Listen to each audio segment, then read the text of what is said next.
The Atlanta Braves and the Toronto Blue Jays.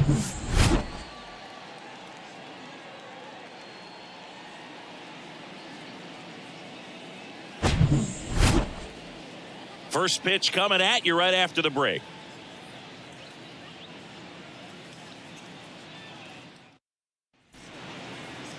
Just about ready to roll here. And the starter for Toronto, Yusei Kikuchi. What's the scouting report on him? Well, Boog, maybe a little pedestrian there in terms of the ERA, but with those numbers, you expect to be in a ball game and have an opportunity to win. And really, that's all his teammates can ask for. So we'll see if he's able to be consistent in this one. All right, ready to go here. And here is Ronald Acuna Jr. The wind and the pitch. That's a strike. And we're underway here on Mother's Day.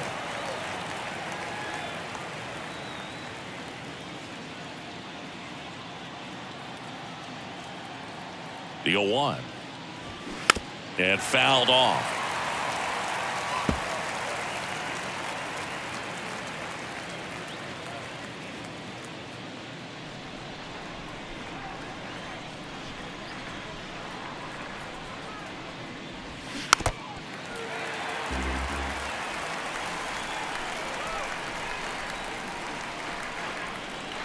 The wind to kick the pitch. The punch out there, and one gone. Well, big power guy right there and generating so much bat speed. It's hard to bring that to a halt once you've committed. They tried to check the swing, just couldn't do it. And now Matt Olson up to hit. That's in there, and that's strike one. When you think about the best defensive first baseman in the game, Olson is certainly in the conversation. He's won multiple Gold Gloves over there, and it seems like he picks everything. One of those guys that the infielders love because he makes that third baseman shortstop. This one swung on and hit well. Way back there. Pulls it in on the warning track.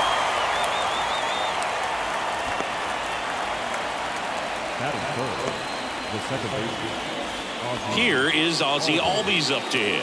The switch hitter batting right.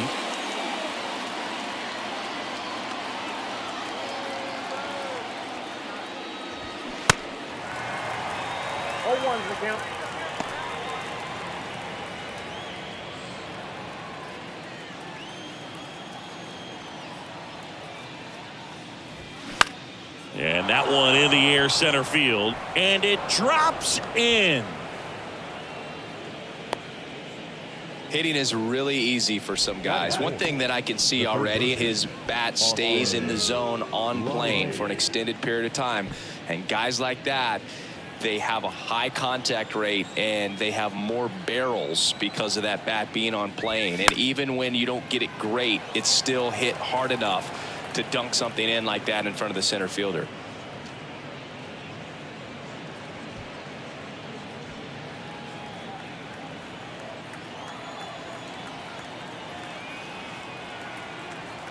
The pitch. Albies on the move. Foul ball.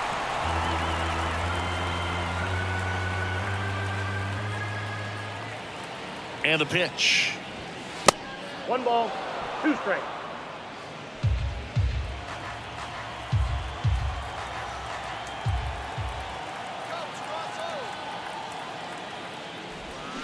Fights that one away. Still 1-2.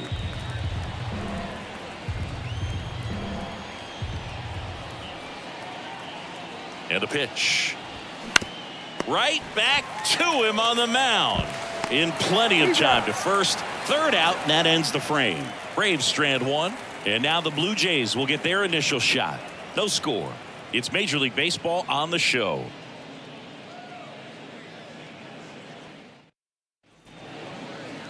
Back now in Toronto. And on the mound in this one, Spencer Strider. Well, he's been a real quality starter for his club. And coming into this one, what stands out for me is that right-handed hitters have really struggled batting below 200 on the year. It seems that they have a hard time picking up his release point and tracking the ball into the zone. So we'll see how right-handers do against him in this one. George Springer leading things off and takes a strike.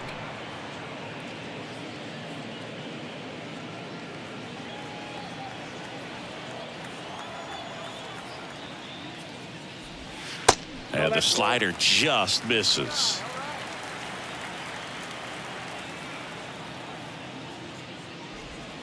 Off the Ball two. mark there. And the count 2-1. 2 balls, 1 strike.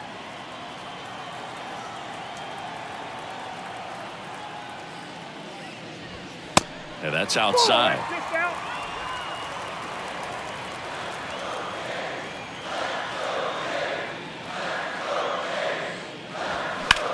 Now a high fly ball out to left center. That takes care of Springer. And there's one down. Batting second, the shortstop. Bo Bichette up to the dish. This guy is an elite level hitter, especially considering contact, just the ability to hit for average. What you really like, though, stays in against those righties, and that's not so easy as a right-handed batter. The wind of the pitch. That misses the zone. 2 balls, no strikes to count. There's some players, for whatever reasons, they seem to just face a slew of right-handed pitchers, and their comfort level increased so much that they'd actually prefer to face that same side thrower in a tough situation. Hit hard. That gets through.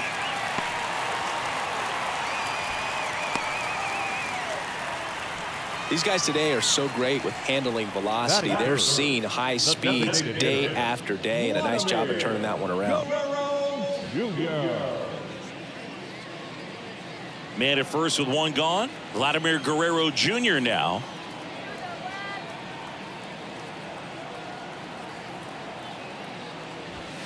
Way high with that one.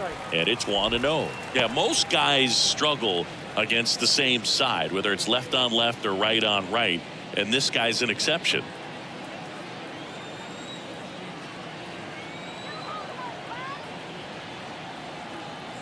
The pitch. And a foul ball.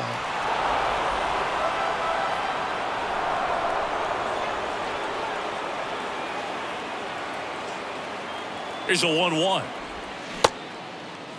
Guerrero tries to hold up, appeal to first, and he went around. That's ruled a swing.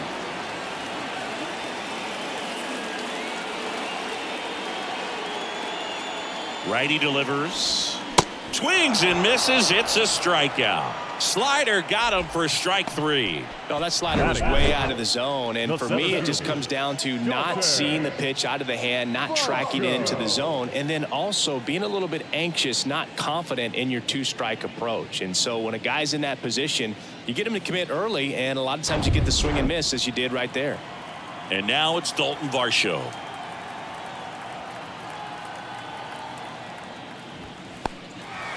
Now he can't squeeze it behind the plate.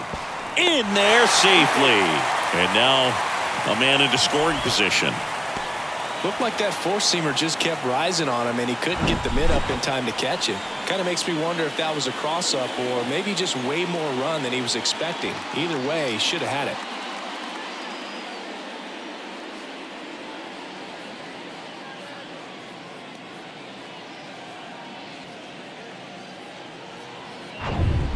Two outs and 1 in scoring position.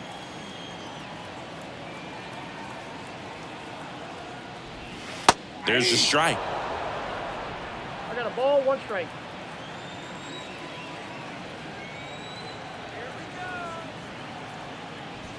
That's And now 2 balls and a strike. 2 balls, 1 strike.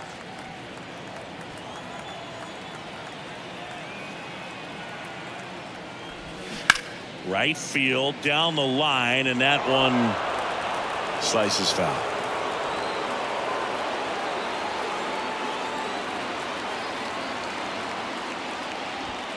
Got him looking. That's a strikeout.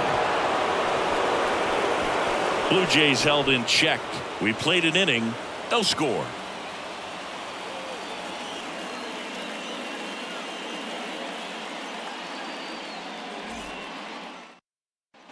Top of the second, and now it's Travis d'Arnaud at the plate. One note on Travis d'Arnaud: he was drafted by the Philadelphia Phillies in the first round. Twice he was traded for Cy Young Award winners. Roy Halladay, as he moved from the Phillies to the Jays, and then on from the Jays to the Mets for R.A. Dickey. That misses. Ball 1.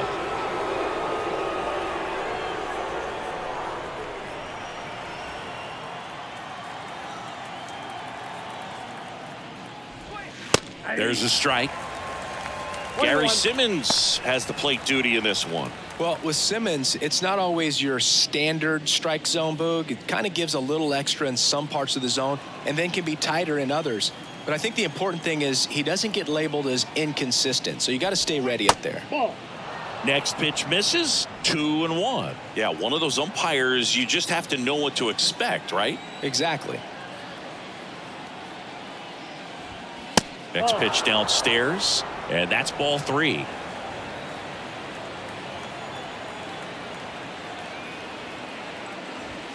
Down the corner for a strike. Now 3-2.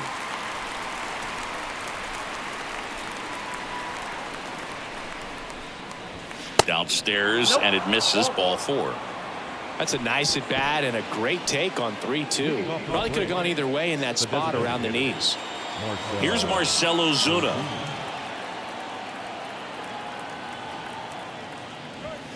In there for strike 1.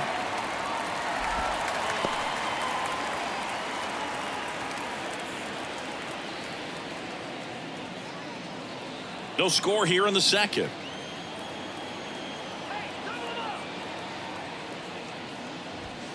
That one drifts inside.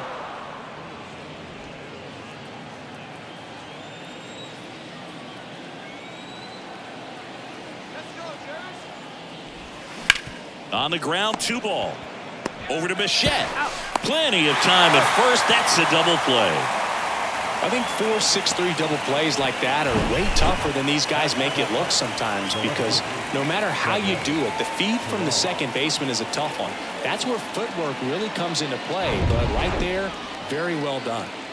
Here's Kevin Pillar. That one's in there, 0-1.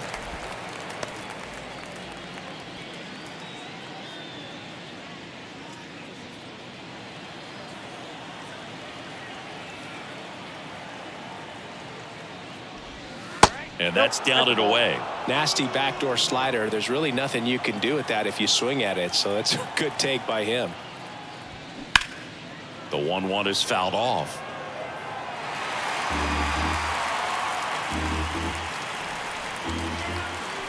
And a 1-2. And that one a little bit high. See how the catcher wanted that pitch up and in. Wanted to try to tie him up. That's the one thing we're seeing. That high fastball. You have to get it up there. Threw it by him. A swing and a miss at the fastball to end the inning. We'll go to the bottom of the second. No score.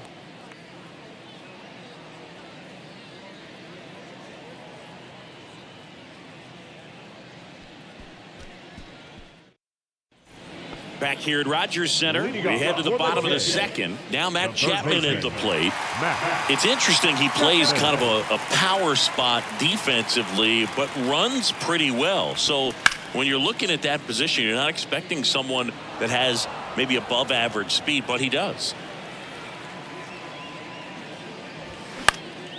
Swing and a ball popped up, and that will fall. Off to a good start with a leadoff knock. I don't know how he's able to shoot that pitch the other way and still put something on it. That pitch was inside, and he let it get really deep. So pretty incredible hands to fight it off and still get good wood on it. Whit Merrifield up to the plate.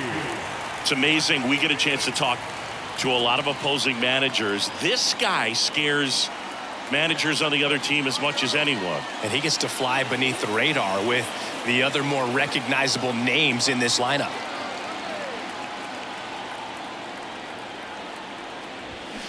And first offering is fouled off. And I think that skill set really upgrades the position, because when you have that kind of speed, it makes the whole team that much better.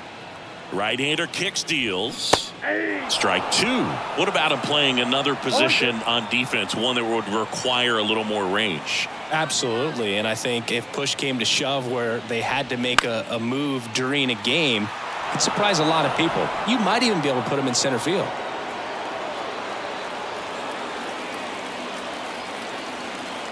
And a pitch. Slider misses outside.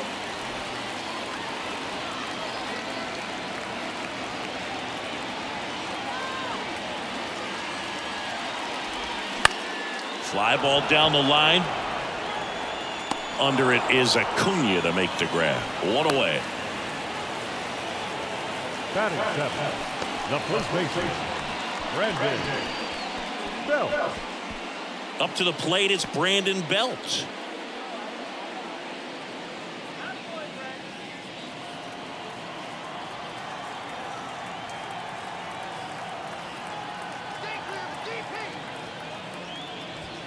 And the first pitch misses for ball one.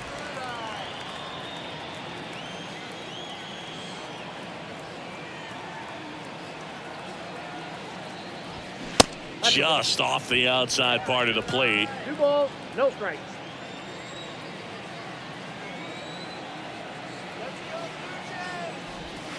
Just off the inside edge.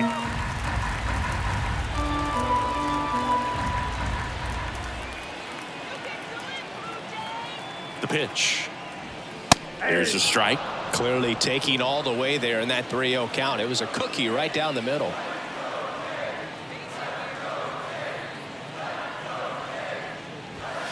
Slapped foul.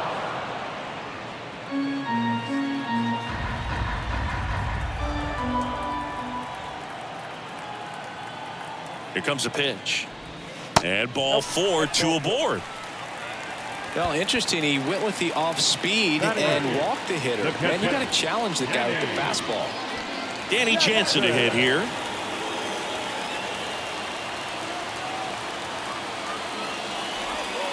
There's a strike. 0-1.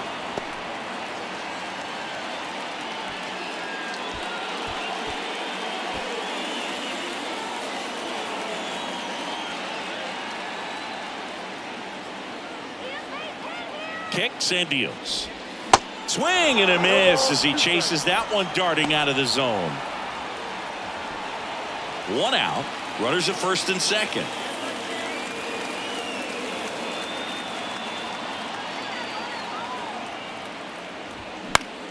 Fouls it back with 2 strikes. Just missed. If he's able to connect on that, look out. And the 0-2. They tried to get him to chase on a slider down and away.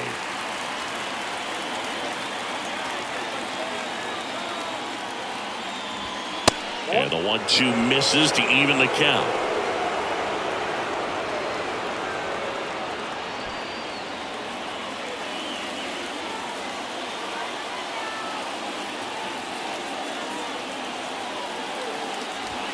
Got him! And there's 2 away. Just locked him up right there for the second out, and that's an at-bat he's probably going to be thinking about for a little while. Didn't pull the trigger. Not how you want to go down in an RBI spot, so now you got to hope your teammate behind you can pick you up.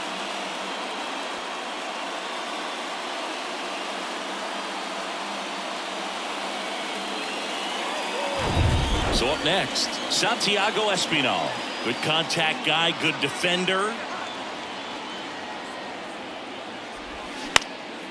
In the air out to center. Harris has a beat on it. Makes the grab, and that'll end the inning. Blue Jays leave a pair. We'll move to the third with no score.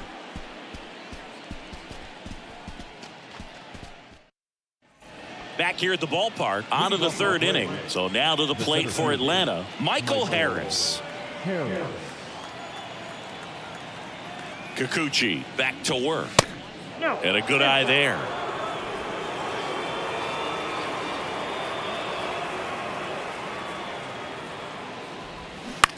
And he grounds one to the right side. And it goes just foul. Left-hand hitter waits. 2-1.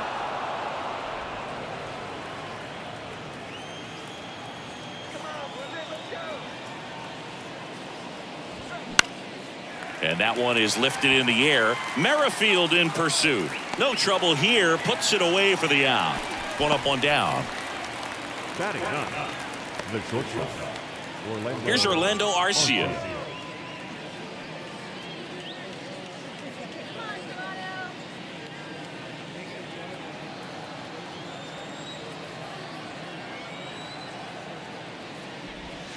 First pitch, and he just misses.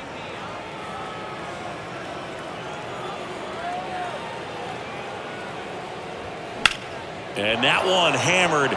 Springer going back some more, racing back some more. To the warning track, makes the catch. Every day during batting practice, these outfielders get about 10 minutes of balls in the gaps. They practice this, and when the game comes, they make the play perfectly.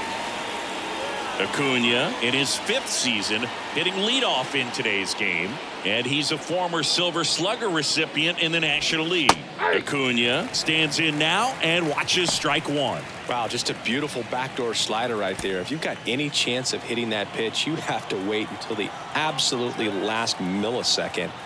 Just a tough pitch to hit, and not an easy one to throw either.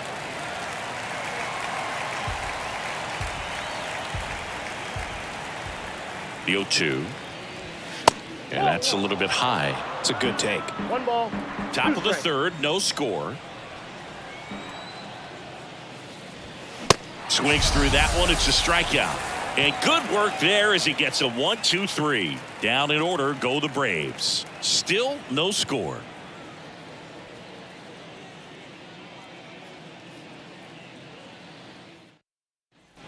Welcome back. And the batter is George Springer. Toronto, the right fielder, Joe Springer.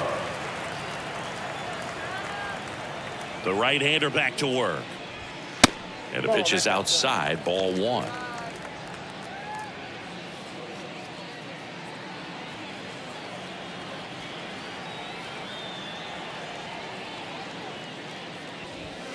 Swing and a miss as he gets him to chase upstairs. Really consistent release point. He's been able to pitch up and down and have excellent command in both locations.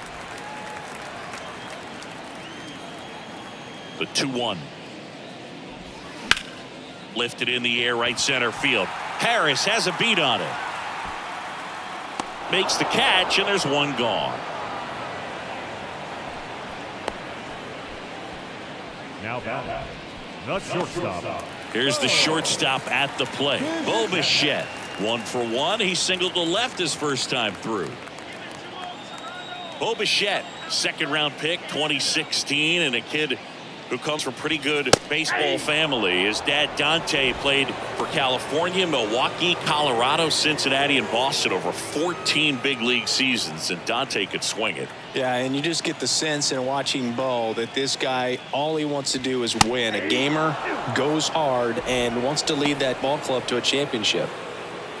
He doesn't seem to like the pitch up, hasn't offered on either one of those pitches. 0-2 count now. I think the guy's going to climb the ladder out there. Swing and a miss. Blew the express right by his bat for strike 3. Just blown away in that at bat. 3 fastballs, all strikes. He wasn't even able to foul one off. There's not much you can take away from an at bat like that as a hitter, other than maybe there's something wrong with your eyes. He's got to have better timing on the fastball next time. Guerrero in the box now. No balls and a strike.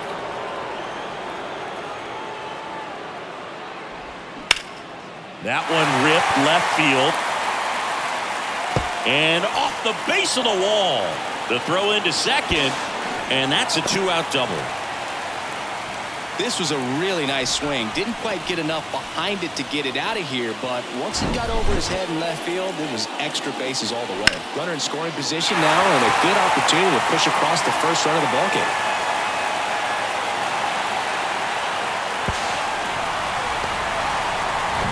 So now it's the 4-hole hitter, Dalton Varsho. Caught looking his first time up.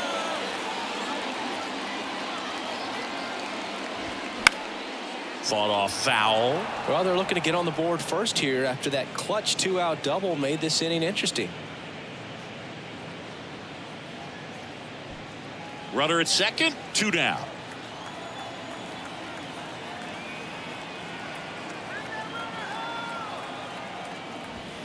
And he's down 0-2 as he swings through it. I think he was sitting off speed there.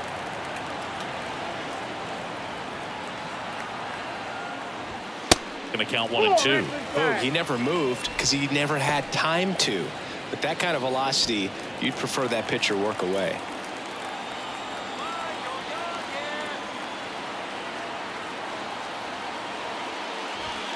Next pitch is outside. 2 and 2.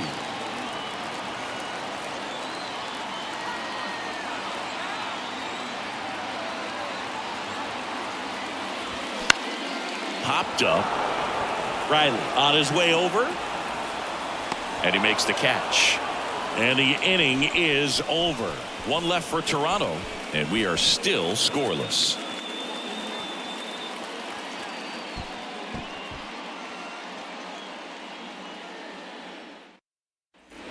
And welcome back as we go to the top of the fourth. And now it's Matt Olson's turn to hit.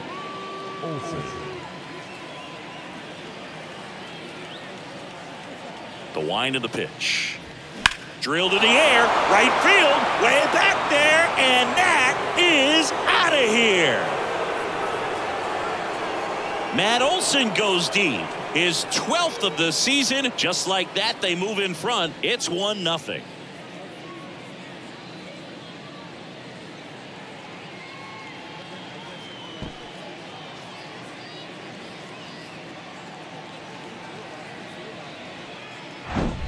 Power versus power right there, like two locomotives colliding. Who's going to win?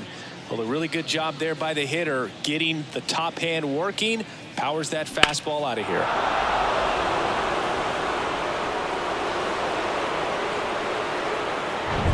Ozzie Albies up to the plate. Picked up a base hit to center his first time up. That's in there. Strike one. Ozzie Albies, a young guy that's putting together an impressive resume. Already 2 times an All-Star. Twice he's won the Silver Slugger. And he's one of the smallest players in the league.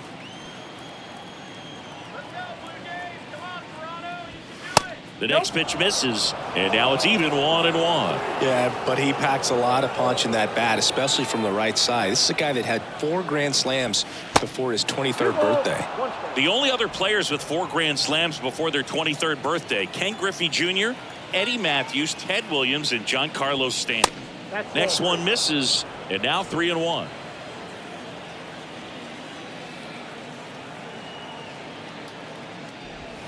And now a full count. Full count.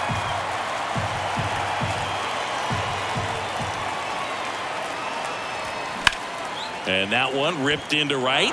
And that's a fair ball. Around first, heading for 2. In safely. It's a double and his second hit. 2 consecutive base hits for these guys here. Showed a willingness to drive that pitch the opposite way. Didn't get jumpy, didn't try to pull the ball. He let it get deep, took the barrel right to it, and then extended through the swing for the line drive base hit.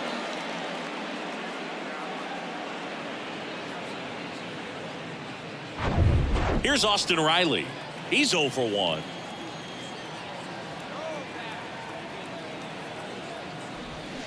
And first offering is fouled off.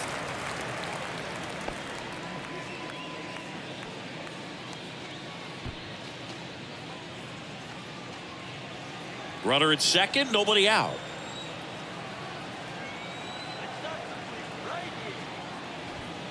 Next pitch misses inside, and 1-1.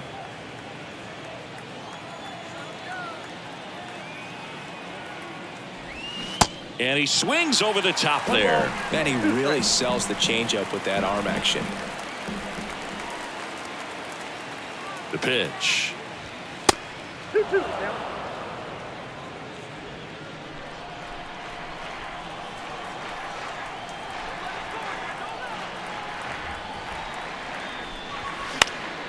And a foul ball. He stays alive. No outs. Runner on second.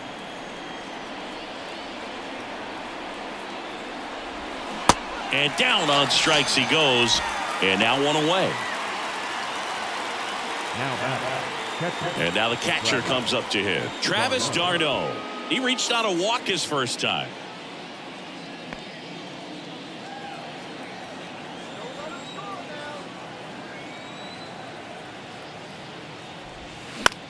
Fly ball to right.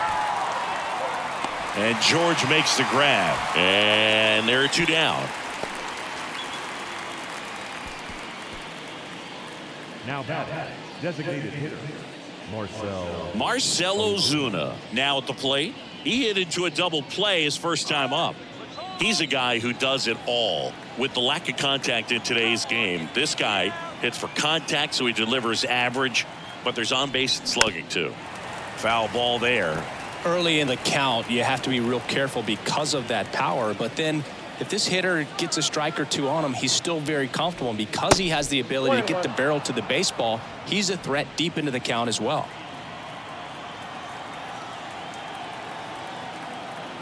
The 1-1. Started to go after it. Now a look down to first. And he went around, according to Patrick Johnson.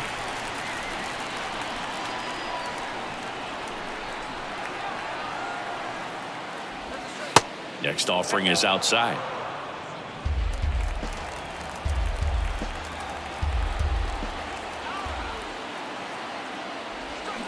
And now it's filled up. Kevin Pillar on deck for Atlanta.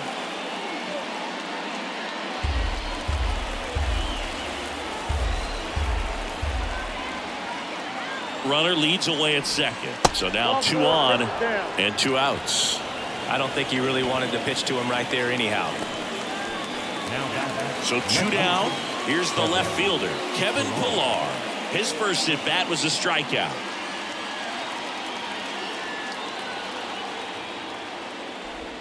Going 1. 0-1's the count. First and second, 2 down.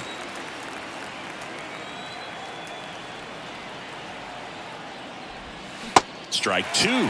Generally, second, third time through the lineup, you want to be able to lean on those secondary pitches and command them. Looks like he's doing a nice job of it. He goes down looking. 2 men left stranded, but they do push across 1. We're midway in the 4th. It's the Braves 1 and the Jays nothing.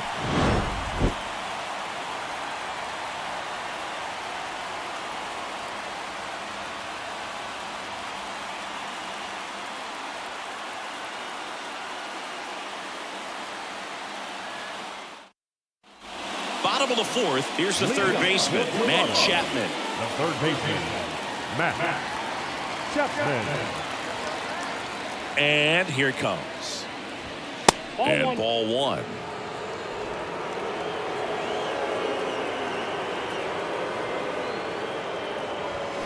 Outside corner. There's a strike. The pitch.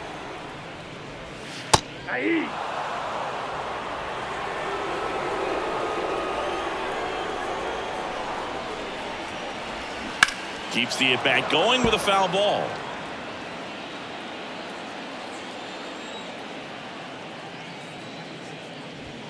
Next pitch is outside. Really good take, especially with 2 strikes.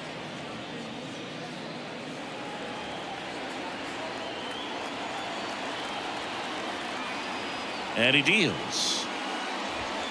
And now it's filled up. Expect for that guy to come right at you with a fastball, something in the zone, because he does not want to allow the leadoff walk.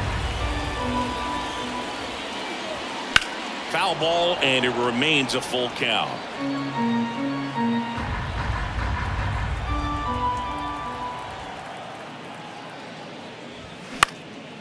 In the air, right side. And Acuna able to make the grab. 1 down. Now batting, no left field. Whit Merrifield next up for the Blue Jays. Flied to right his first time.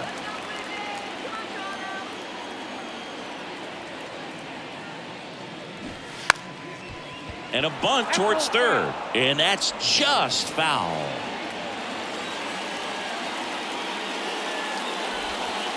In there at the knees. And it's 0-2. Oh, this guy's so comfortable hitting with 2 strikes. Even a good pitch early in the at-bat. If he's not ready to pull the trigger, he's not worried if he gets to an 0-2 count. Pillar pulls it in on the run. Just pulled off of it a little bit right there. That front shoulder coming open instead of staying closed. If he does that, he's going to be able to go up the middle the other way with some authority instead of a fly out to left.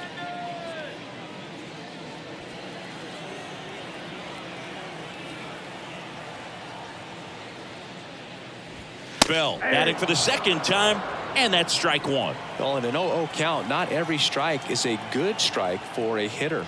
I like the plate discipline there. Next pitch is downstairs. And the righty deals. So now 1-2. That slider breaking in can be a tricky pitch. If you don't finish it and have that bite at the end and it stays out over the plate, it can get hit a long way. But that was a good one right there. Left-hand batter waits. And that just misses.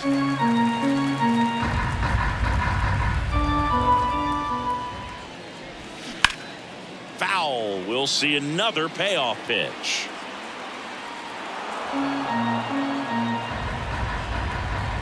Righty to the plate. Fouled off again.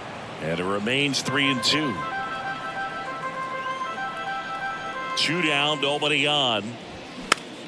Gets a piece and stays alive. 3-2. High in the air, out to right. Acuna there. He's got it. And that is out number 3. Down in order go the Blue Jays. They trail here 1-0.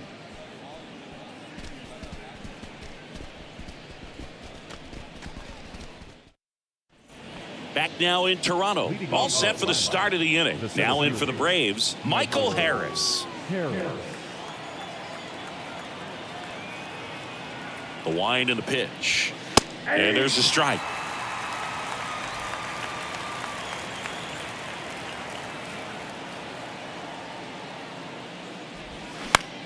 Lifted in the air, out to left. Merrifield gets under it, makes the grab, 1 down.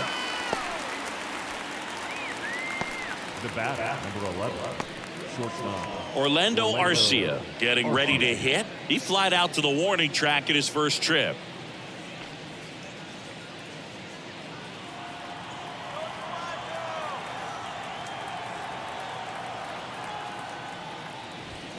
And that's in for a strike.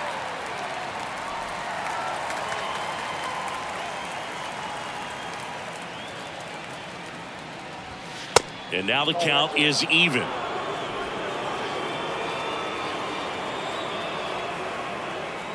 One down, base is empty. And there's a foul ball.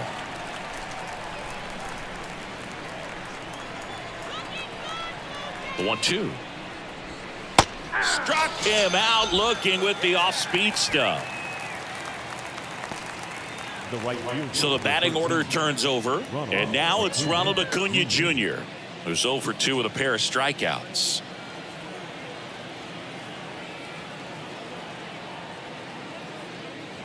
Well, on the mound, very efficient, able to produce an outcome, it seems like, within the 3rd or 4th pitch of just about every at-bat. Strike 2. This guy's not wasting any pitches. Hitters got to get into swing mode. This is a good time to expand the zone. Throw something maybe down in the dirt. Swing and a miss, and he is down on strikes for the 3rd straight at bat. I think the key is arm action on the changeup. When you can sell it like a fastball, you drop the velocity, you get the swing and miss, and you walk off the field.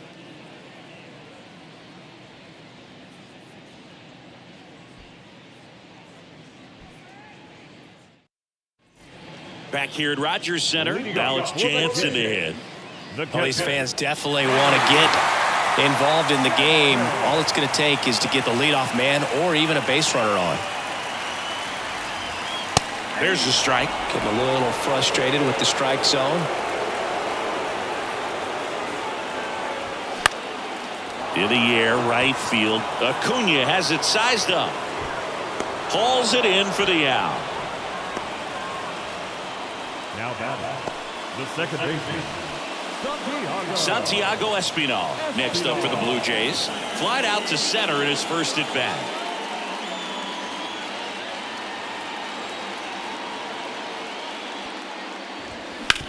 Sharp grounder, that's through for a base hit. No waiting around right there. He was ready to swing it on the first pitch. Challenged him with the fastball right in the heart of the zone, and he was clearly ready to jump all over it. Back to the leadoff spot in the Blue Jays lineup. Now here's the leadoff man for the Blue Jays, George Springer. Diving, and he can't make the play. They fired in quickly, So it's first and second with only one away. Well, a swing like that can help you come out of the struggle. We saw the numbers coming into the ball game, but all he's trying to do at this point is help his team win. Bo Bichette gets a chance to hit. 1 for 2.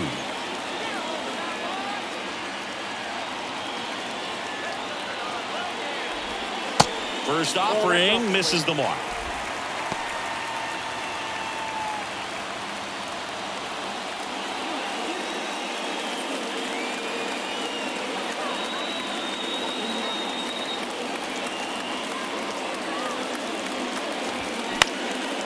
Line to right, base hit.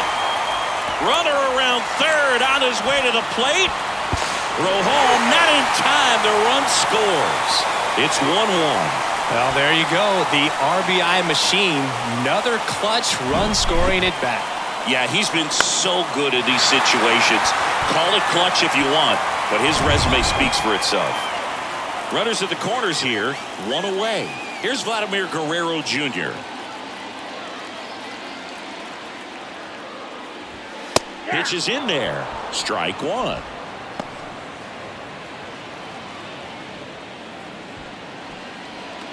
Runners are at the corners, one away.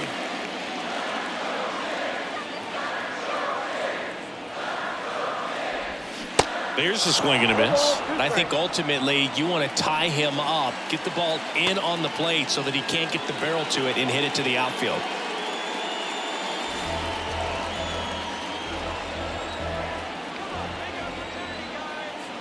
Kicks and fires. That misses the zone, and a count 1-2.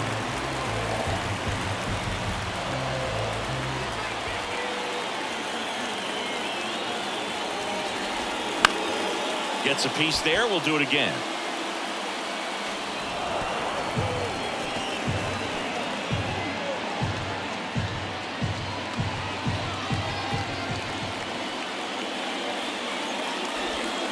And the next pitch is way outside. Well, this is a guy that can be frustrating for pitchers because he fouls off so many pitches and grinds out the at-bat. I'm sure there's some times where a pitcher would rather just give up a first pitch single than have to waste 6 or 7.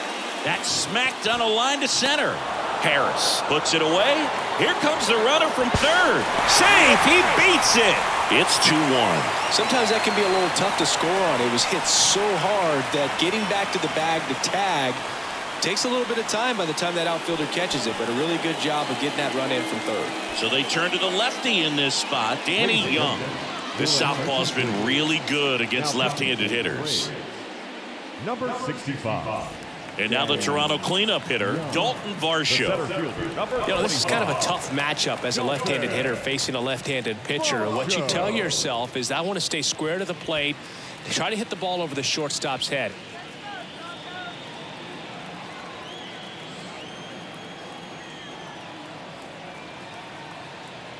Snap throw to first. Bichette back in standing.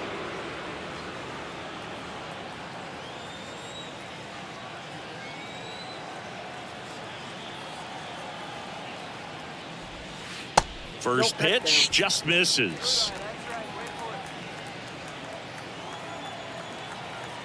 Check on the runner. Bichette a dive back in.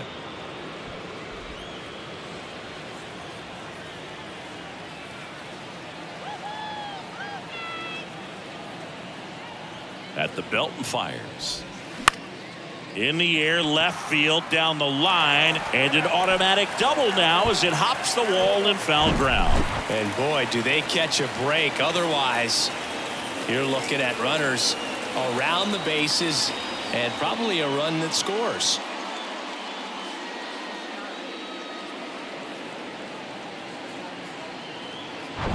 Matt Chapman up to the plate now.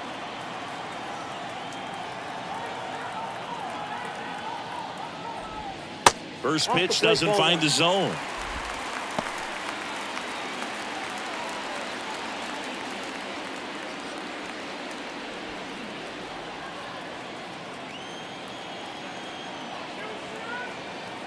Two outs. Out in front with the swing, and that is strike one.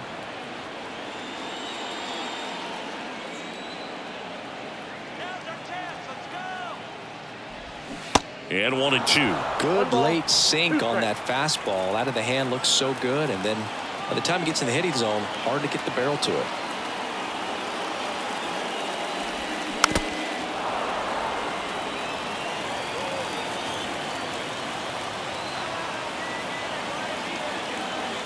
Two on, 2 outs. To third, Riley. Tosses across to first. Third out.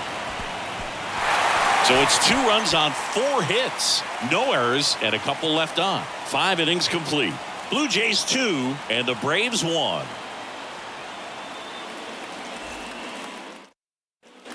Top 6. Here is Matt Olson. Well, look out here. He's going to come up ready to swing in this situation. Kikuchi back to work. There's the strike.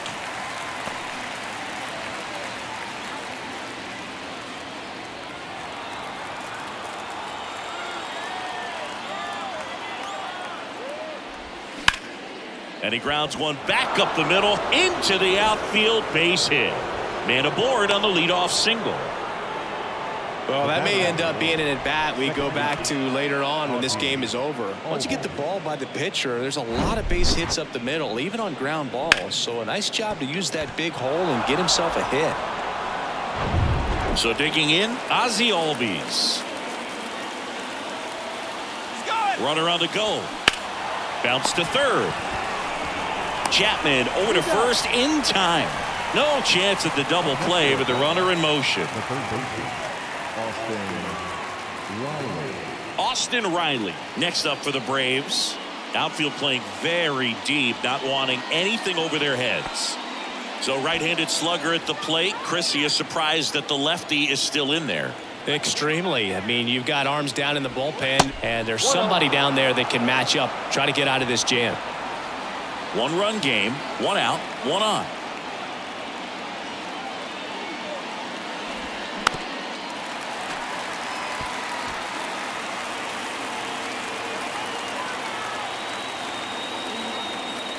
The 1-1.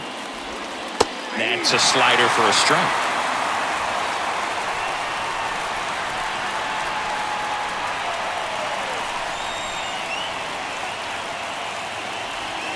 That just misses. 2 balls, 2 strikes. Man, oh man, I don't know how you take that pitch. That's as close as it gets. On the ground to first.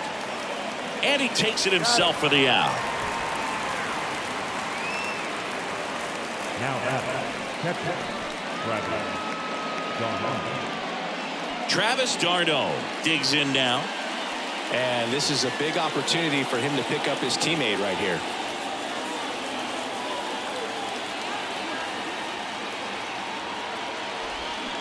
Swinging a foul straight back.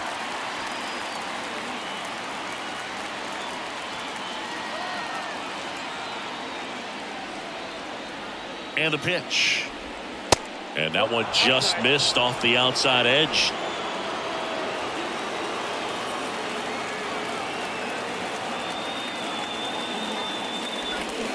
Swing and a miss. And the count 1-2. Runner at third, 2 away.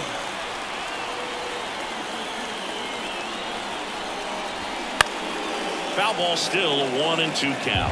Well, with 2 strikes, you want to stay back long enough for that breaking ball, but he handled a fastball slightly elevated. Good job by the hitter right there to spoil it away. Not close with that one. 2 balls, 2 strikes to count with 2 outs.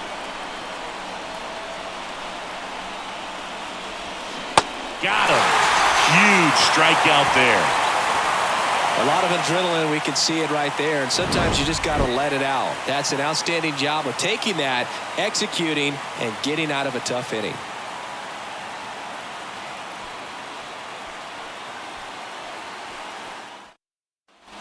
Welcome back. John Shelby with Chris Singleton in the booth, and leading off the bottom of the 6th, Whit Merrifield.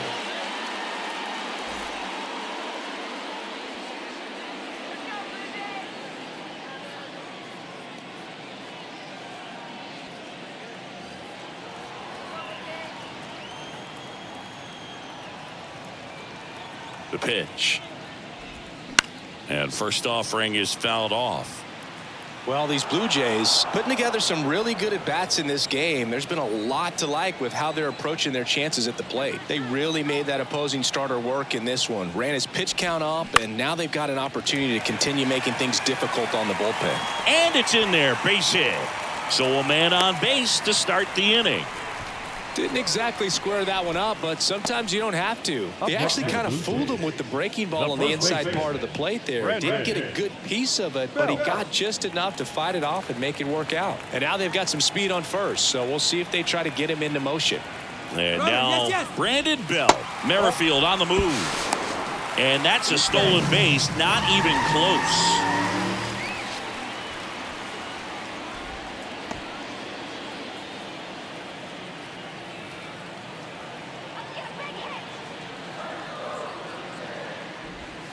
Swing and a miss, and it's 1-1. And no, they haven't broken through in a big way in the runs column, but with the way they're grinding out at bats, it definitely feels like there's potential for more coming.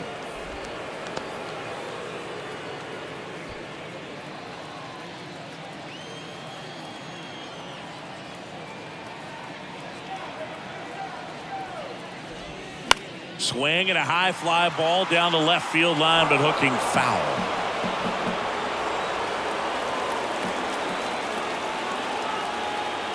2-2. On the ground to third, and it stays fair. Merrifield around third. He scores, and they take a 2-run lead. Well done. Drives in the run. Just found a way to slap that ball down the third baseline. That's really excellent bat control, and it kind of goes back to all those drills you see hitters do off the tee where it's placed in different spots. That was just nice. Here's the power hitting catcher, Danny Jansen.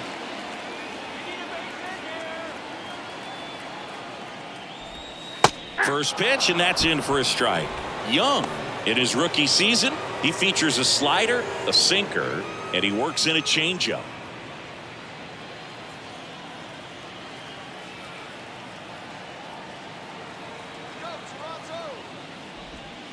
That misses. 1 ball, 1 strike. 1 ball. Runner at first with no outs here.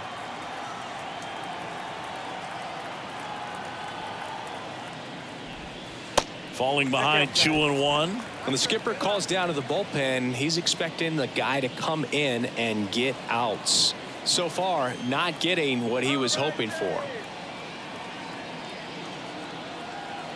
2-1 now. And that's outside. Back-to-back breaking pitches away, you get the feeling as a hitter that the pitcher's afraid of you, that he doesn't want to challenge you. So I think the confidence level is raised right here. And a pitch. 3-2 now.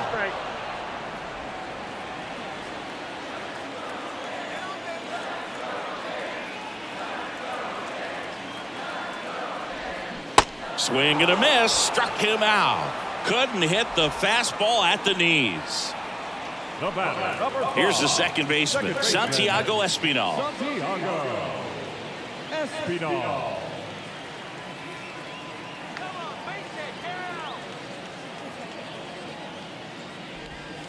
First offering, and it just misses.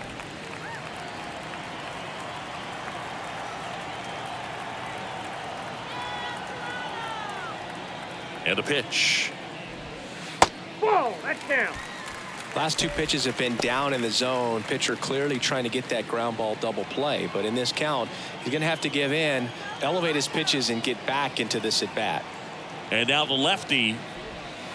Ball 3. That's a really good take right there. Slider down and in. Very difficult to get on the same plane and do anything with. Let's see if he gives him anything to hit here. Next pitch in for a strike, and the count is 3-1. Good approach right there. You want to get something just a little higher that you can elevate. Stay out of that double play. He swings and fouls one off.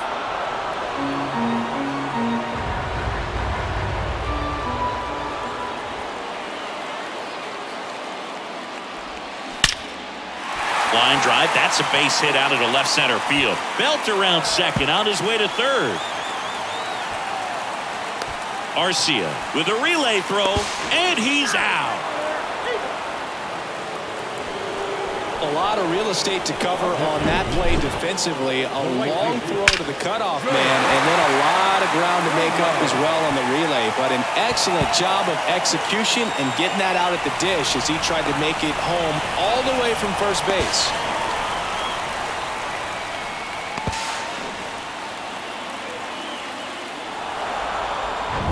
So the lineup flips over. Now here is George Springer, 1 for 3. And the first pitch misses for ball 1.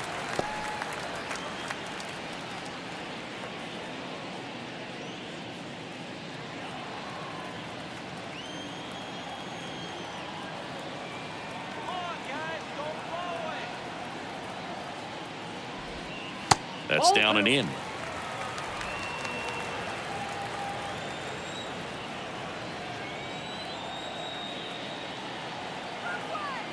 The pitch.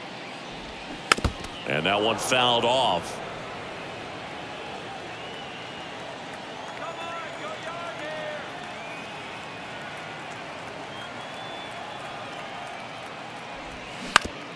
Up the middle.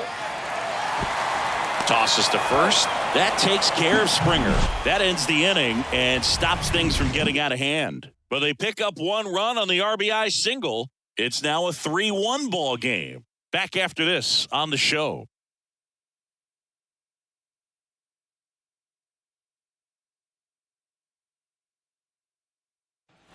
Back here at the ballpark at the plate, Marcell Ozuna.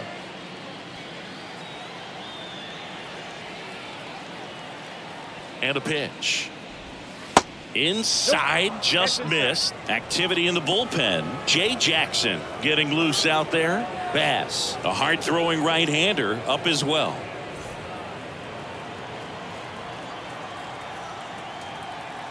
Here comes a pitch. And now 2-0. 2 balls, no strikes.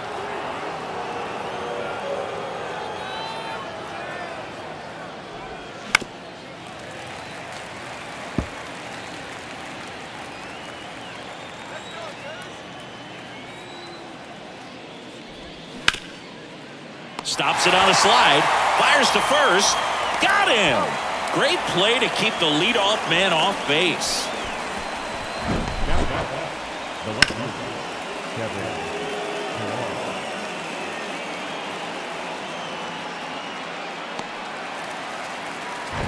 Kevin Pillar next up for the Braves. First offering misses the mark.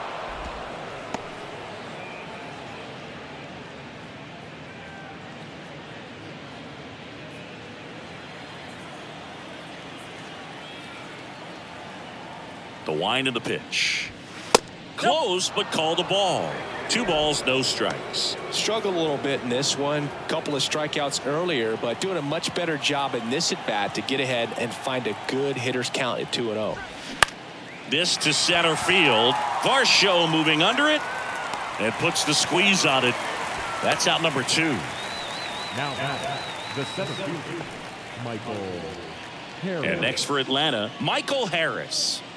We talk about guys with good speed, and definitely he has it. But pushing the offense aside for just a second, Chris, it's the defensive side that I think the speed factors in the most.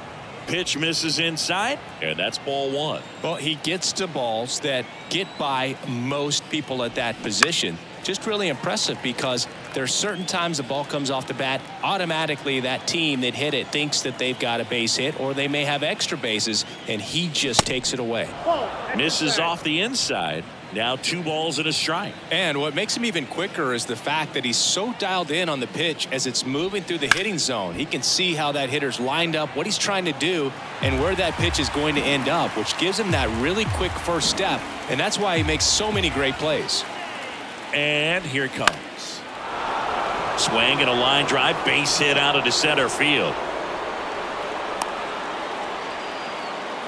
Pitch was on the outside, didn't go the other way with it, but still a nice job of using the big part of the field to find a hole.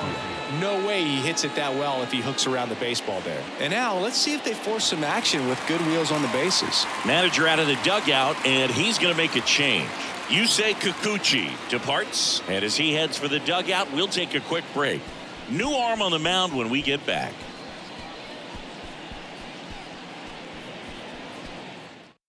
New pitcher now for the Jays, Jay Jackson. Well, he hasn't pitched in a while, coming on here after 5 days rest, so he should be rested, but we'll see if he has any rust to shake off. Runner at first with 2 away. And the batter will be the shortstop, Orlando Arcia. Jackson keeping an eye on him.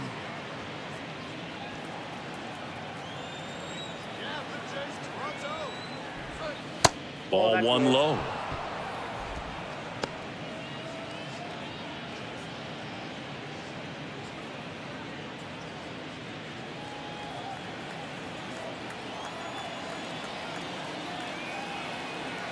The kick and the pitch. Runner goes. There's a ball. Throw to second and great jump. 2 outs is a great time to try to steal second, especially when you have a guy with some wheels on first. Defense probably knew it was coming, but figured we better focus on trying to get this hitter out.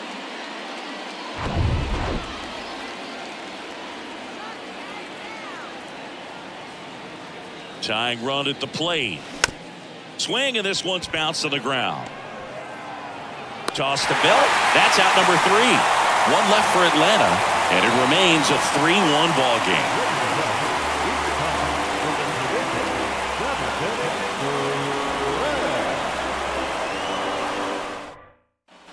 And welcome back. Set for the last half of the 7th. And now the shortstop, Bobichet. If you don't get ahead in the count, you can forget about having any success against him. And he deals. Out to short. Arcia. Throw to first. Great stretch, and they got him. Now back, the designated hitter, Vladimir Guerrero Jr. next up for the Blue Jays.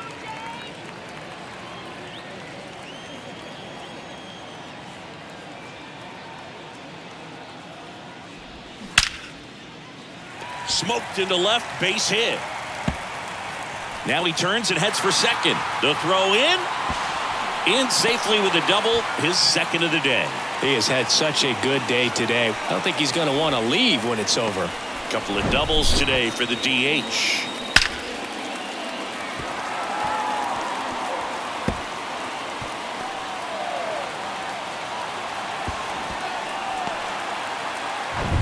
And next will be the cleanup hitter, Dalton Varsho.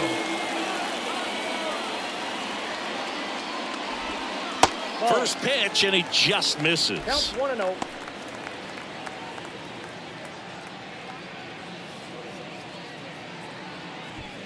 Runner at second here, 1 gone.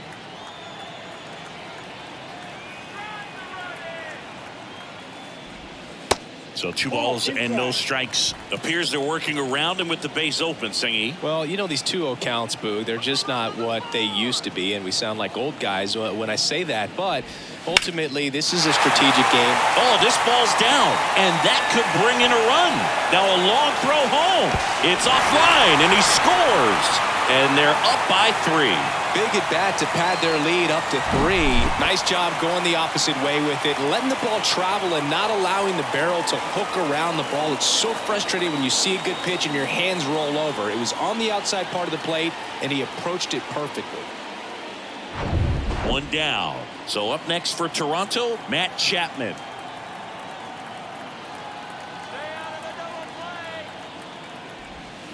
Check swing. He went. It's 0-1.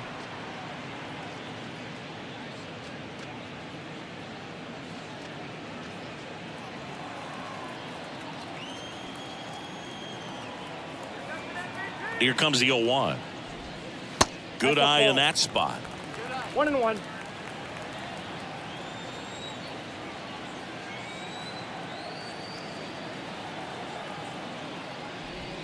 That catches the outside corner. That is strike 2.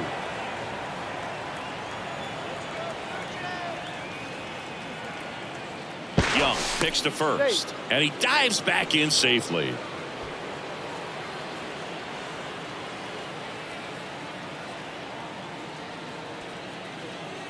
The pitch. Good eye right there.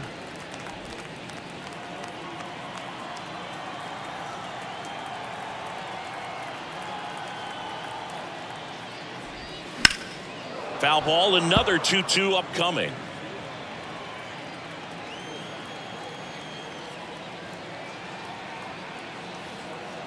The pitch. Still 2-2 after the foul ball.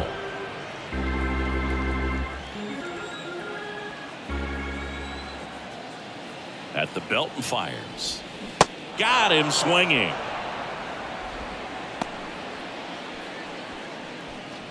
Now batting. Whit Merrifield next up for the Blue Jays. He was the big part of the field last time. Nice liner to center.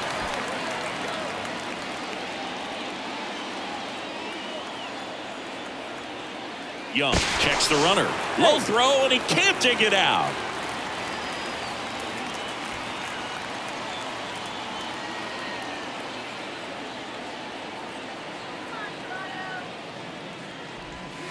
That one clips the outside corner, and that is strike one. Some guys are just more confident if they can track that first pitch out of the hand of the pitcher. They don't care if they fall behind 0-1.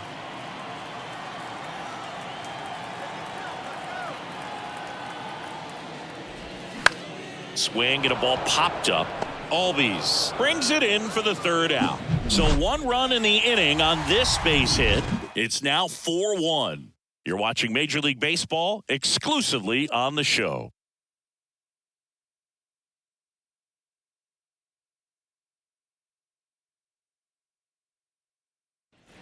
Back now in Toronto.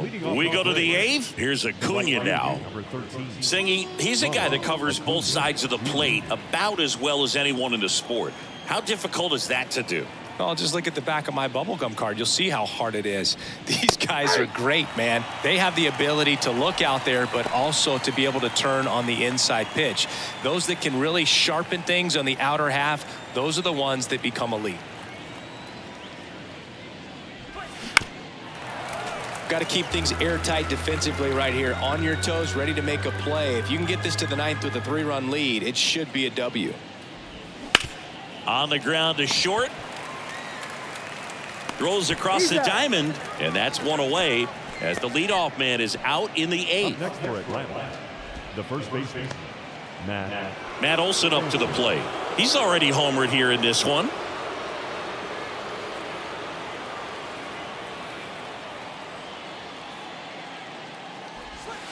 First pitch doesn't find the zone. Talk about the right guy at the right spot. They really need a rally, and this guy is someone you can believe in to find a way to get on base.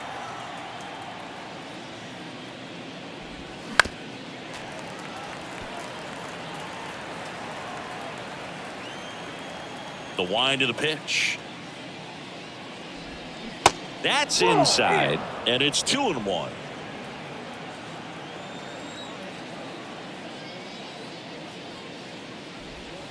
And there's a ball. Just doesn't seem to want to throw him a fastball.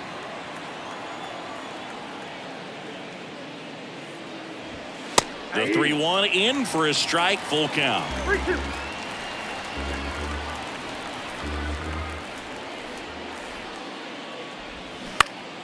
Battling here as he fouls it away.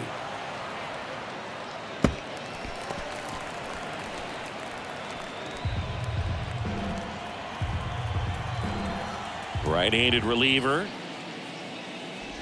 And there's ball 4. You know, I think he's okay with that outcome. It wasn't an intentional walk, but he wasn't exactly trying to attack the zone either. Stepping in, Ozzie Albies.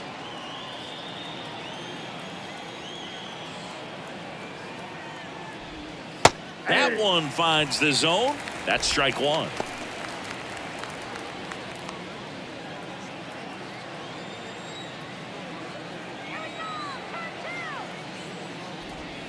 Down and in, moved his feet.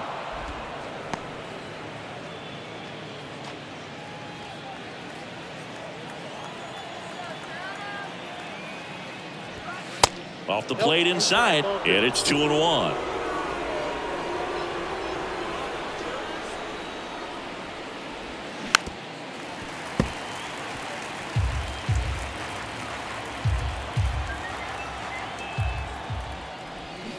Fights it off. He'll see another.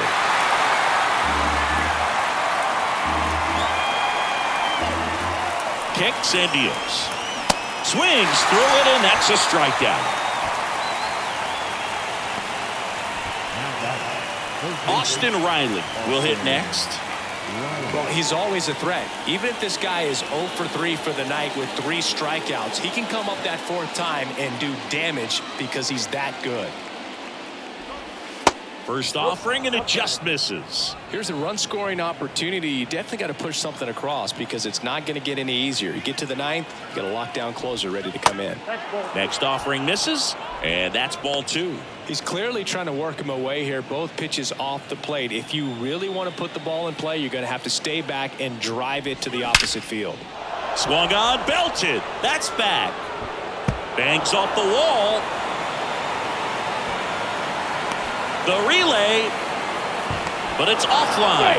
And now just a 2-run deficit. Well, they call that an advantage count for a reason. You're so much more likely to get something you can handle. He put a great swing on that ball. Took the barrel right to it. Nice extension as well. 105 exit velocity. That tells you everything you need to know about that swing. Now it's Jordan Romano out of the bullpen. And we all know about his slider. It's just filthy, man. And one of the better ones in the game, I'd say. Spin rate's very high, and it just breaks a ton. Here's the catcher, Travis d'Arnaud.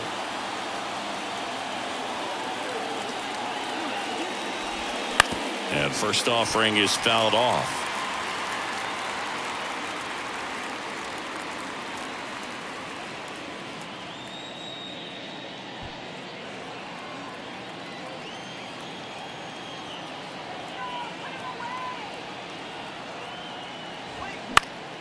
Next offering is fouled back.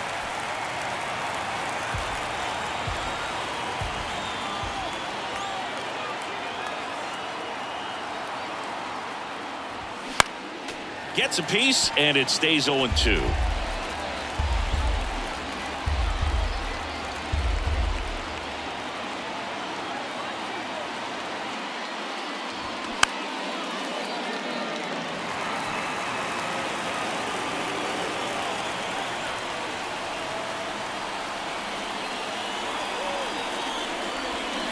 Stays alive.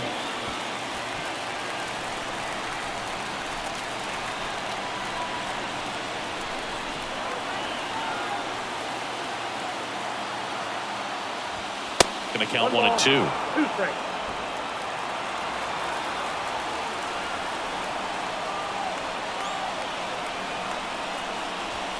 And now 2 and 2. Good battle here. About to be the 8th pitch of the at-bat. The next offering misses. And now it's 3 and 2. Marcell Ozuna waiting on deck if they extend the inning. Plenty of pop in his bat, so he could give them the lead with 1 swing if he gets the chance.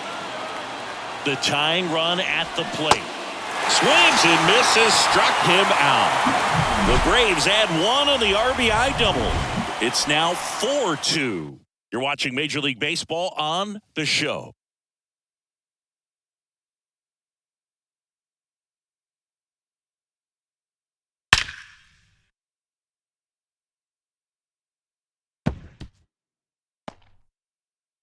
Nick Anderson in. Just trying to keep this one close here, and this is where a bullpen can give their guys a chance to fight back into the game.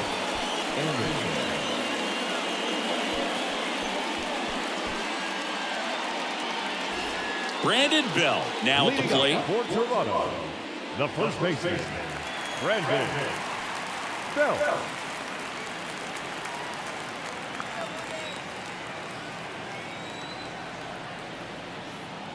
And a pitch. That's inside. That's inside.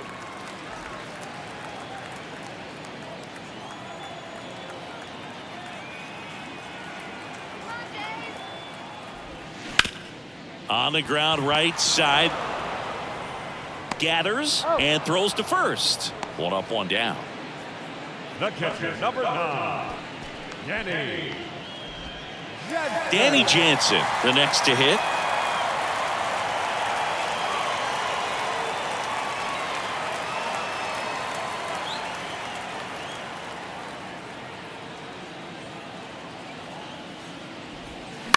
And first offering is fouled off.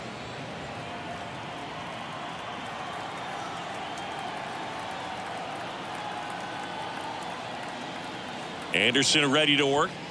That misses. 1-1. And the count is 1-1. Meanwhile, activity in the bullpen. A.J. Minter getting ready to come in for manager Brian Snitker.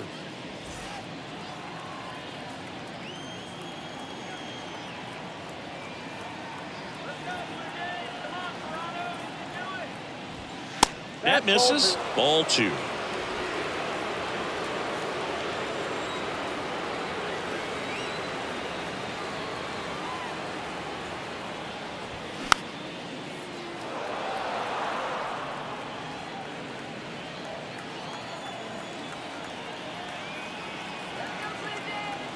The pitch. And now the count filled up 3-2. Really good run, perhaps a little bit too much on that two-seamer. Couldn't hold the corner. Next offering is fouled back.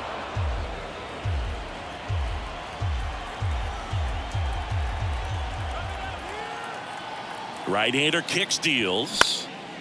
And that one is lifted in the air. Acuna after it. No trouble here. Puts it away for the out. And there's 2 away. Santiago Espinal. 2 outs. Base is empty. Now at the plate, Santiago Espinal.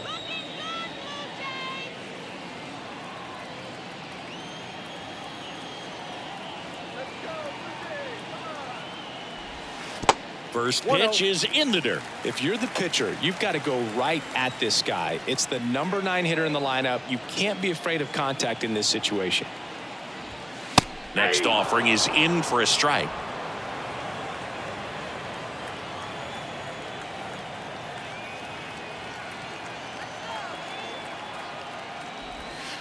Not close with that one, but he gets him to go after it.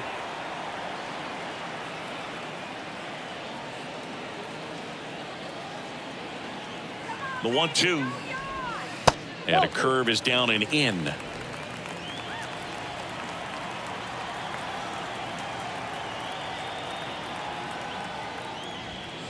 That's a little bit low. And that's awfully close. I don't know how you take that. He's seeing the ball out of the pitcher's hand really well right now. And down on strikes. And the Blue Jays go down 1-2-3. Nothing doing for the Blue Jays, but they still lead this one 4-2.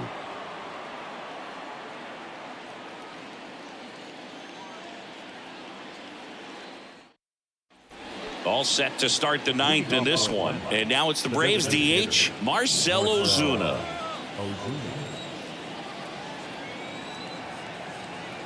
And the pitch. Romano, a 6'5" righty. He features a slider, a 4-seamer, and he works in a 2-seamer. And the 1-0. A little out front there as he swings through it. Well, there's a certain point where you have to commit to what you think you see, and he guessed wrong right there. Nasty slider with just terrific bite at the end. Next pitch is inside. 2-1.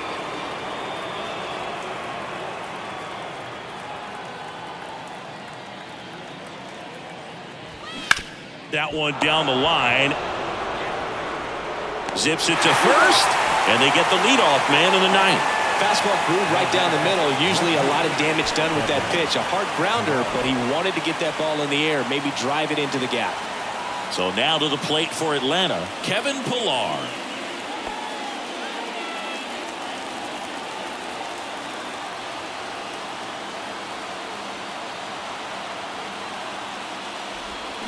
This one chopped on the ground, but foul.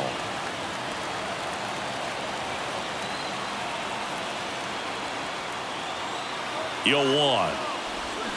Swing and a miss. Looked off balance that time. 2 really good back-to-back sliders. Now in an 0-2 count. He's feeling real confident about finishing this hitter off. He can go anywhere he wants. Swing and a miss. Struck him out. No need to deviate from the slider right there. The hitter just not making the adjustment. He came at him with the breaking ball, pitch after pitch in that at bat, and evidently there was no answer for it.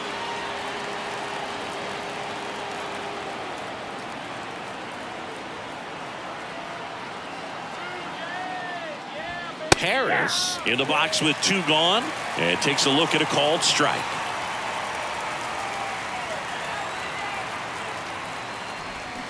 And that is cut on and missed. Slider right there.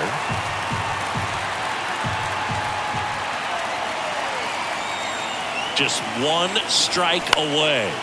Foul ball still 0-2.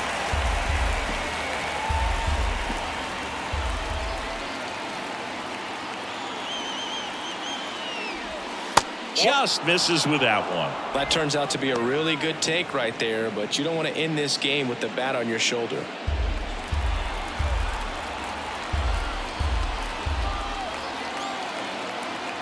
1-2 now.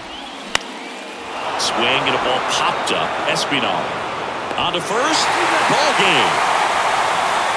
Well, someone from the bullpen had to come in, get a big out, and then had a little time to think about it before he went back out to get the final 3 outs of this ball game. Nonetheless, outstanding job to get the save and secure the win for his team. And your final 4-2 for Chris Singleton and our entire crew here at MLB The Show.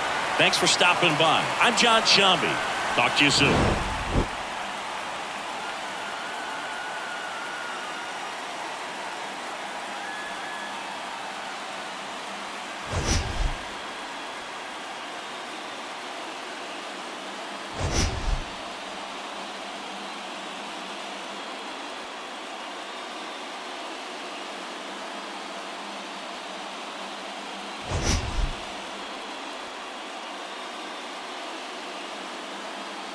Matchup.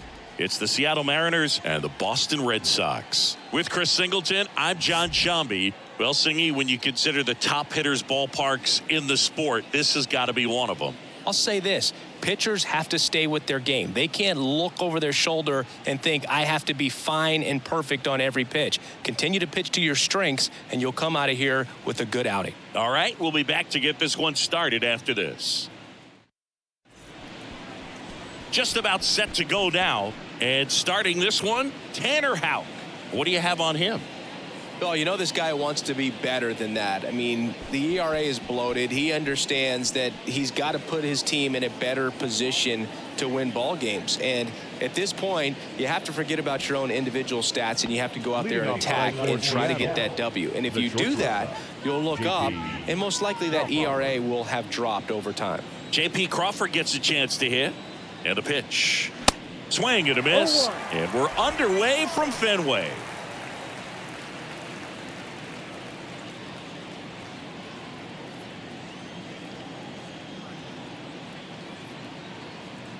Left-hand batter waits. And that one is lifted in the air. Turner makes the grab, 1 away. Batting second, the first baseman, number 23. Now the number 2 hitter, Ty France.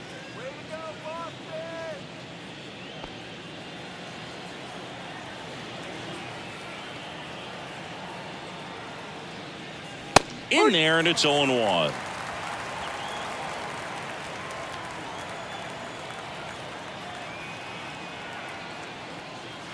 And the slider catches the zone.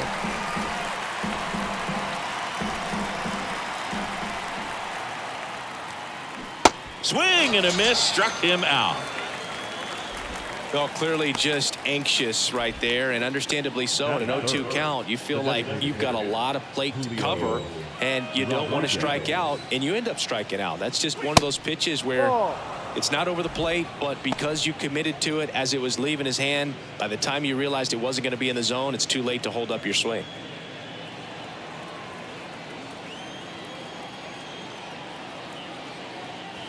Next offering is in for a strike.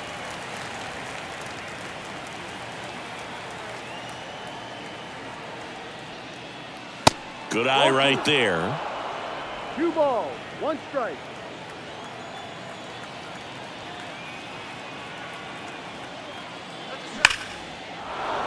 And that's a base hit.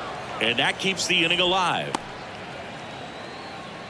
Well, a swing like that can help you come out of the struggle. We saw the numbers coming into the ball game, but all he's trying to do at this point is help his team win. Here's Jared Kelenic.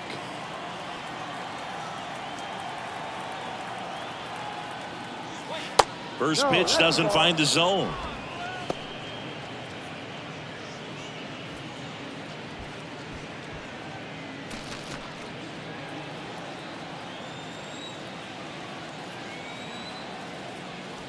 It's the slider in there for a strike.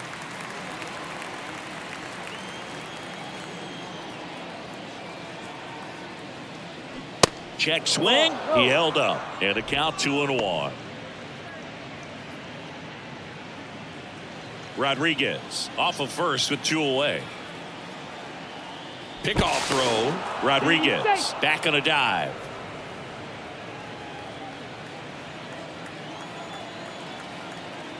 And a 2-1 on the way. Hard hit, left field, base hit. And that's going to get into the corner. Here's Rodriguez trying to score.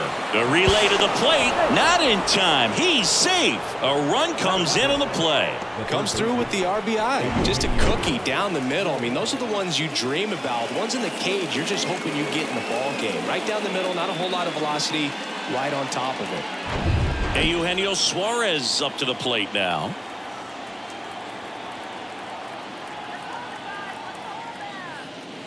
And a good fastball to start him off. That's strike 1.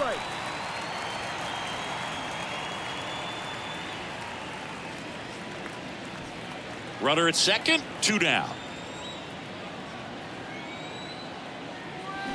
They say you win. No ball. 2 strikes.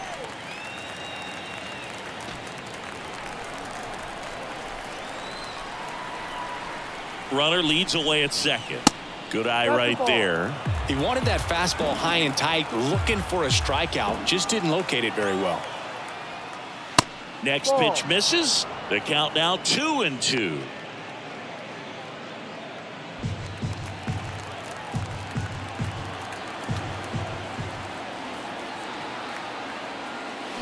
And that one gets past the catcher. That leaves him without a throw, and that leaves him with runners at first and third after a tricky play.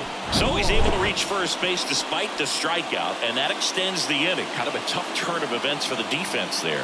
Yeah, that's maybe a little bit of a morale killer. For a second, you think you're about to go hit, but really quickly you have to refocus and be ready for the next play. We'll see if they can work around it. 2 gone with runners at the corners. Here's the catcher, Cal Raleigh. First offering, and it just misses. It's great to get on the board in the first frame of the ball game, but here's an opportunity for them to really open things up with a couple of runners on. Let's see if they can cash in. 2 on, 2 outs. Inside corner for a strike, and it's 1-1.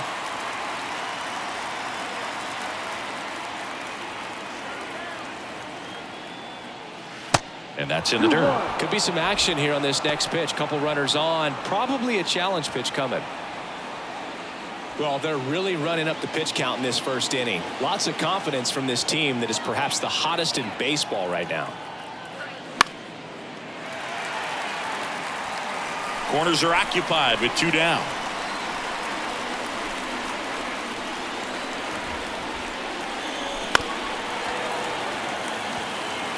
Pretty good pitch there to take a rip at. He wants to get his arms extended. He likes the ball away from him a little bit, just not able to square it up. Next offering is down low. Teoscar Hernandez up next for the Mariners.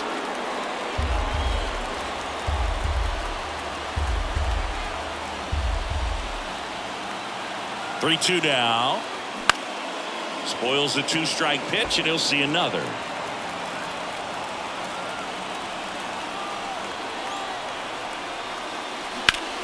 In the air out towards right center. Puts the squeeze on that one, and that'll end the inning. But a run will score in the inning on this RBI double. It's now 1-0. Back after this on the show.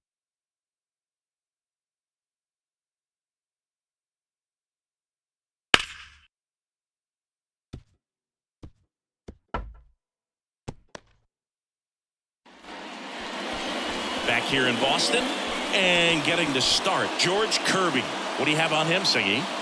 Well, he brings into this one an excellent strikeout to walk ratio on the season. And when you consider the amount of swings and misses that he gets and the fact that he's not issuing free passes, That's going to make him more economical in his pitch count, allow him to move into the middle and deeper part of ball games. So we'll see if that remains true in this one. We go to the bottom of the first, and stepping in for Boston, Jarren Duran. The wind and the pitch. Ball one, no strikes.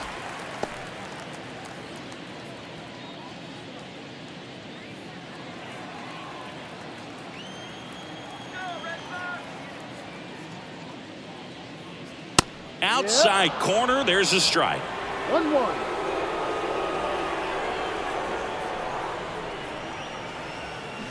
The 1-1 is fouled off.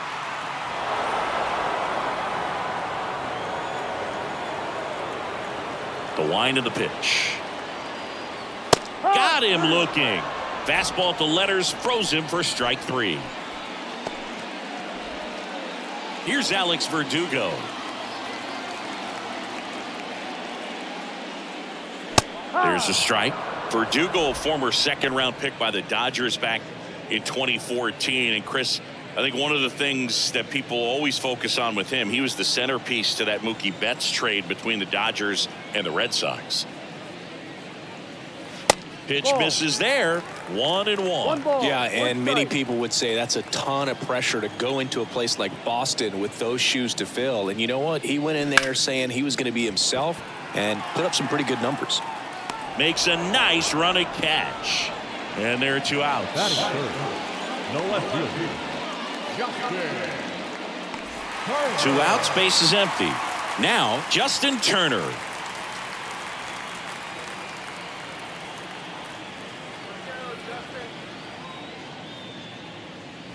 In there for strike one.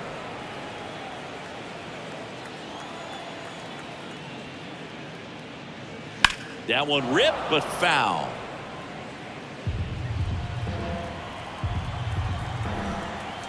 The wind to kick the pitch. Caught him looking for the K. Down in order go the Red Sox. And it remains 1-0.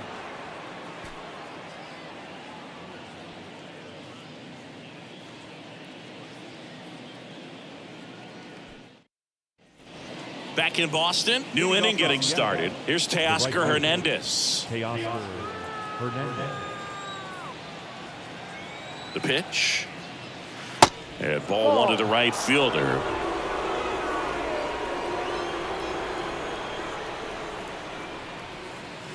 And another ball. Back-to-back breaking pitches away, you get the feeling as a hitter that the pitcher's afraid of you, that he doesn't want to challenge you. So I think the confidence level is raised right here.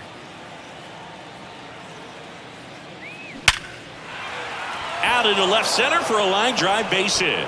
So a runner aboard to start the inning.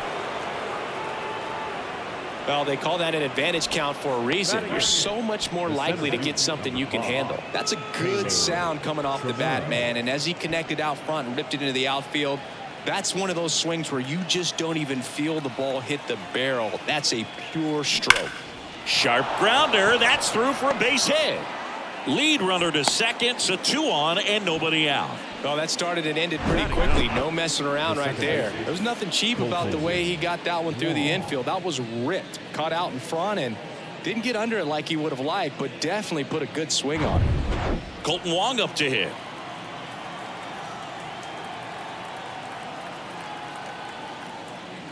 And the first pitch misses for ball 1. 1-0.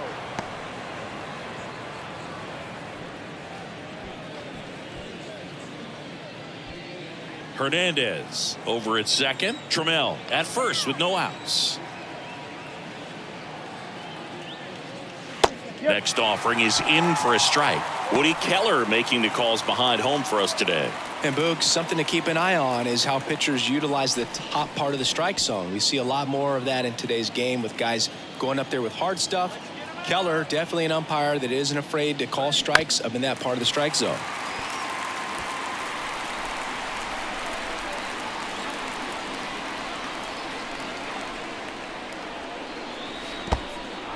In the dirt.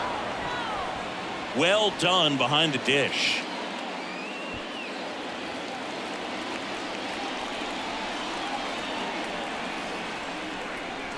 Now all even up. Good job to fight that one off.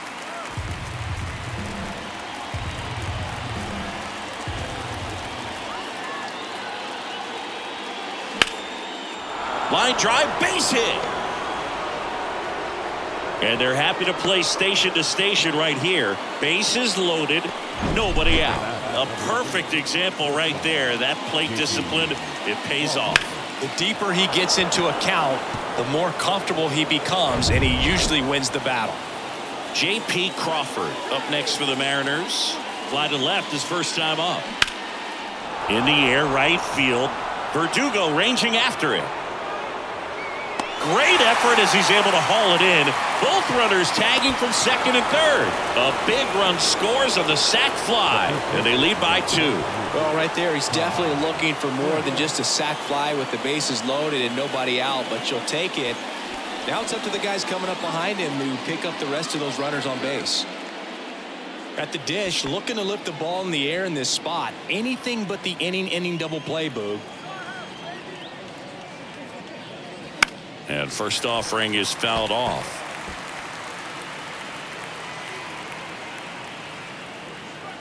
And he deals. Pitch misses outside. 1 ball, 1 strike.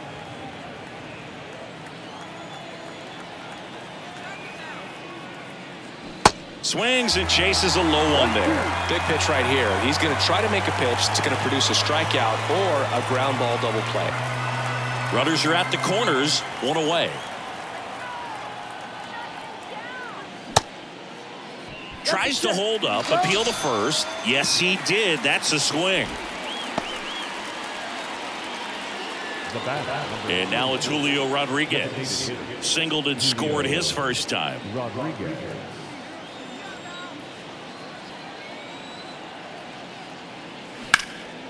Now fly ball to right center. Tapia in pursuit. He's got it. And that is that. They get a run on 3 hits, no errors, and 2 men left on. Now to the bottom of the second. It's the Mariners 2 and the Red Sox nothing.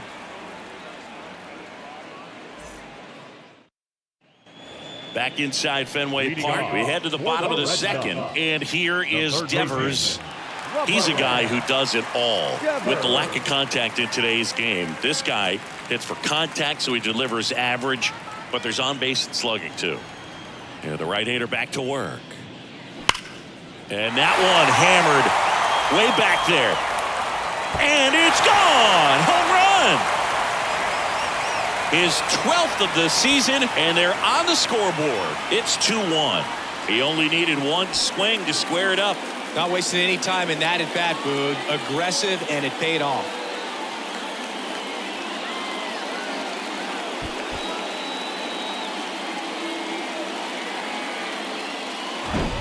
Love to see a hitter aggressive on the first pitch of an at-bat. You watch him from the on-deck circle, so when you step in the box, you're ready to pull the trigger wherever it's at. Really good job by the hitter. Total conviction on that swing. Now batting Tristan Casas.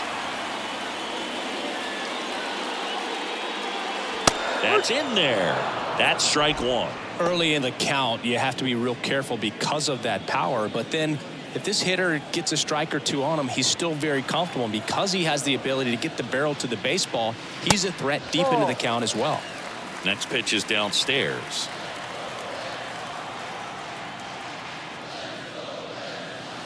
Pitch misses there. Now 2 balls and a strike. Oh, you just got to delete it. You give up that leadoff home run, go back to work, focus on this next batter.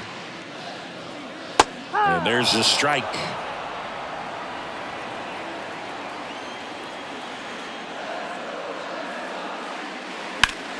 Still 2-2 after the foul ball.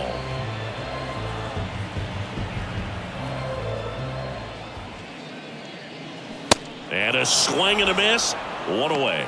He came out of his mechanics there. Typically he likes to shoot the ball the other way, but that time a little anxious. Raimel Tapia up to hit. He's someone that really beats up on right-handed pitching. The lefties, however, give him a little bit more trouble.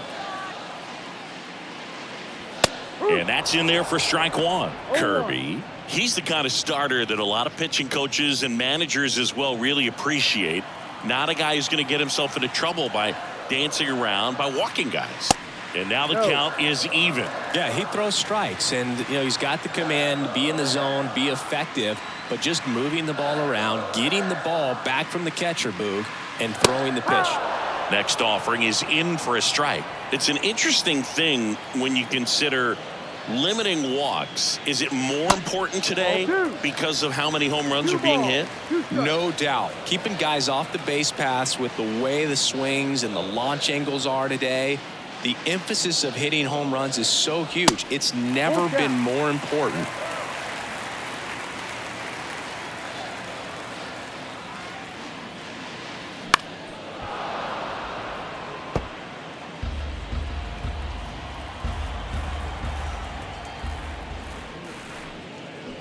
Soft contact in the air, and that'll fall for a base hit. So they get a man aboard with a one-out single. Anything but pretty right there, but he'll take it every time. He'll take those bloop hits off the end of the bat all day long. It doesn't mean you put a great swing on it, but hitters deserve to get a lucky hit every now and then.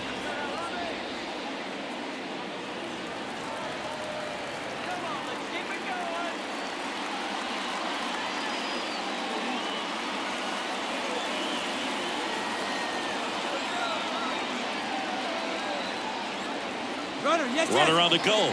Pitch misses. Throw there. Safe. Well, we all know this team is struggling right now, and sometimes you just got to do something different to generate some offense. A little more aggressive right there to put the pressure on the opponent. We'll see if it pays off on the scoreboard for these guys.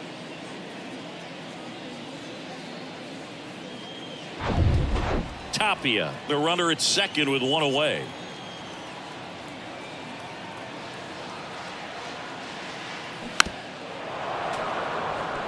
Yeah, I think the other part, though, as well, is it goes both ways, because I think that guys at times are more than willing to give up walks because they'll come back and strike the next guy out. So now 1-2.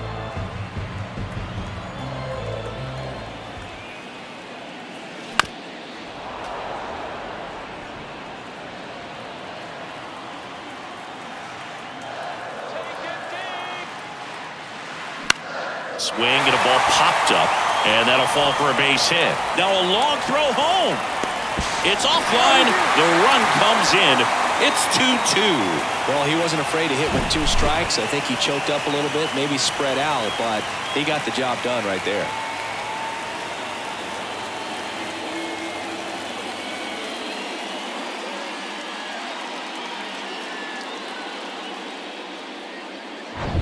One gone, runner at first. Number 47 up next for the Red Sox. First pitch, and that's in for a strike.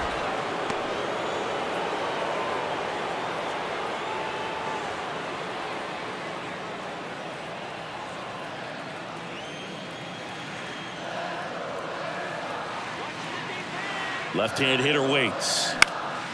Fly ball down the line.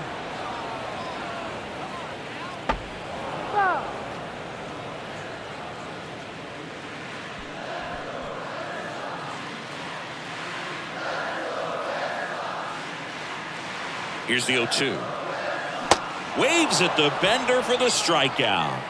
A pretty good break on the curveball right there. Maybe not as down in the zone as he would have liked, but deceptive enough to get that swing and miss. And if you don't catch that pitch out front on the barrel, it bears in on you pretty hard.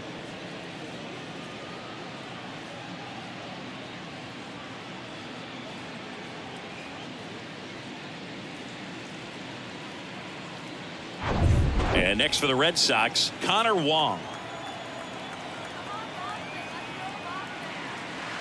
And that one just misses. A ball and no strikes.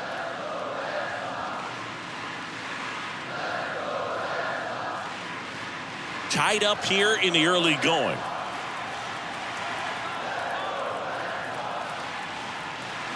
Next offering is in for a strike.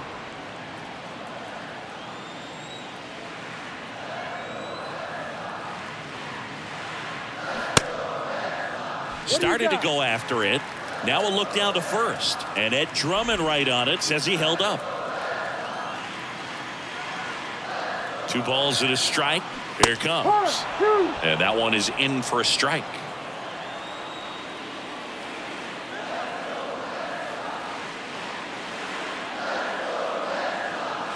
Got it by him for the K.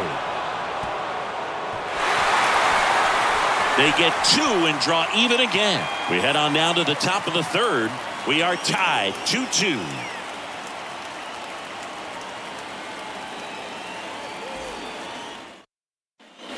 All set for the start of the inning. Here's the left fielder, Jared Kelnick.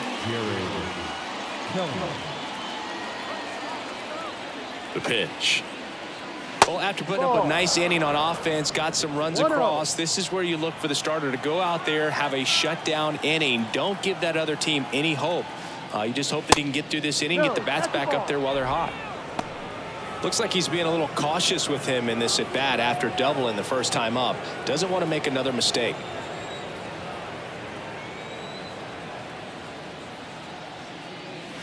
That one missed. Now 3-0. Well, these Mariners doing a great job, Boog, of just waiting for the right pitch to come their way, and I'm seeing very patient at bats out of them. They're doing a good job of working the pitch count, and they've been able to push a couple of runs across to score as well. Swing and a ground ball up the middle. That's a base hit.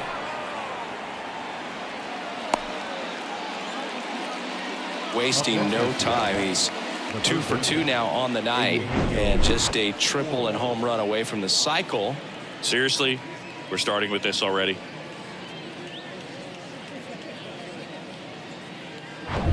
Hey, Eugenio Suarez up to hit now. Reached on a drop. 3rd strike his first time. Swung on, belted. That one back. And he brings it in on the warning track. That's just a really nice catch on the run right there. He saved extra bases for sure. If the pitcher's his friend, he'll give him a second to catch his breath before he's ready to deal the next pitch. And here's the catcher, Cal Raleigh.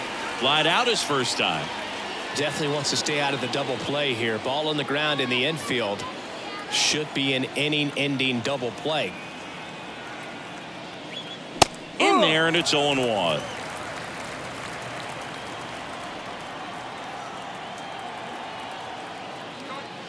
Next offering misses, and the count even 1-1. No, he's really working him away this at bat. Sometimes take a little bit off velocity, try to get a rollover, something on the ground, stay away from that big hole on the right side of the infield. Next offering is downstairs. 2 balls, 1 strike.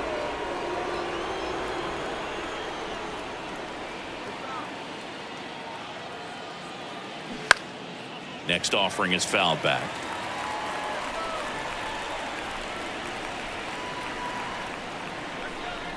2-2. High fly ball out towards left field. That's back. Pulls it in on the warning track.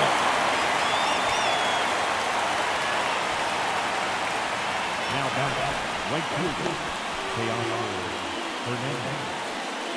And now Teoscar Hernandez. 1 for 1 with a single and a run scored so far. Throw over to first. Kelnick dives back in safely. Hernandez getting the start in right. 30 years old now, and he's won a Silver Slugger in the American League.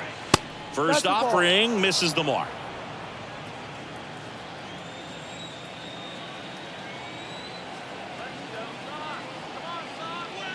And delivers outside. Kelnick leads off first with 2 down to the inning. Next one is off the plate, and that's ball 3. A rare 3-ball count here. He's been throwing strikes all day. Got to be ready to hit if you're in the box. Here's a 3-0. And ball 4, 2 aboard. Well, just came apart right there. 4-pitch walk, and guy at the plate was not going to help him out by swinging at something out of the zone. First and second, 2 down. Here's Taylor Trammell.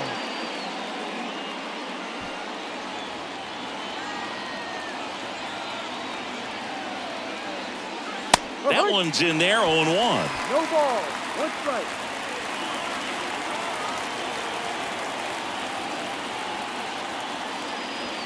Just missed.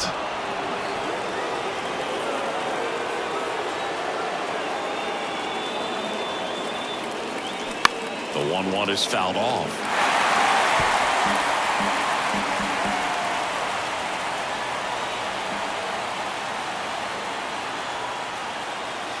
Sets him down looking.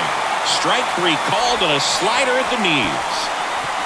Sometimes he wears the emotion on the sleeve, but that's okay as long as he's getting results. And right there, thrilled with the punch out to get out of a jam.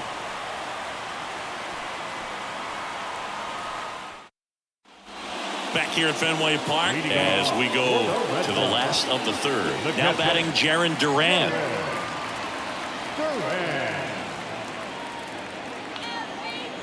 The right-hander back to work. That's in there. That's strike 1. 0-1.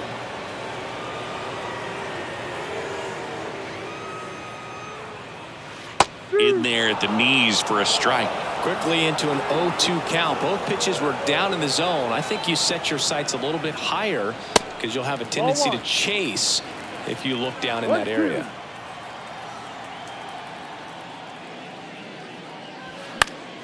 Fouls it off. Still 1-2. And the righty deals. That missed inside. 2-2. Well, he's so great about hitting the ball the other way. He gets those arms extended. So right there, just trying to straighten him up a little bit so he doesn't have as much outside plate coverage. Hernandez makes the grab on the run. Alex Verdugo up next for the Red Sox. Hit it well, but flied out to the deepest part of the outfield his first time.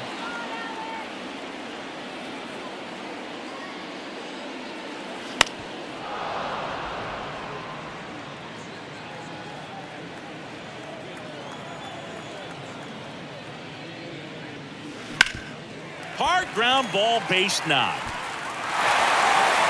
He puts it in his pocket, safe at first without a play.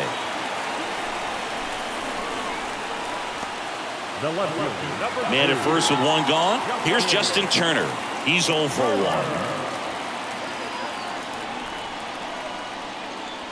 1. And that's in there for strike 1.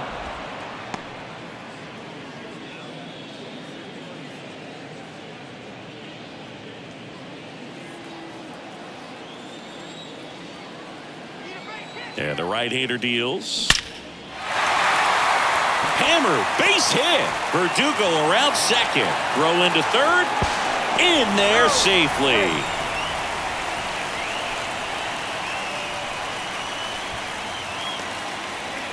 One away, runners at first and third. Devers now. He's already homered in this one. And that's a strike.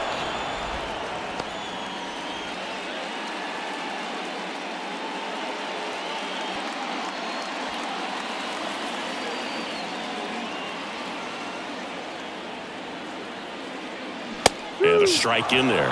Well, in this situation with a runner on first, less than 2 outs, some say, hey, get the ground ball, double play with 2 strikes. Some people say get the strikeout. I think you just execute your pitch, make the best pitch you possibly can, and let the result be whatever it's going to be. The next offering misses. Ball 1. He's looking for a ground ball to get a double play and out of this jam. First and third, 1 down.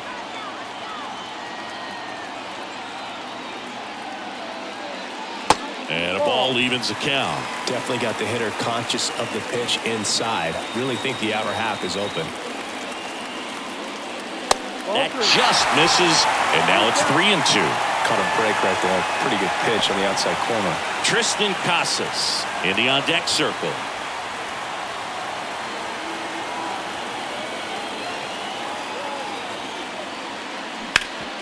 It's in and out of his glove. To Crawford for 1. Back to first, but he beats it. And a run comes across. I promise you, there are guys that get a little bit faster when they can smell an RBI. That was a possible inning-ending double play. Great hustle, and he gets rewarded with the RBI because of it.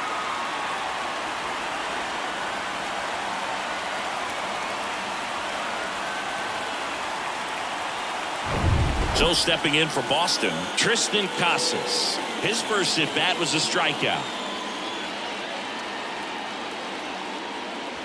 Ball one, no strikes.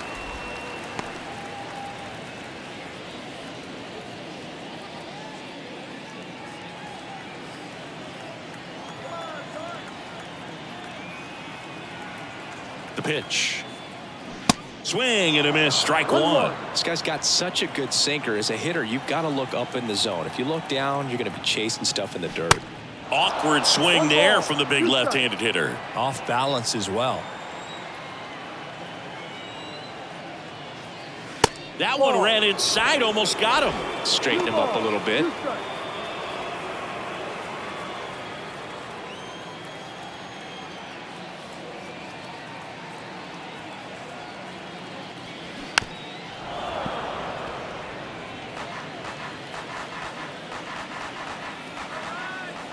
The 2-2. And now the count filled up 3-2. Great RBI spot here. Just got to stay focused on the pitch. The runner will be in motion, so something in the gap should definitely score it. Good plate appearance there. Able to take the walk. Now a great back and forth, and that at bat. He had to lay off some really close pitches, and somehow he found a way to keep the bat on his shoulder right there. I'll tell you right now, I couldn't have done it.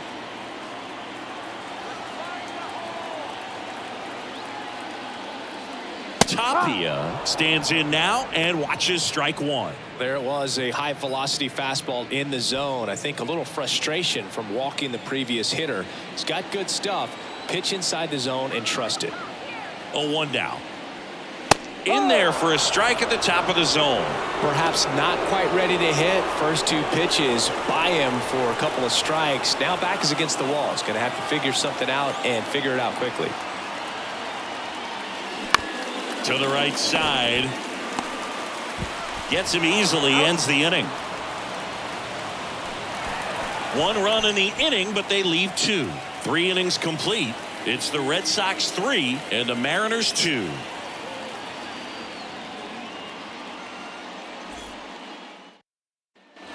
Back now at Fenway. Now here is Colton Wong. This is a guy you got to keep an eye on when he digs in. Definitely been known to drop a drag bunt from time to time, and he's pretty good at it, Chris. Yeah, and he creates a sense of urgency for the defense because of the speed, because of the ability to put down that bunt.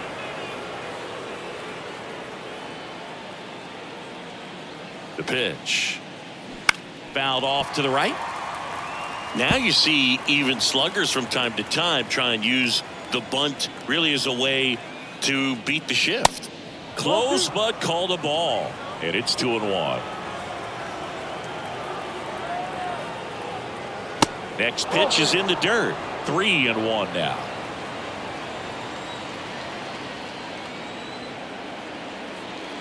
And it's ball 4. He missed down low. Well, he tried to nibble right there and just missed his spot. The hitter didn't offer at it. Now he has somebody to worry about over at first. Back to the top of the lineup. And up next for Seattle, J.P. Crawford.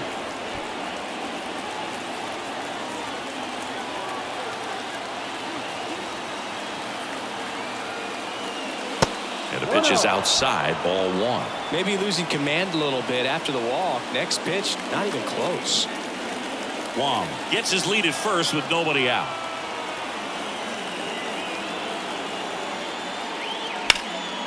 That one lifted to left. That's down. One hops off the wall. Throw comes in. Runner stopped. Second and third. Nobody out. And that's a double. Oh, here we are, third time through the order, and this is where we see the OPS jump up. Manager might have to go to the bullpen a little bit sooner than he anticipated. So up next, Ty France, who's 0 for 2 with a pair of strikeouts. And he swings and misses, and it's 0-1.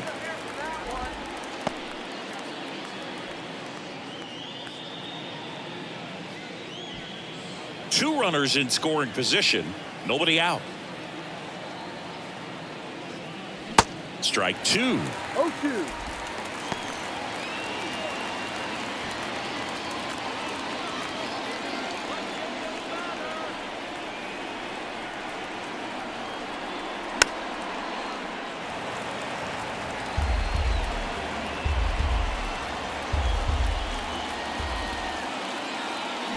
Swing and a miss, and he is down on strikes for the third straight at bat. Well, they've had a great plan of attack for him tonight. I mean, finding all the holes in his swing and his approach, just frustrating for him up there. You strike out a guy 3 times in a game, I think that guy's got to go back and really study some video with his hitting coach, figure out how they're beating him, make this adjustment really quick, because word will get around the league in a hurry. And now, Julio Rodriguez. And he swings and misses at the initial offering.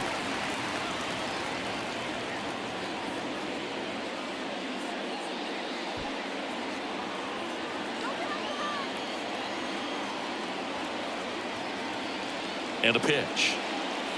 And there's a strike. Boston's bullpen with some activity. Josh Winkowski is loosening up. This would be his first appearance for the club. Rodriguez, a left-hander, also throwing. 0-2 now. This to third. Stops it on a slide. Fires to first. Got him. Nice play.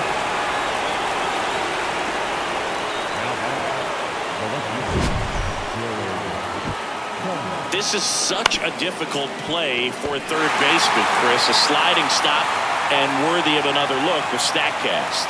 Oh, I'll tell you, man, I'm frustrated if I'm the one hustling down the line the whole time, thinking I've got a knock and going to beat the throw, and then, boom, you hear the ball hit the mid, and you're out. That's just a great stop and great throw. Jared Kelman up next for the Mariners. Check swing, and he held up.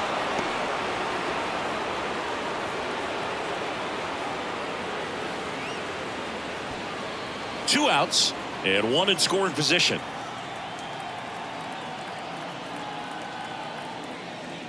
Next offering is in for a strike.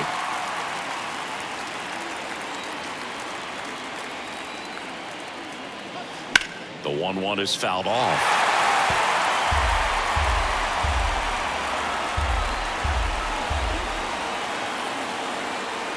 Got him looking. That's a strikeout. So 1 run on 1 hit, no errors, and a runner left. To the bottom of inning number 4 now. All tied up at 3 apiece.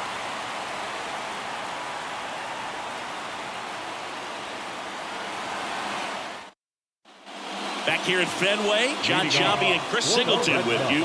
And leading off the bottom of the 4th, Rob Refsnyder.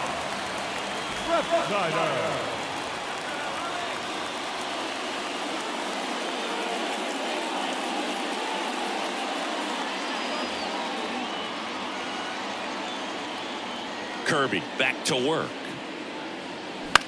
In the air, out towards left center, and puts the squeeze on that. And there's 1 down. Now batting, shortstop. So digging in, number 47. 0 for 1. He struck out swinging last time.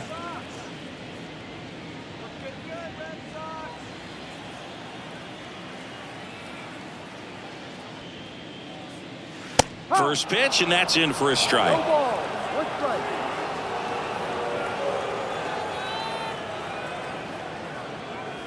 And that one is inside ball 1.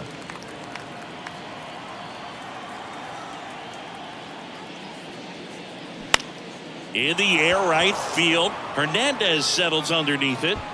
Puts the squeeze on it. And a couple of quick outs. Maybe caught that one off the end just a little bit. Couldn't quite barrel it up enough to really drive it.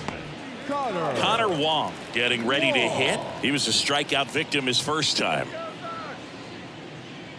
This is important. If he can go 1, 2, 3 here, will be a very positive sign for him and for his team. In there, and it's 0-1.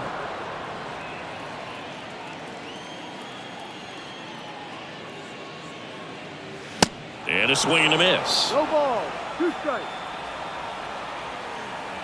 2 down, nobody on. Swings and misses on the fastball up in the zone for the strikeout. Nothing doing for Boston. Still tied 3-3.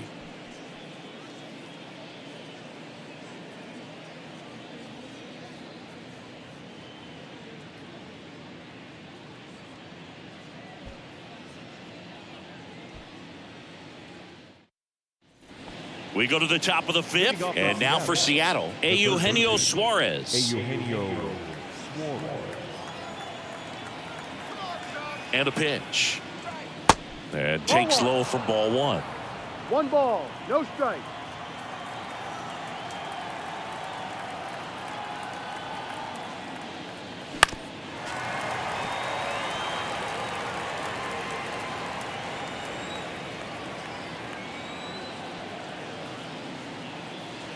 And that's outside. Pretty easy to give up on that pitch right there. Started on the edge of the plate with the spin. You know it's going to finish well off the plate. Now a pop-up on the infield. Devers hauls it in, and there's one away. Now the catcher, Cal. And now the catcher comes up to him. Cal Raleigh.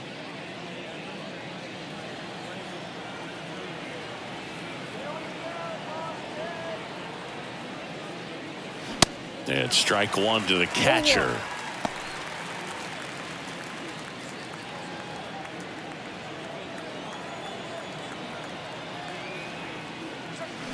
Fouled off left side.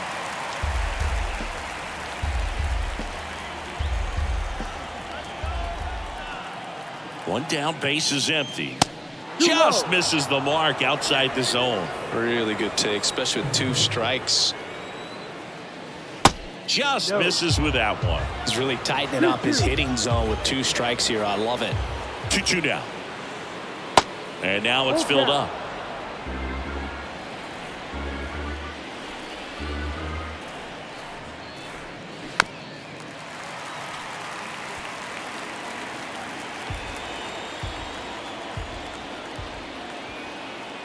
The pitch. Raleigh checks his swing, appeal to third, and Earl Hendricks punches him out. That's a strikeout. And stepping in for the Mariners, Teoscar Hernandez.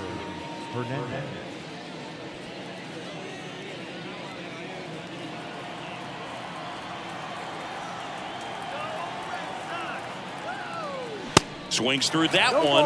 0-1. Sometimes a hitter will go up there and guess, and it's not just pulling something out of the sky, but expecting because of tendencies a certain pitch in a certain location. He just guessed wrong. Base hit. That was smoke through the infield, and that extends the inning. Couldn't have timed it up any better than that. Pretty tough for the infielders to do anything with that one. He pulled it hard into the outfield, and even when you keep it on the ground, it feels great when you hit a missile like that. And now let's see if they force some action with good wheels on the bases. Manager out of the dugout now, and it looks like we'll see a change on the mound. Tanner Houck out of the game, and it's a tie ball game as he heads for the dugout. Back with a new arm after a quick break. Now on the bump, Josh Winkowski. And if you dig into his walk rate, his numbers are really impressive. He's really filled up the strike zone this season, so these guys better be ready to swing the bats.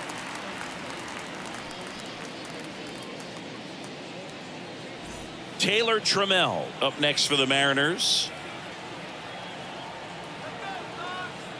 Throw to first, and he's back in safely.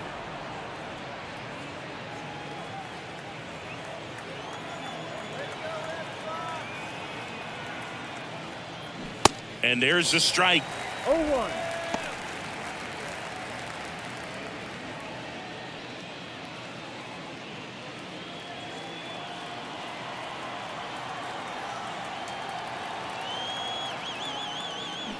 Swing and a miss. 0-2.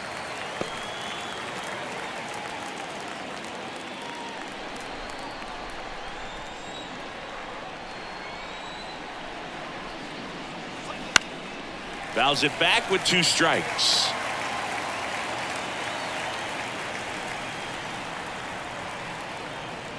The 0-2. Way high. 0-1.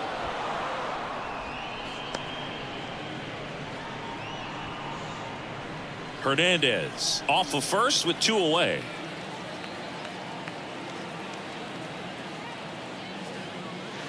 Next offering is down low.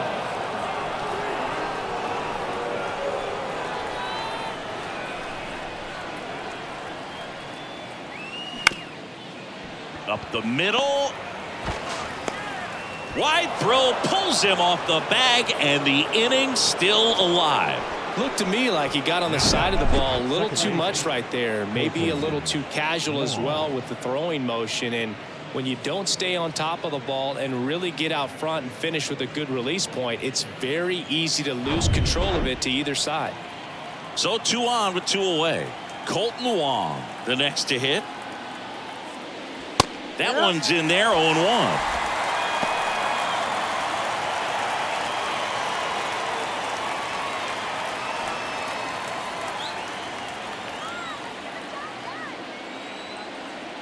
Right-handed reliever. Check swing went around. And the count is 0-2. First and second, 2 down. Got him! Third out, and that ends the frame. Mariners leave a couple. Score remains tied at 3.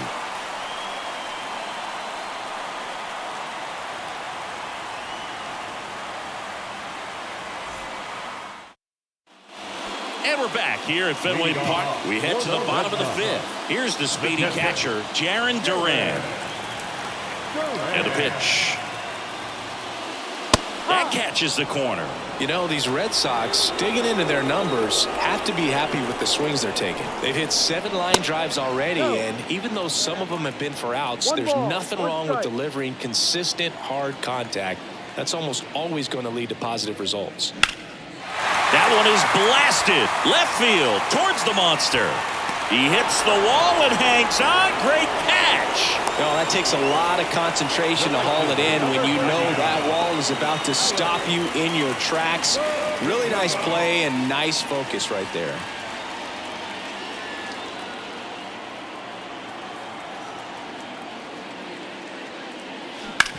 On the ground, right side.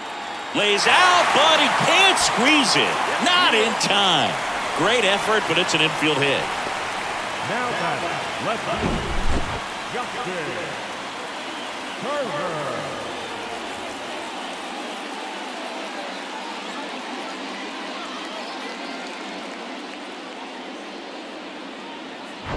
Here's Turner now.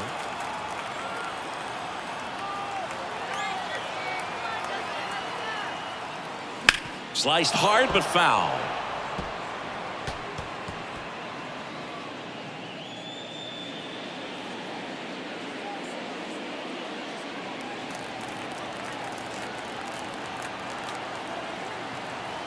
And the pitch. That's a slider for a strike. Pretty impressive. We haven't seen that pitch from him much, but he's got a really good feel when he throws it. That's to third. And it stays fair. Kelnick with a quick throw back in. And 2 on now as they try to rally here. That's back-to-back singles for him. Just found a way to slap that ball down the third baseline. That's really excellent bat control, and it kind of goes back to all those drills you see hitters do off the tee where it's placed in different spots. That was just nice. A chance now to take the lead, and at this point in the game, that could be a deciding run. Rafael Devers up to hit.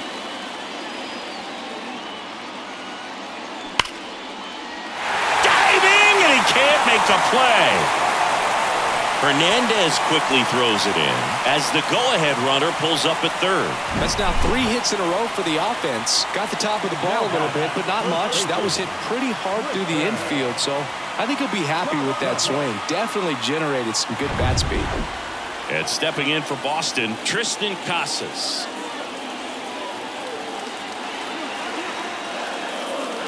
That's in for a strike on the outside corner. 0-1.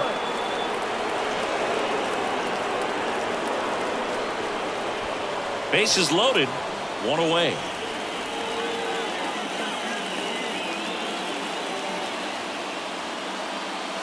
Next pitch is downstairs. Action in the bullpen for Seattle. Marco Gonzalez, the left-hander, up and throwing. 10, warming up as well.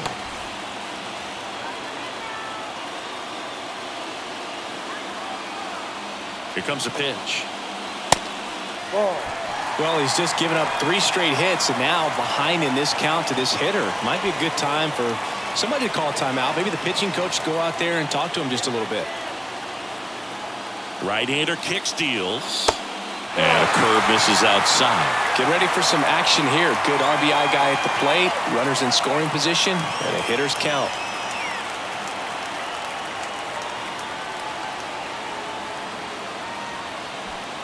Verdugo on third. Turner on second. Devers at first. One gone. Lined, and that's a base hit. One run's in. The throw to third. And he's in safely at third as they take the lead. 2 runs come in. Well, when you fall behind in the count, you've got to come into the zone, and then guys have a better chance of hitting the ball hard like you did right there.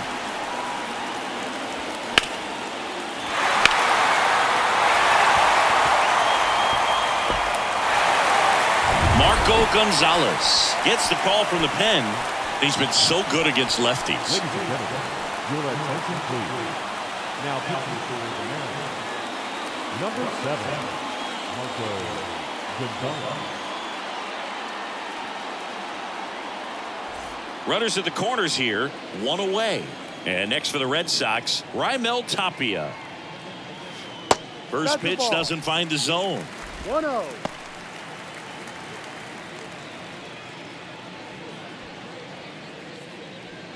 Still only 1 out here in the inning.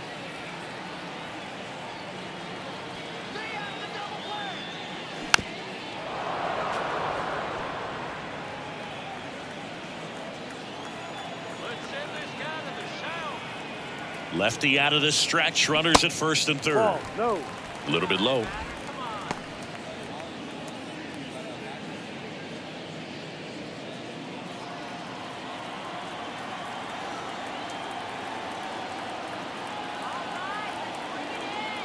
The 2-1.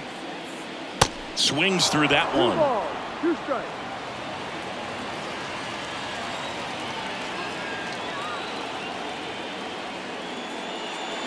Swing and a miss. Struck him out. And now 2 gone. Now back. And next is the designated hitter, Rob Refsnyder. Well, the way these two teams have battled in this game, you know you need more. Got to continue to add runs if you're going to get out of here with a win.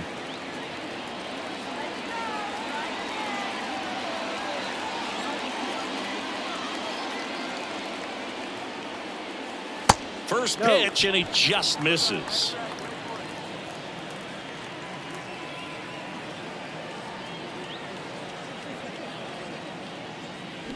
Swing and a miss. Nice changeup. Man, he really sells the changeup with that arm action. The 1-1 is fouled off.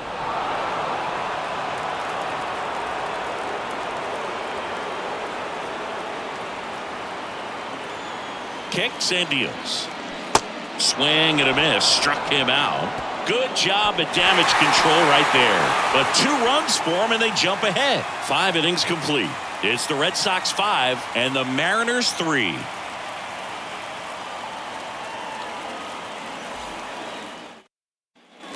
Back here in Boston, all set for the top of the 6th. Here's the shortstop at the plate, J.P. Crawford.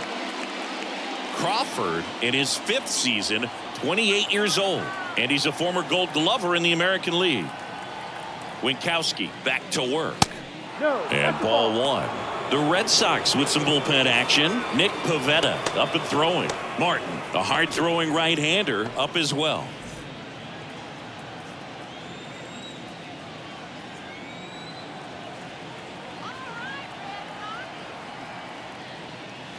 Next offering upstairs. 2-0 to count.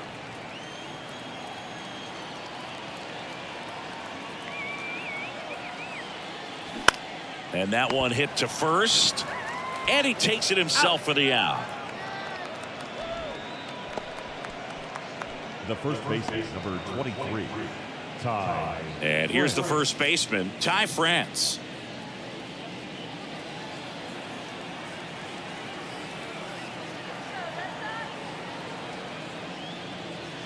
And the first pitch misses for ball 1.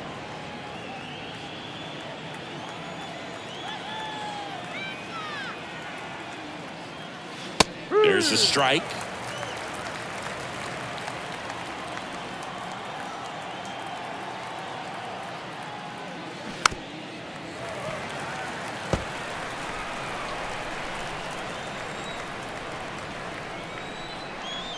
And here it comes.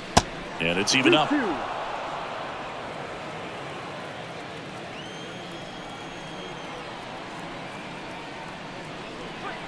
And that one missing low. He should get a pretty good pitch to hit here with 3-hole hitter coming up if he's walked.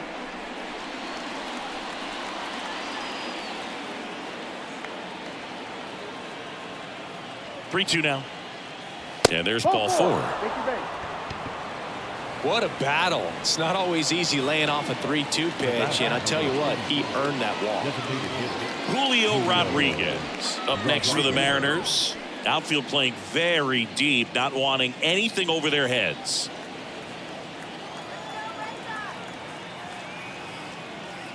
Rodriguez measures 6 feet 4 inches, 230 pounds, and he's usually in the outfield. Today he's the DH. Fouled off down the right side. You know, Bill, people don't realize how far the jog is from the dugout to the outfield position. And if you're playing in Oakland, man, it's a country mile to get out there. So for him to be able to be the DH today, that is really a nice day off.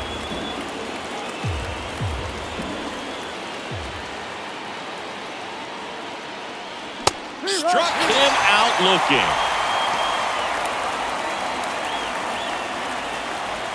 And next will be the cleanup hitter, Jared Kelenic.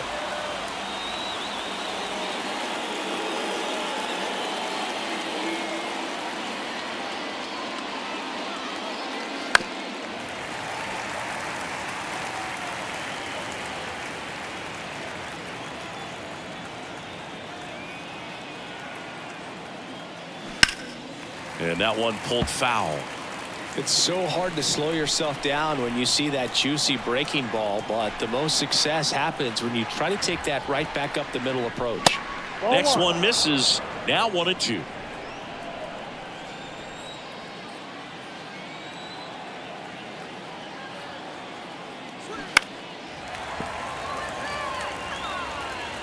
France, the runner at first with 2 gone. 2 balls, 2 strikes to count with 2 outs.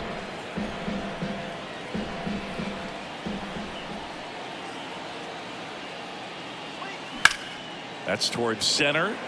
Tapia settles under it and makes the play, and that's out number 3. So no runs, no base hits, no errors, and 1 left on. 8-9-1 scheduled in the bottom of the 6th. It's the Red Sox 5 and the Mariners 3. Bottom of the 6th inning. Joe stepping in for Boston. Number 47. The shortstop.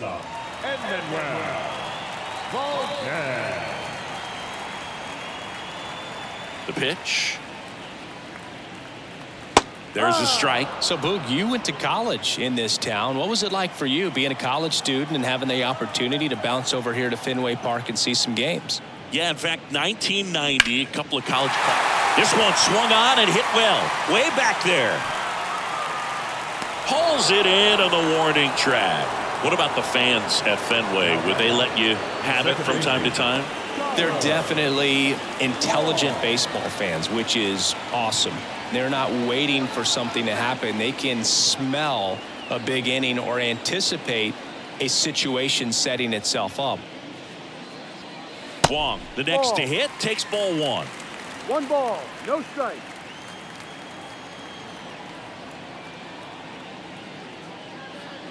One thing I found that was very cool was making a great play to end the inning and running off the field and getting a standing ovation, even at times when you're not a player on their team. As long as you're not winning, they will celebrate and applaud a great play on the field. These fans here, they love and respect baseball. And a good eye there.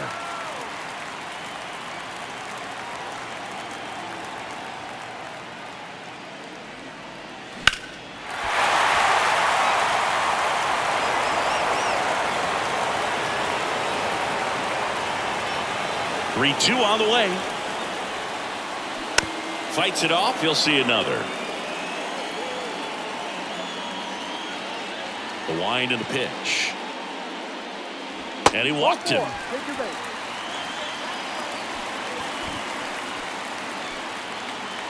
Now batting. And stepping in is the speedy Jarren Duran. This guy's turned into one of the best catchers in the National League.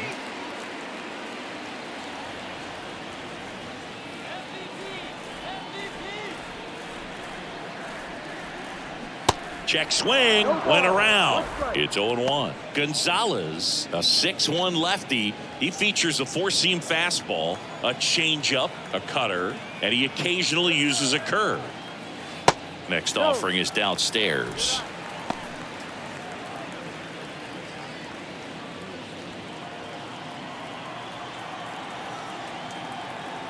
At the belt and fires. Double play ball to second. Tags the runner for one. Not in time at first. It's a fielder's choice. Up next is the Red Sox. The right fielder, Alex Verdugo. Alex Verdugo digs in now.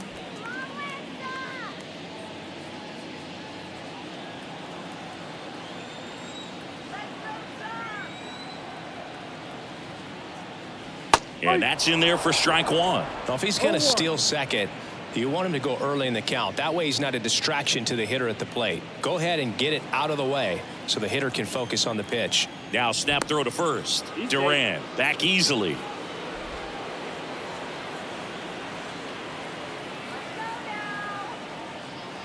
Here comes the 0-1. And fouled off.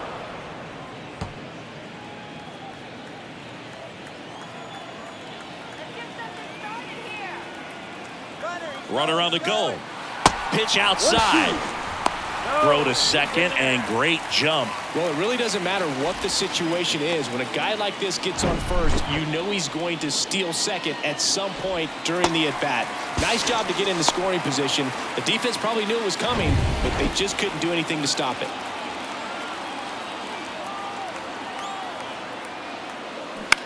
Ground ball right side, and it's through for a hit. Duran rounds third, headed for the plate. He will score. It's 6-3. Well, it certainly feels good when you can win the at-bat after being down in the count, up against it with 2 strikes right there. Didn't make quality contact on the ground ball to the pull side, but sometimes it's just a matter of finding a hole in the defense. Turner climbs in on that right side.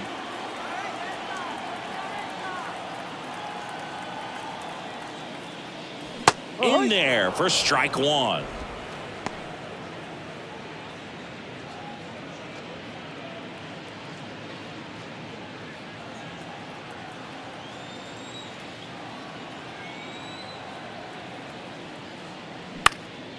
Puts it in the air out towards left center. Trammell pulls that one down, and that is that. But they pick up 1 run on the RBI single. It's now 6-3.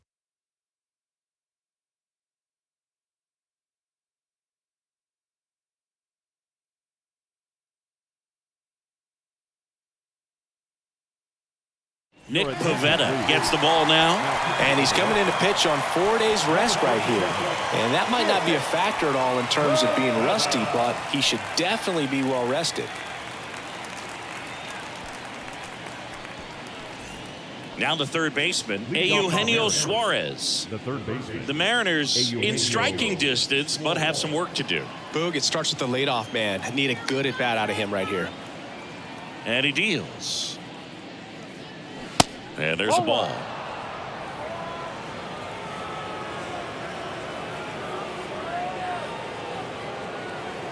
That pitch clips the outside corner. And the count 1-1.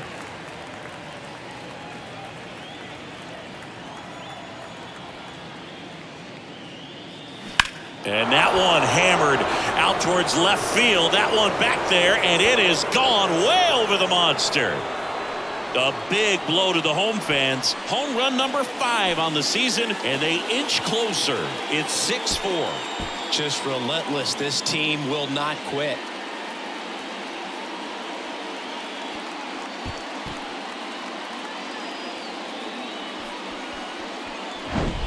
When you're working with this kind of velocity, so critical that you move the ball around, work quickly, and make sure that you keep that hitter off balance. Clearly not fooled by the location or the velocity. He was all over that fastball. Here's the catcher, Cal Raleigh. First pitch, and that's in for a strike. Always exciting to see a leadoff home run in an inning. Kind of gets the offense fired up, and you start to expect a big inning. And now the 0-1. Swing and a tapper that rolls foul. 0-2 now. Swings and misses, struck him out. Well, take a look at the 3-pitch sequence here. Pretty simple in terms of putting them away at the plate. Once you're ahead 0-2 as a pitcher, you can really expand the zone and see how aggressive that hitter is going to be trying to protect and battle. And right there, clearly he was in swing mode, but all you can do is hope to foul that off. So up next, Teoscar Hernandez. Ball 1, no strikes.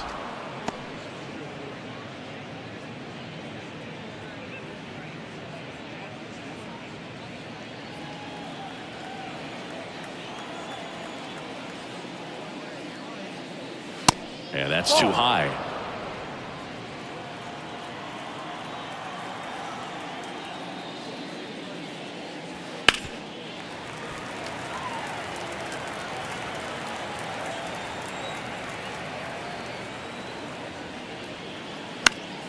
That one fouled off. 2-2.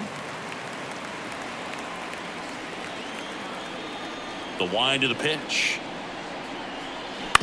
On the ground to the left. And it gets by him.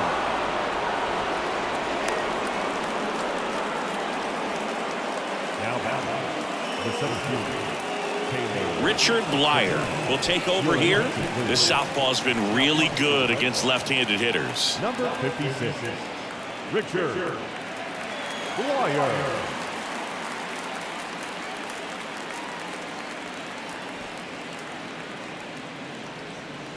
Taylor Trammell will hit next. Step off, throw to first, and he dives back in safely.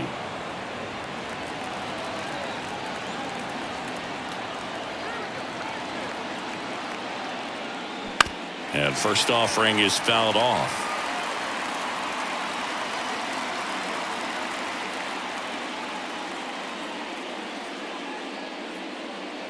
Hernandez, the base runner at first with one out. Next pitch off the plate, and 1-1.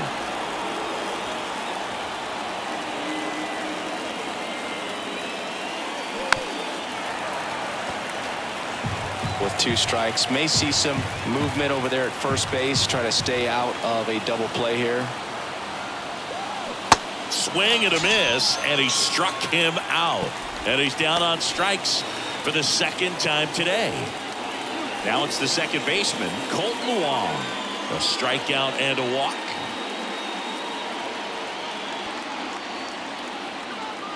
Snap throw to first, and he's back safely.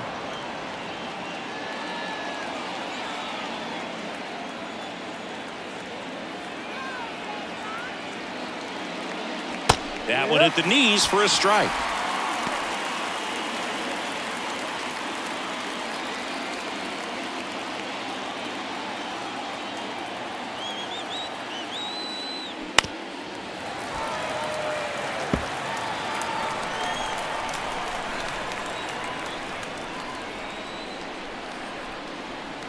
The tying run at the plate. On the ground, right side. Whips it to Casas. That takes care of Wong. That ends the frame. 1 run closer for Seattle after this solo shot. It's a 2-run lead now at 6-4.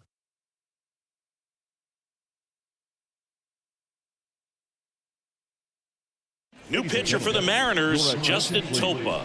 Pretty tight game, so they're looking for quality pitches out of him right here. Got to do his best to keep the score right where it is. And it's Rafael Devers in the box. Devers, the baby-faced assassin. Devers.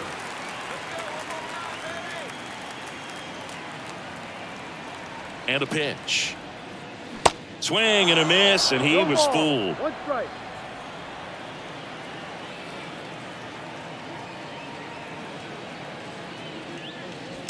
strike two. 0-2.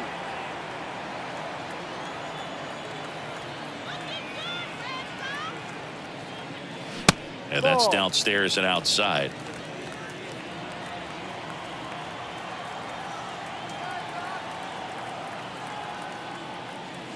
That misses the zone. 2 balls, 2 strikes. Great job of laying off those pitches down in the zone to even the count up at 2-2. Such a better feeling for the hitter.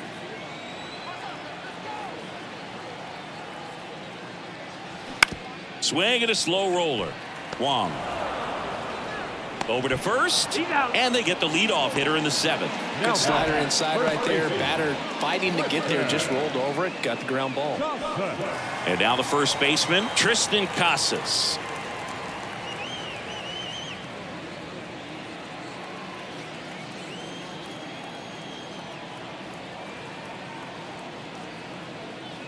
First pitch just misses. Movement in the bullpen. Taylor Saucedo, the southpaw, is throwing and getting that sinker dialed in.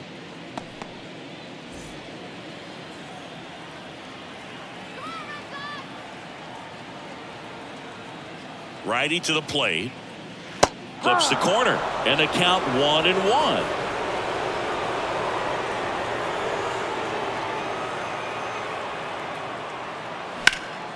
There's a swing and a drive.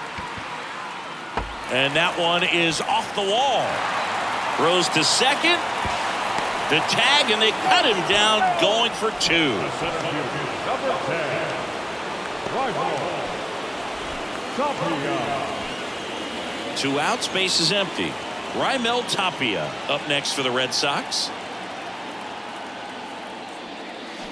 High fly ball near the pole. That one is foul.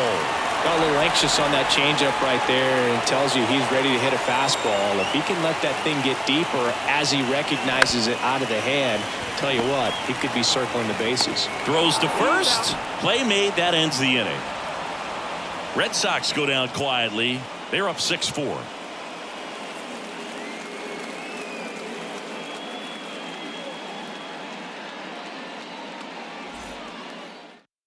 Welcome back, and a new arm on the mound to start the 8th. John Schreiber. Well, the best relievers love the opportunity to come in and protect the tight lead late in the ball game.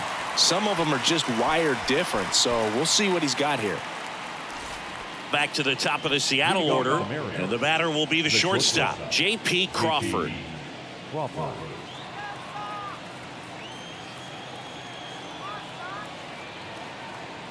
The pitch. That one misses, and that's ball 1. It's getting squeezed a little bit here late.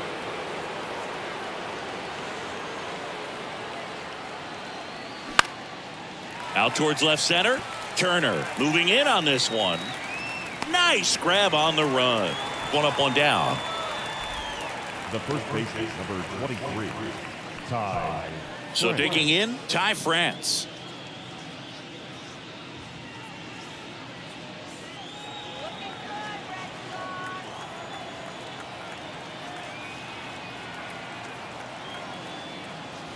There's a strike.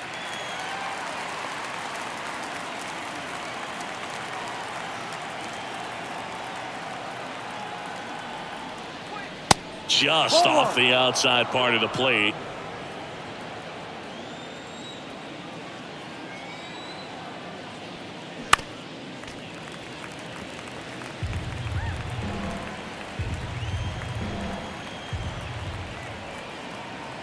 Righty delivers.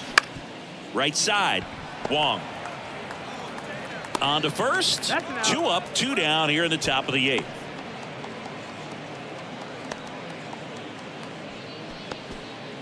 And now the DH, Julio Rodriguez.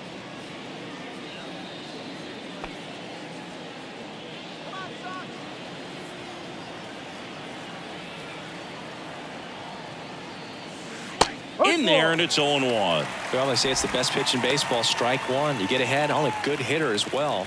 Gives you a little bit more confidence to move through the at-bat.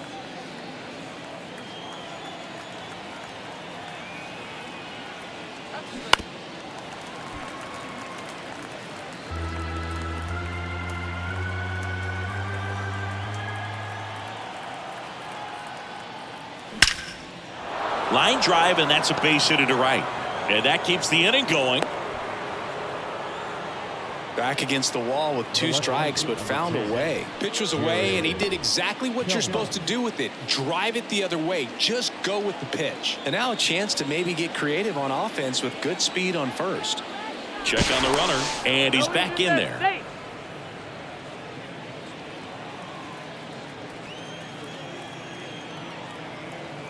Now here is Jared Kellner. Ball. And the first pitch misses for ball 1.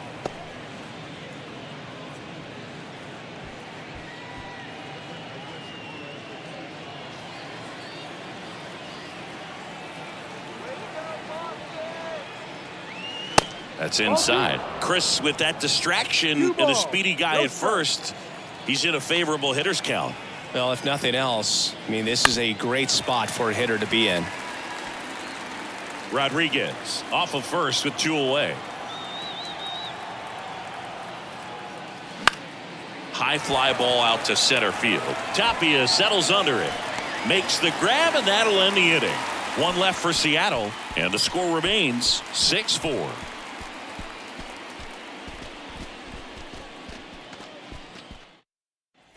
Back here in Boston, bottom of the 8th. Here now the Red Sox DH, Rob Refsnyder. Rob Refsnyder. The pitch. Ball 1 there. 1 ball, no strike.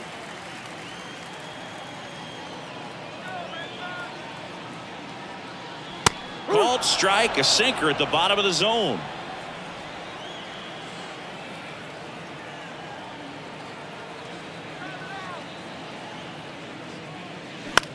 That one the other way. In plenty of time to first, and a quick out, number 1. The batter, the shortstop, Edmanuel. And now the shortstop, number 47.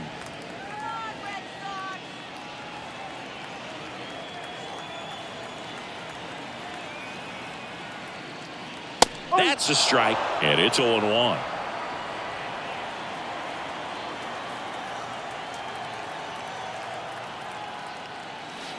Outside. 1 ball, 1 strike. Kicks and fires. And that one fouled off.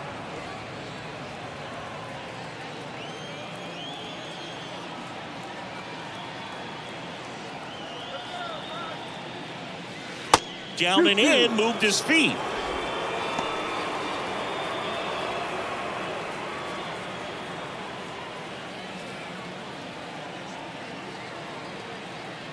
Two. Battling here as he fouls it away.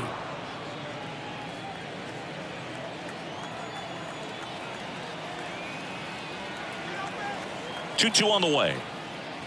That's a little bit low. At this point in the game, you cannot issue free passes. He's going to have to challenge this hitter. Hitter's got to be ready to swing it.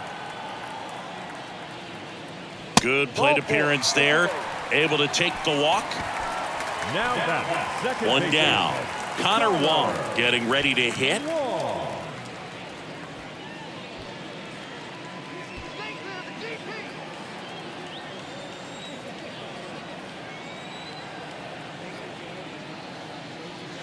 Check swing, went around. 0-1. Topa, a guy that features an absolute power slider. Throws that pitch a lot. He throws it hard and gets a ton of swings and misses. And the righty deals. Comes up empty. That's strike 2. And I think being able to expand with that pitch as you start to offer at it that he can move it just a little bit further away. Before you know it, you're trying to hit a pitch that's off the plate.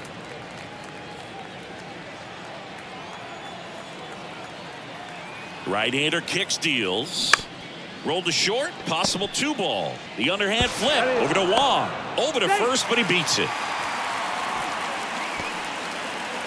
Now catcher, Jared. So the Red Sox lineup turns over. Jarren Duran up next for the Red Sox. Now move to first, and he's back in standing.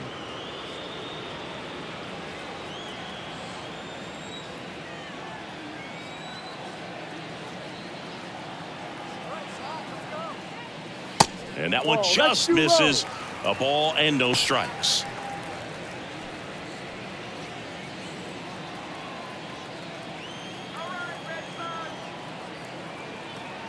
Left-hand batter waits. Fly ball center field. That one gets down for a hit. And that'll put runners at the corners with 2 away. Hitting is really easy for some guys. One thing that I can see already, his bat stays in the zone on plane for an extended period of time. And guys like that, they have a high contact rate and they have more barrels because of that bat being on plane. And even when you don't get it great, it's still hit hard enough to dunk something in like that in front of the center fielder. Move to first. Back standing. He's in there safely. Looking for some insurance, or as our friends down in the South would say, insurance. No matter how you say it, we know what you mean. Verdugo in the box with 2 gone and takes a look at a called strike.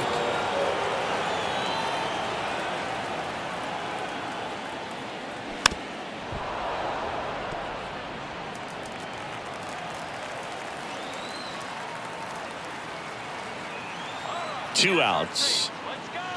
That one drifts inside. Runners on first and third, 2 away.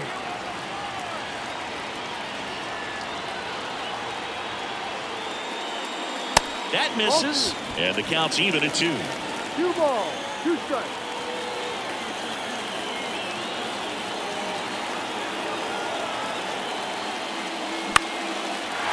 Line drive, base hit. The run scores from third. It's 7-4.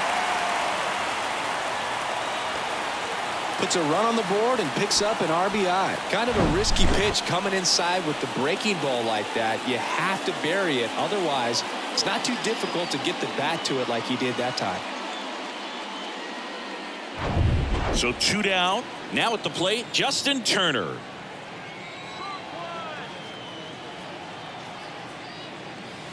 Off the mark there. And that is ball 1.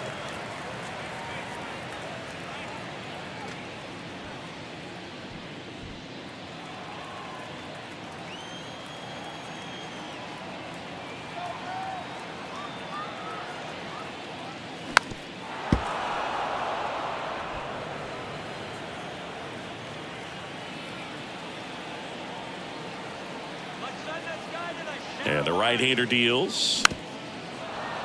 So a foul ball makes it 1-2. Duran at second. Verdugo at first. 2 out of the inning. Hacks and misses. It's a strikeout. But the RBI single pushes across a run. Last chance coming up for the Mariners.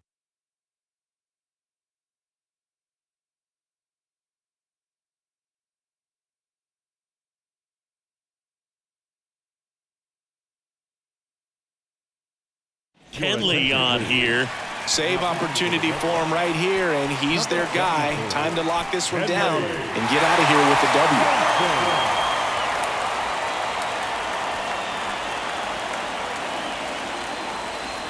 So digging in, Eugenio Suarez. Coming off an absolute bomb in his last at bat. Yeah, and one thing about Kenley, that cutter, just devastating. It reminds me of Mariano Rivera, just how dominating that pitch can be. And here it comes. And misses inside. Jansen in his 13th season, 35 years old, and he's a native of Curacao. And the 1-0. That one missed. 2-0.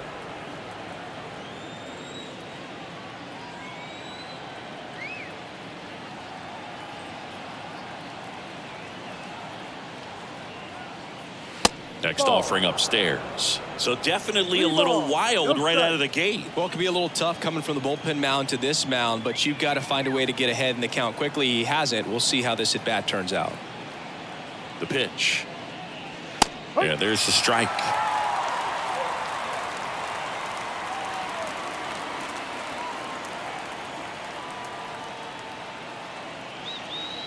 And the pitch. High fly ball out into left center field. Tapia settles under it. And he makes the catch. And there's one down.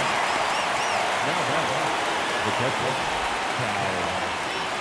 And here's the catcher, Cal Raleigh.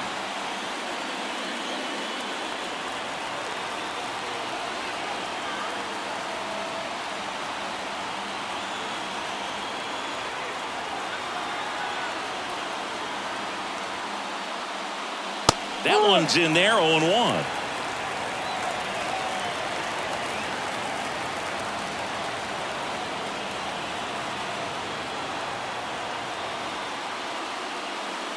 And downstairs.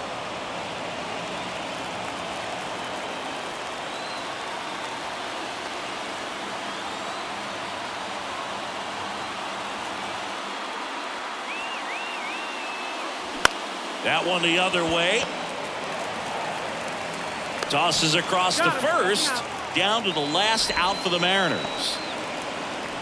Now back, the right fielder, Teoscar. And now the right fielder, Teoscar Hernandez.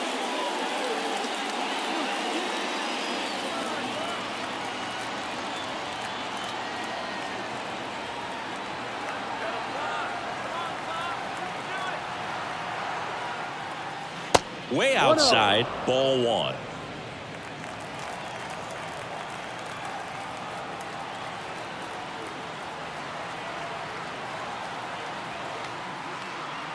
And a pitch. Top of the zone for a called strike.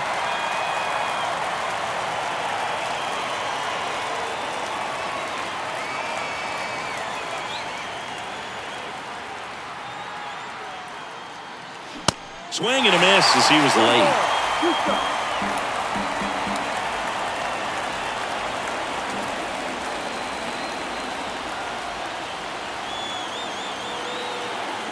Down to their final strike. Ground ball up the middle. Dives, but it kicks off his glove. He decides to hold on to it. He's in safely, and now there's a runner at first. One out away from this game being over, but an infield single keeps them alive. They're still breathing, and maybe this provides that last-minute spark. Man at first, and up next for Seattle, Taylor Trammell.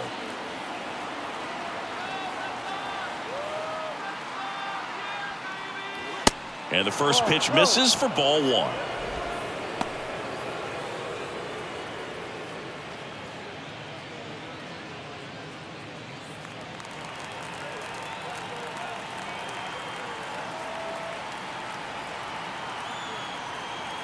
At the belt and fires.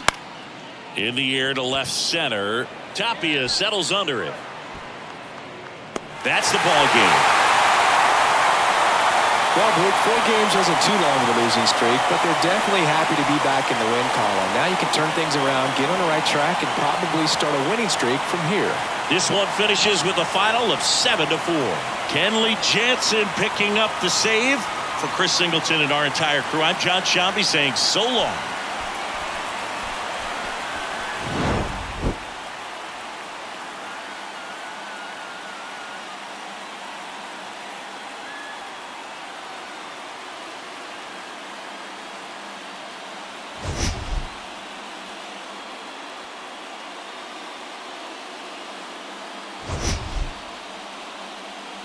Out per inning type of guy.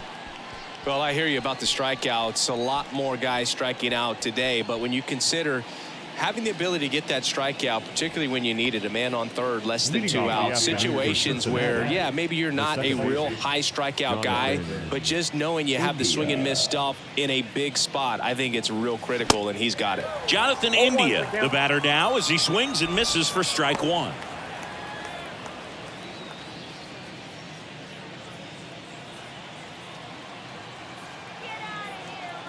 And the 0-1. Lifted in the air, right center field. Hampson on the move to the gap. He's got it. And there's one down. Batting second, the right fielder, number 15, Nick. Now it's Nick Senzel.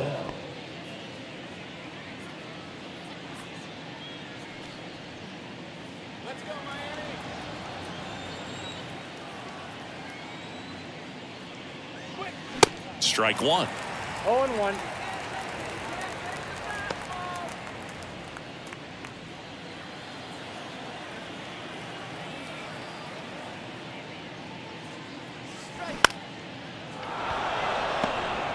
On the run, throw to first. And a couple of quick outs. Hey, man, 4 pitches, 2 outs. That is an excellent base. Now, Spencer Steer.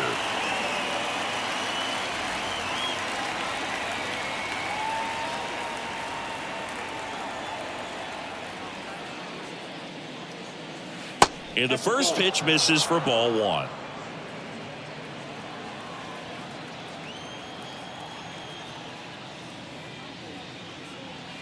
Good eye right there. Definitely a swing and miss slider down and in. He finished that really well. Just couldn't get him to offer at it.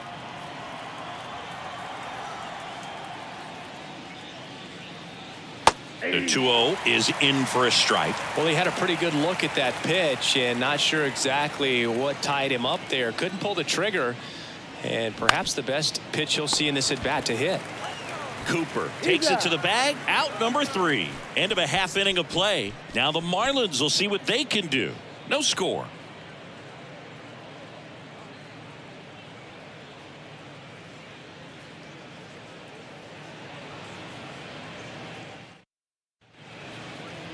Back here at Lone Depot Park.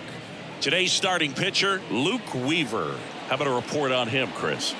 Oh, you know this guy wants to be better than that. I mean, the ERA is bloated. He understands that he's got to put his team in a better position to win ball games. And at this point, you have to forget about your own individual stats and you have to go out there and attack and try to get that W. And if you do that, you'll look up, and most likely that ERA will have dropped over time. John Birdie at the plate. And a pitch. And that's in for a strike.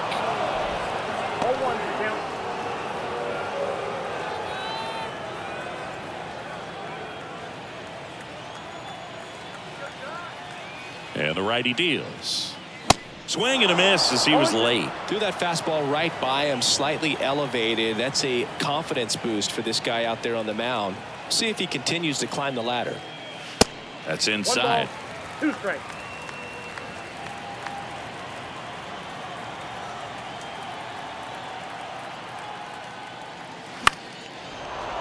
Foul ball, still a 1-2 count.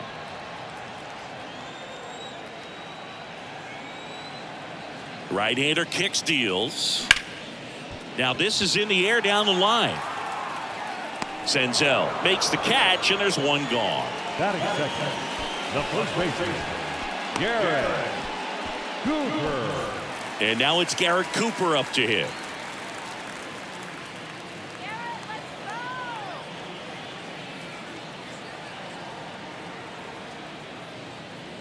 That's in there. That's strike 1.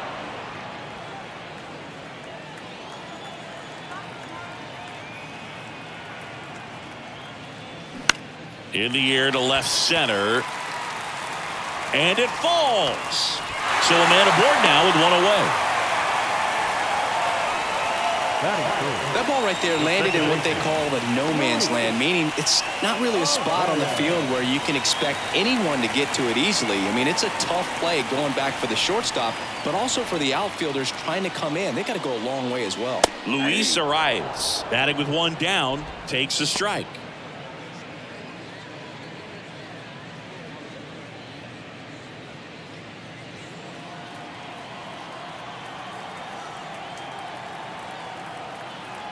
The 0-1. And the pitch is outside, ball 1.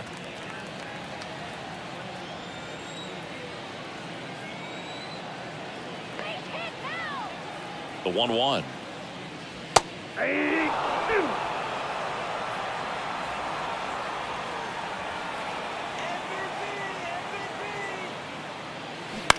Ground ball to first, could be 2. Fires to second for 1. Return throw to first, got him. Double play, and that'll do it. Second inning coming up here in South Florida. No score.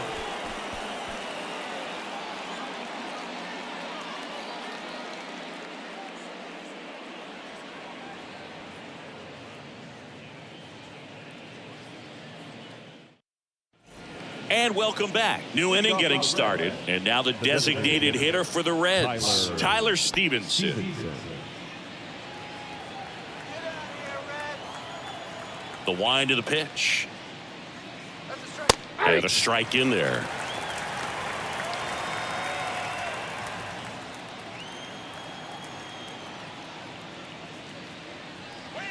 Now 1-1. Dave Lawrence assigned to work home plate in this one.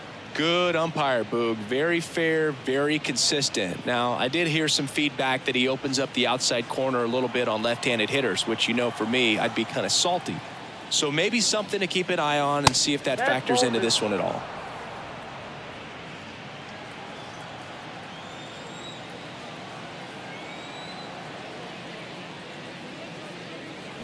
And it's even up. What about some no-nos? Like, you can't call the umpire blue the way you do in Little League or high school, right? Yeah, even in the minor leagues, you'll learn quickly. You call the umpire blue. You better learn his name. And that's just part of being a professional player and even a major league player. He's locked in at the plate when he's using the whole field. He was out in front there. Just needs to let the ball travel a little more, and his timing will be back on track. Good pitch for the strikeout. Stuart Fairchild, the next to hit. And the first offering is not close.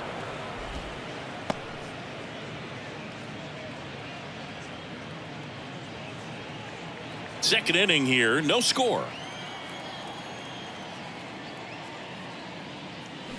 Fought off foul.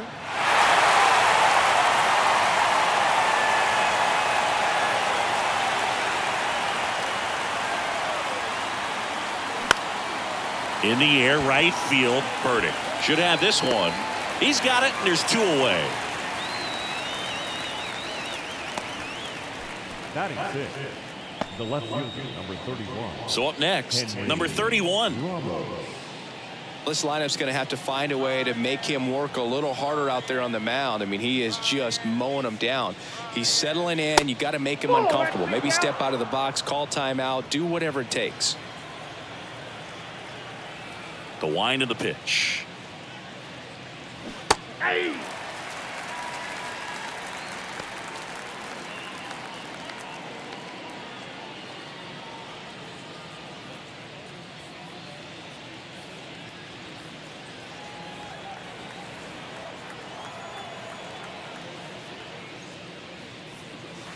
And there's a ball.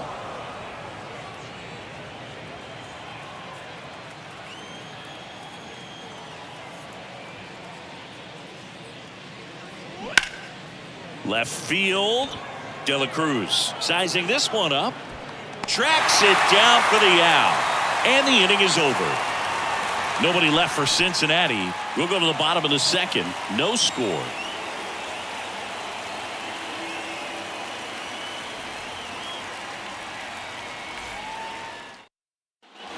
Back here in Miami, bottom of the second, stepping in the long ball threat, Jorge Soler.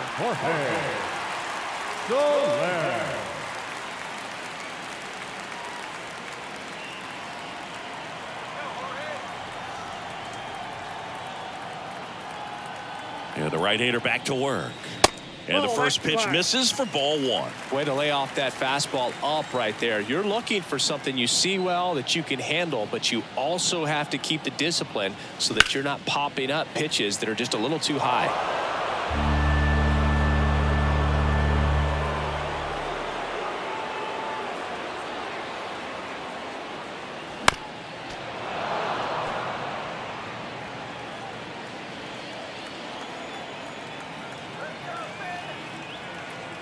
At the belt and fires. That just misses. And that's ball 2. It's a good take.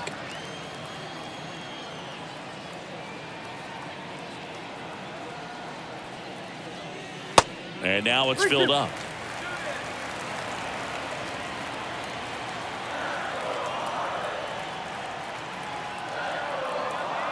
Three-2 now. Swing and a miss. Struck him out.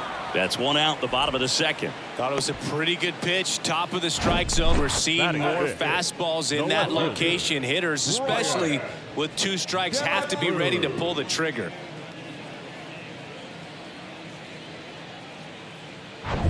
Brian De La Cruz, the next up for the Marlins.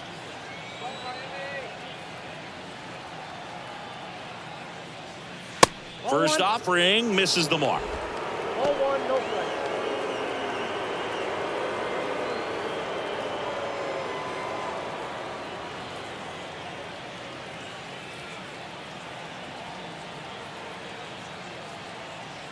One down, base is empty. Upstairs.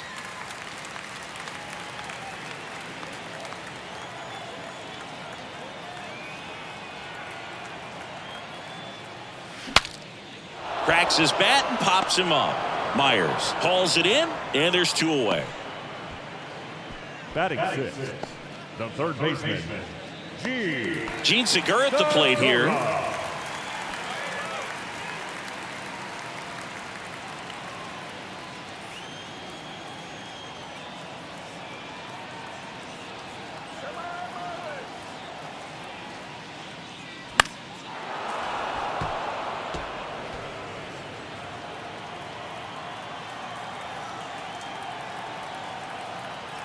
Now the 0-1. Ground ball right side. Myers takes it himself, and that is the inning. And the Marlins down quietly. We'll move to the third with no score.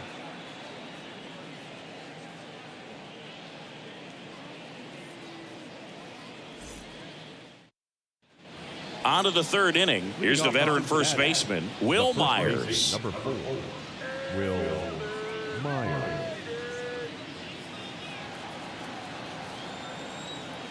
And a pitch. And that one missing low.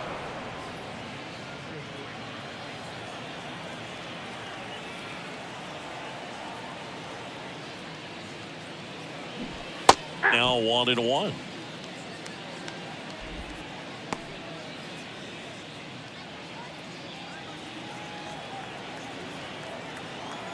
Here's a 1-1.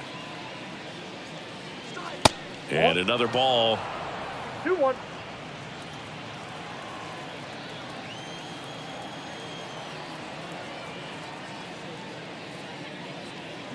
Check swing didn't go. And that's ball 3.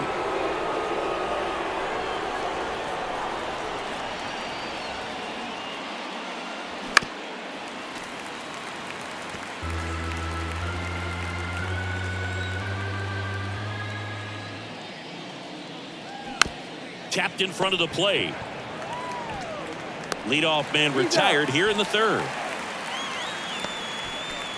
Batting in, the shortstop, Kevin. The batter now, Kevin Newman.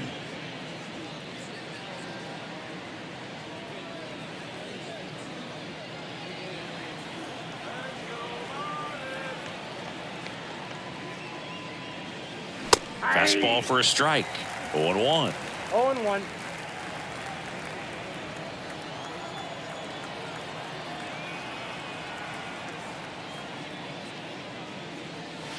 Inside, just missed.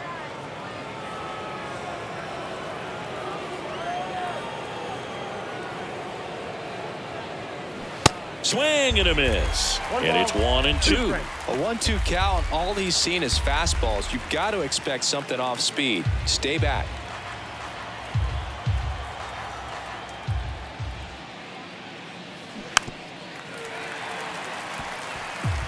Top of the third, no score. Flew open a little bit with that front shoulder, but was able to slow his bat down just enough to make contact with that pitch. Keep the at-bat alive.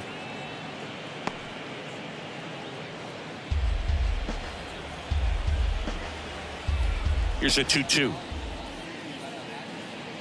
Just misses the mark outside the zone. Really good take, especially with 2 strikes.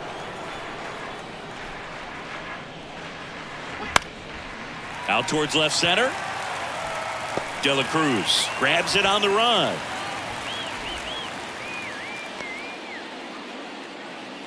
Here's Luke Maile.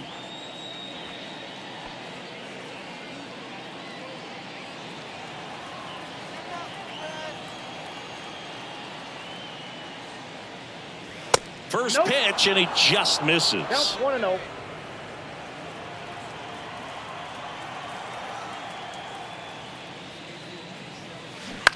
That's to third. Over to Cooper. That's the third out. Reds down in order, and we're still knotted at 0.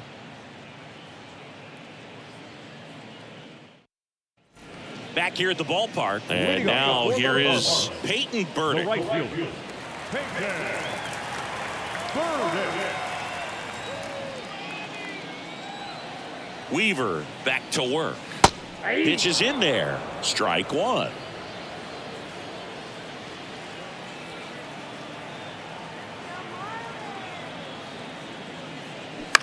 Line drive, and it goes just foul.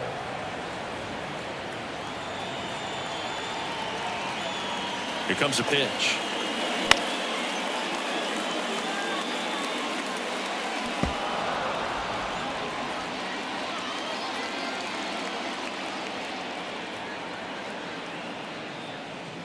And that skips in the dirt. 2 strikes.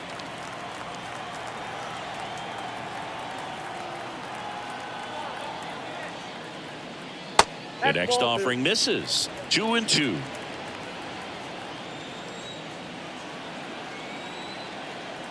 Righty delivers. 3-2. The idea was right, looking to locate that fastball up and in. He just missed his spot a little bit. The pitch. And that's ball 4. That's a tough one to swallow right there. If you're on the mound, you're ahead in the count 0-2, and you just couldn't find a way to put him away. It's going to be frustrating if that one comes back to bite him. Next to hit, Nick Fortes. First pitch, and that's in for a strike. 0-1 to count.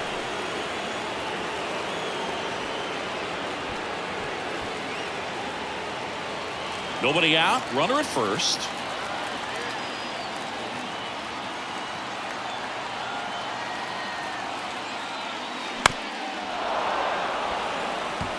With 2 strikes, may see some movement over there at first base, try to stay out of a double play here. Kicks and fires. Gets a piece, and it stays 0-2.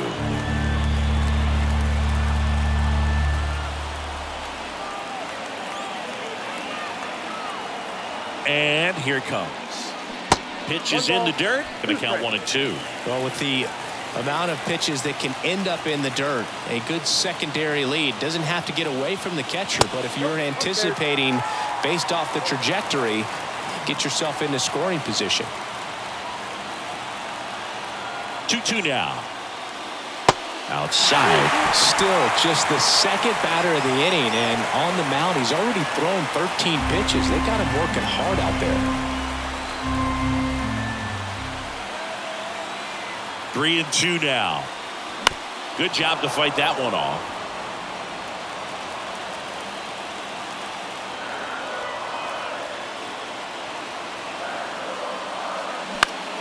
On the ground, could be 2. Steer, toss to second, on to first, double play.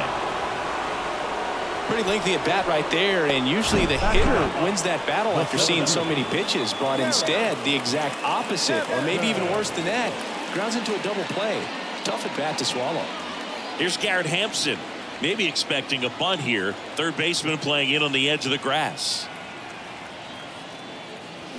And a good fastball to start him off. That's strike 1.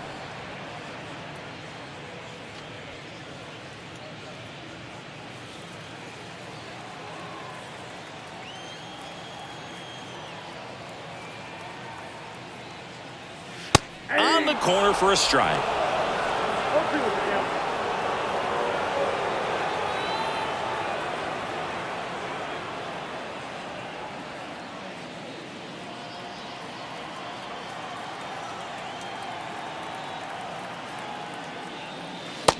Struck him out looking. Fastball to letters froze him for strike 3.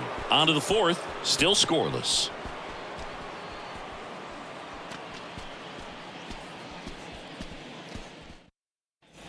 Welcome back. On to the 4th. Jonathan India at the plate. Second baseman, Jonathan India.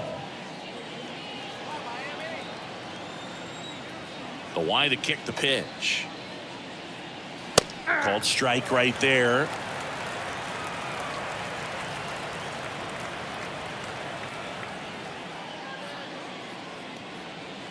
And that one almost got him.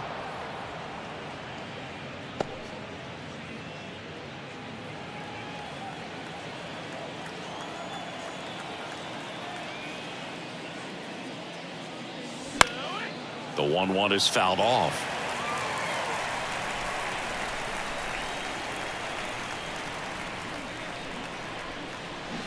got him swinging. Well, that's always the key to effective pitching, is getting ahead in the count. And as a pitcher, it really allows you to start expanding the zone. Guys become defensive, and all of a sudden, for the hitter, that plate starts to get really wide. And what happens is, because of the pressure, you end up committing to a pitch as a batter before you recognize what it is, and that's what leads to the strikeout. Next to hit, Nick Senzel.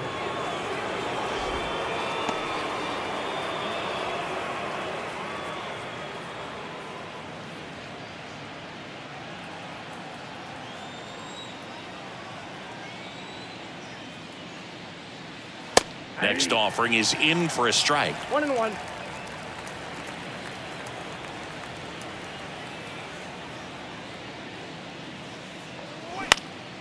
Out towards right center field. No trouble here. Puts it away for the out. 2 away now. The third baseman, number 7, Spencer. Now the third baseman, Spencer Steer. He's 0 for 1.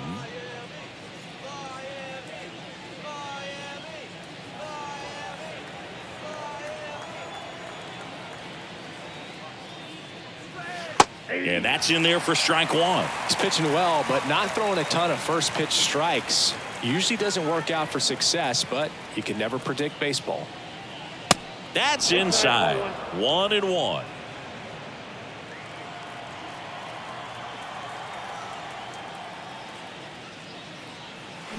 Swings and misses at the pitch off the plate. And he really sells the changeup with that arm action. Fouls that off to the left, and will do it again.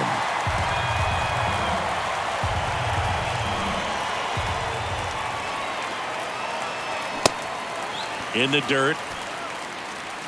In plenty of time to first, and that is the third out of the inning. So 12 up, 12 down to begin the ball game. To the bottom of inning number 4 now. We're tied, 0-0.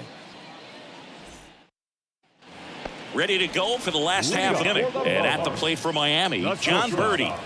Feels like it's less common today that you see a guy like this. The speed component, the contact component, but lack of power. Now the right-hander ready to go. Still no score. 0-1's the count. He just has to understand that his skill set is unique, and he's very valuable for any ball club. If he does that, he'll play a long time in this league.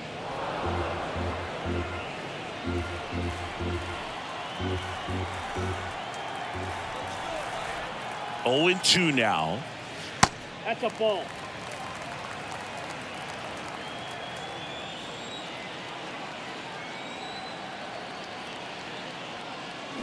That hit him. And the leadoff man is aboard to start the inning. Well, the worst part on that one is he lost control against one of the fastest guys on the team. This might turn into a double.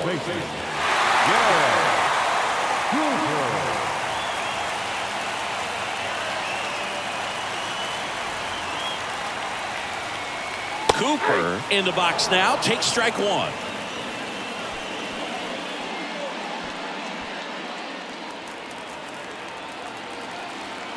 Pickoff move to first. Birdie gets back easily. Another move to first. And he's back in that time as well. Runner at first with no outs here. Again to first. And once again, he's back in safely.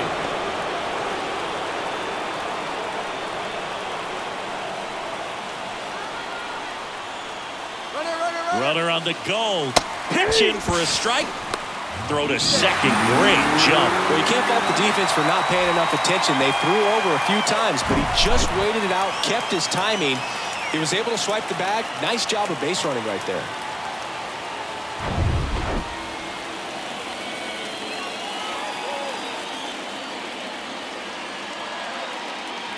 Next pitch misses, and the count 1-2. Hitter's got some good opposite field power. What I like about something being hit to the right side into the outfield is that the base runner at second has a very good read and can determine whether or not he can score on that base hit.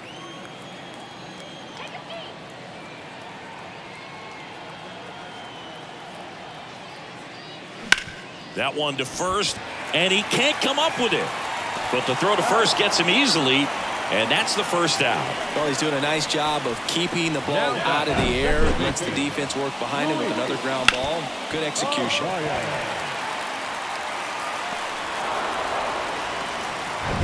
Luis Ariz stands in.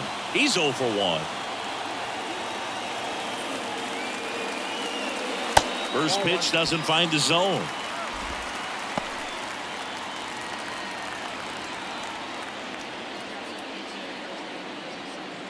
No score here, but a runner at third with one down.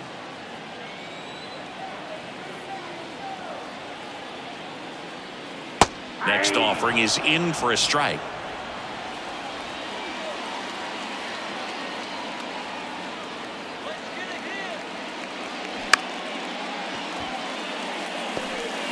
Fires to first on the run. Not in time. He's safe as they jump ahead. A run scores. Did a nice job getting there. Good throw, but very difficult to get anybody on that one as far as you had to go and throw. You know? Yeah, no question.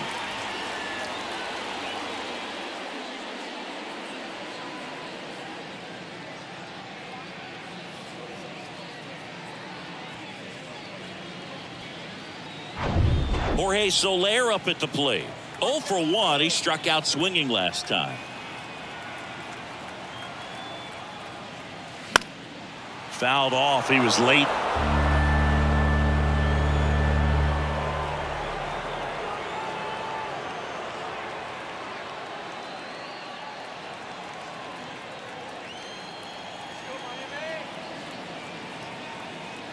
Yo 1. And a foul ball.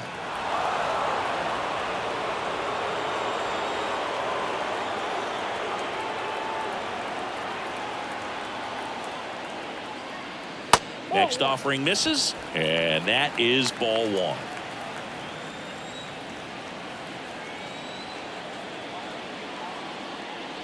Good eye right there.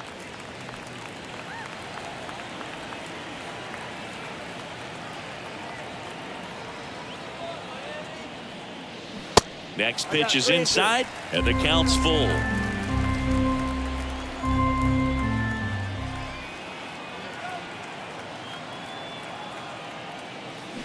Pulls the string with the changeup, struck him out. This guy will throw any pitch in any count. 3-2. He goes off speed, gets the out. Ryan De La Cruz.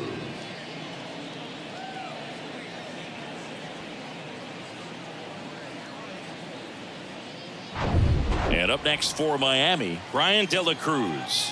He popped out his first time. There's a strike. Boog, over 80% of his first pitches are strikes. You're doing that, you could have a really good day out there on the mound.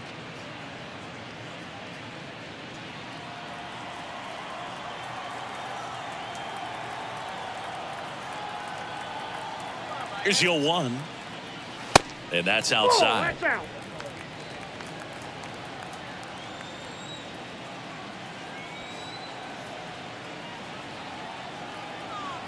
1-1 now. Good eye right there.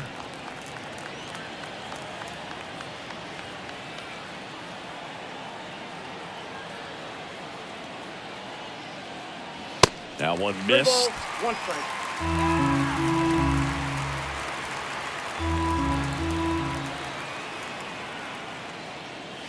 That pitch in for a strike. 3-2 now. 3-2, 2 out, runner on first. A lot of movement in the infield. Hitter's got to stay focused on the pitch. So now 2 on and 2 outs. So close to getting out of it right there, but this inning still has life. And now for the Marlins, Gene Segura.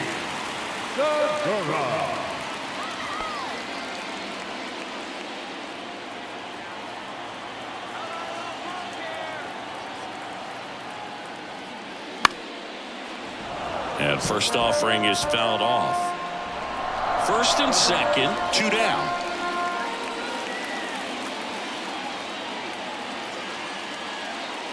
And one fouled off.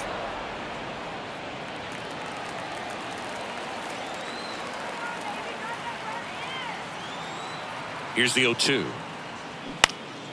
puts it in the air out towards left center. Newman makes the grab, and that'll end the inning. 1 run in the inning, but they leave 2. We played 4. It's the Marlins 1 and the Reds nothing.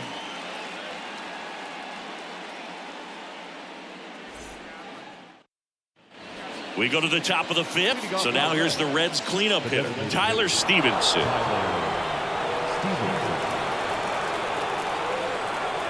The big lefty turns, kicks, deals. And that's downstairs and outside. He's been pitching well, but going through this middle of the order second time through, we'll see what kind of adjustments are being made. And a ground ball to first. Cooper steps on the bag. 1 up, 1 down. Now batting, the center fielder, Stuart Fairchild, the next to hit for the Reds. 0 for 1. He flied out to right in his first trip.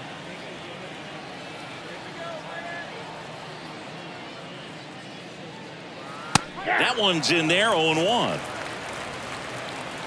The Reds still looking for their first hit in this one. Strike 2. Now there's a pitch we haven't seen in a while. It's going to be tough on the hitters if he can mix that in whenever he wants. Next one misses, and that's ball 1. 2 strikes.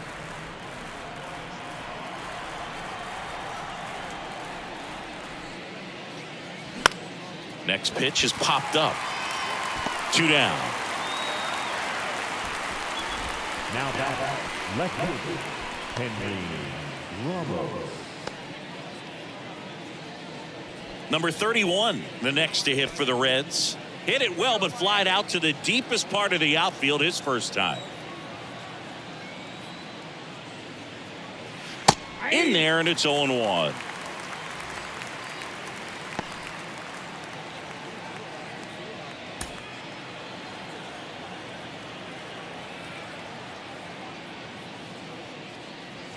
And there's a breaking ball that drops in there. Now this offense has just been locked down. Almost 5 full innings of shutout baseball.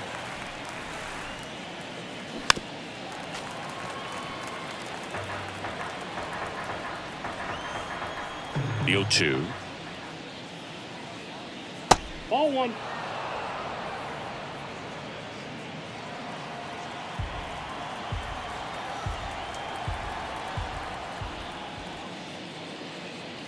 Swing and a miss. Struck him out. And good work there as he gets a 1-2-3. Reds go down quietly. They're down 1-0.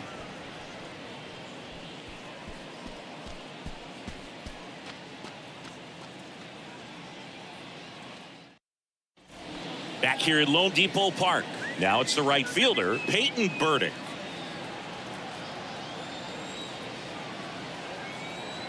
And he deals. And the pitch a little bit low, ball 1.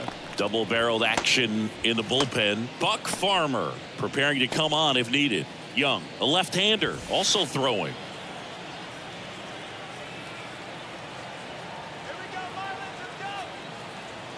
The pitch. Swings through that one, out in front that time.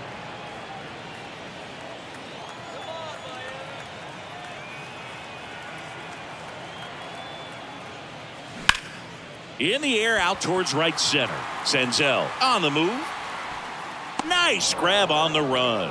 And there's 1 down. Every day during batting practice, these outfielders get about 10 minutes of balls in the gaps. They practice this, and when the game comes, they make the play perfectly.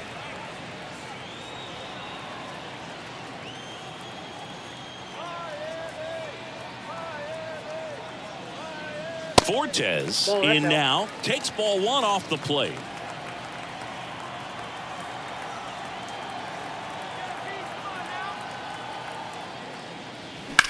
Slice to right, and that's just foul.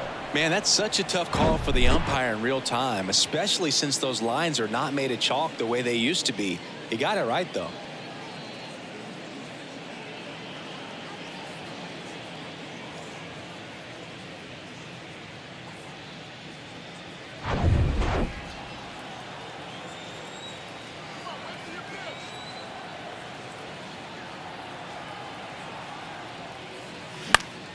Fly ball down the line.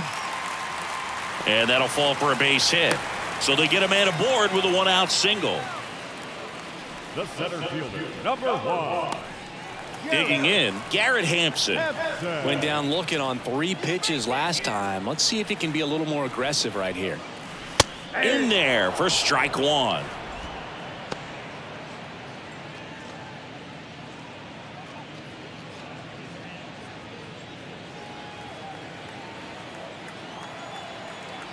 Weaver picks over. Fortes dives back in safely.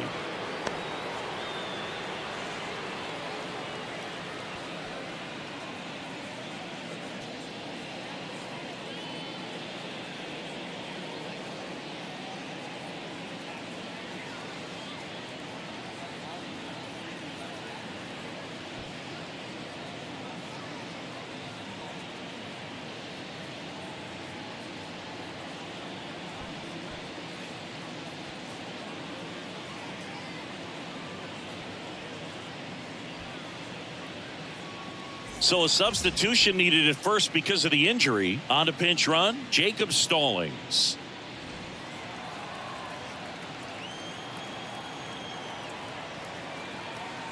The pitch. And there's a ball.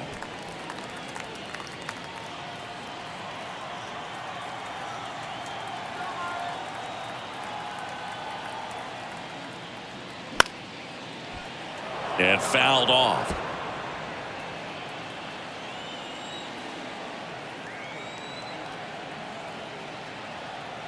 The pitch. That's down and in.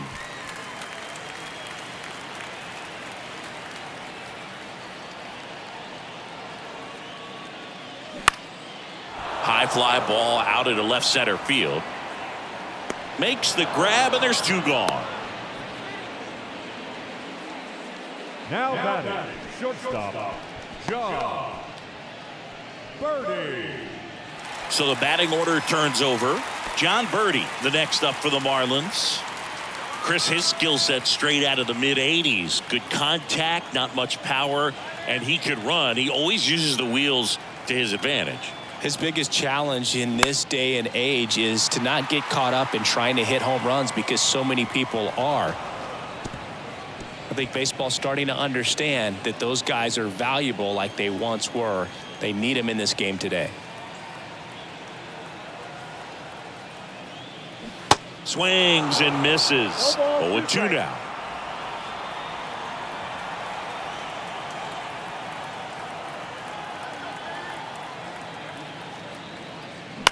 On the ground, right side. On to Newman. Out with room to spare, and that's the inning. Marlins leave 1, but they still lead it 1-0.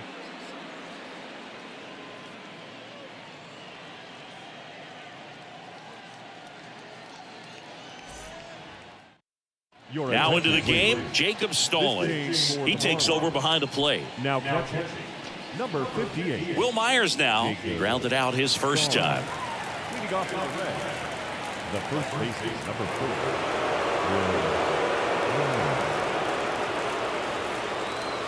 4. The pitch.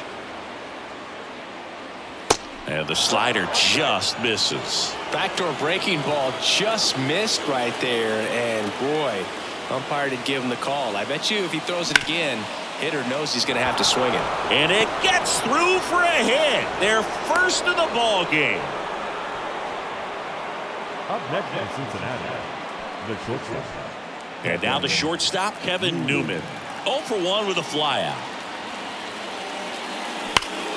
Line drive. Can't get there. Base hit. And now runners at the corners. Nobody out. Well, a swing like that can help you come out of the struggle. We saw the numbers coming into the ball game, but all he's trying to do at this point is help his team win. So runners at the corners, nobody out. And now the catcher comes up to hit. Luke Maley. First pitch, and that's in for a strike.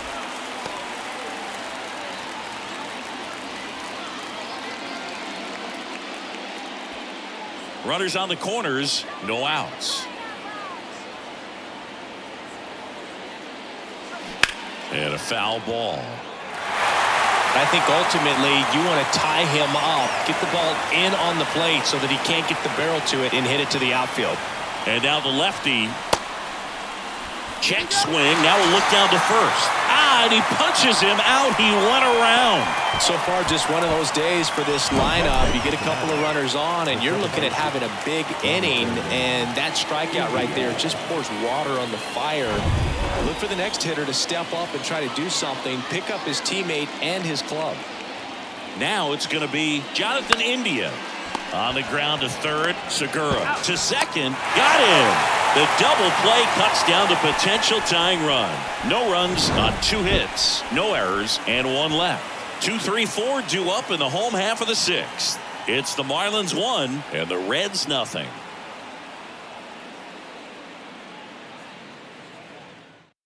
So they turn to the veteran pitcher in this spot, Buck Farmer. And he's been really shutting down hitters from the right side of the plate this year. Not a lot of hard contact, not a lot of hits, period. Well, 1-run game, and at the plate for Miami, Garrett Cooper. The wind of the pitch. Farmer, a 6'4" righty. He features a 4-seam fastball, a slider, and he works in a changeup. Next pitch misses inside, and now it's even 1-1.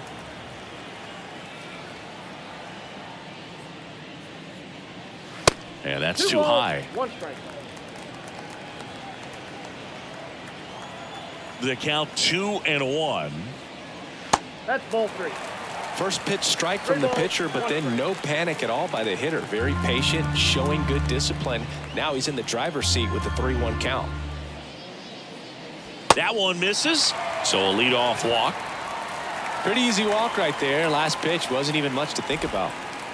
Leading off. Luis Arias, the next up for the Marlins. 1 for 2.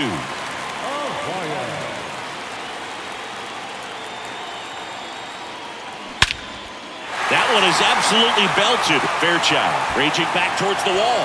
Back some more. And it hits the base of the wall. Newman with a relay home. Not in time. He scores. It's 2-0. Puts a run on the board and picks up an RBI. Absolutely blasted that one into the gap, but just didn't have quite enough to clear the wall out there. Maybe a little more elevation under it and it carries over, but that's a swing you'll be happy with every time.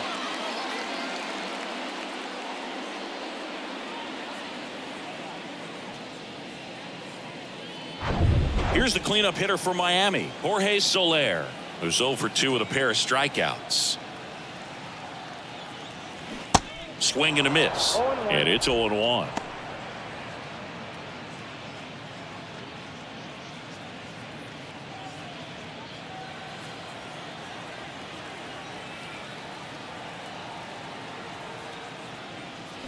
Swings through that one. Action in the pen down there. Lucas Sims loosening up for manager David Bell.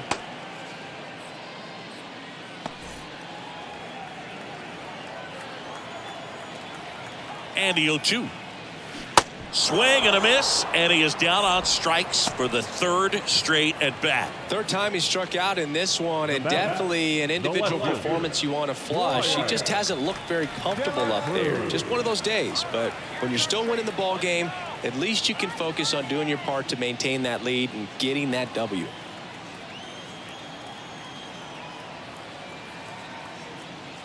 De La Cruz stands in here, leaves that one off the inside.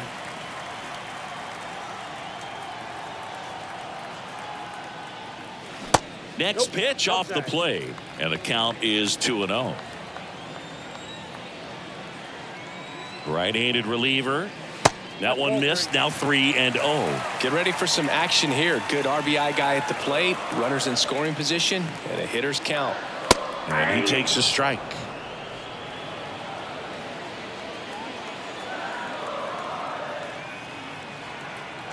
And the right-hander's 3-1. In there for a strike at the top of the zone. 1 out and a runner at second.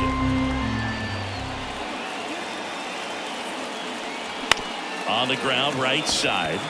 Over to Myers. 2 away.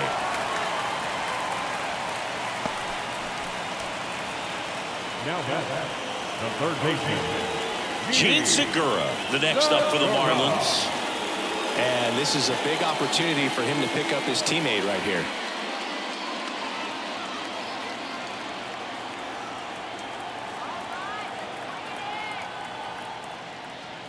Pitch misses inside. Ball one.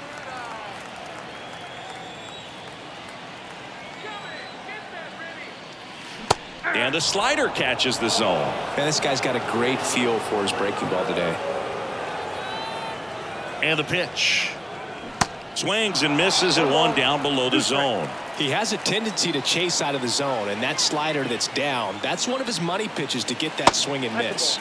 Next pitch downstairs, and it's 2-2.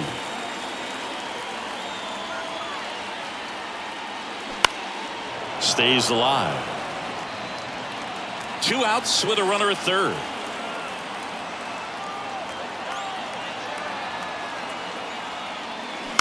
Hit weakly on the ground. Newman. Now the throw to first on the run. That ends the inning, and they limit the damage. Marlins get a run on the RBI double. And it's 2-zip. Major League Baseball is on the show.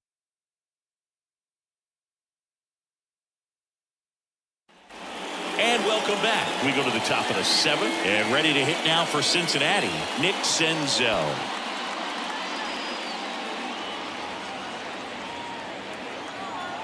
Garrett back to work. Strike on the outside corner. 0-1. Signs of activity in the pen for the Marlins. Huascar Brazoban, the right-handed sinker baller. He looks to be readying himself. Hoeing warming up as well. The 0-1. Fouled off left side.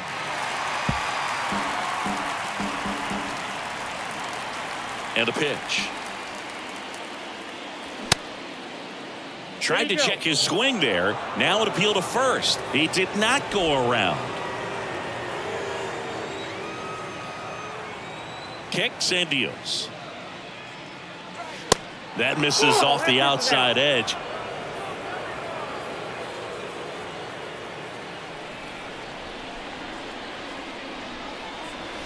And that's outside. Now in this 3-ball count, down in the ball game, you've got to be very selective. Take your walk if they'll give it to you. 3 balls, 2 strikes the count. Swings and misses. 1 out.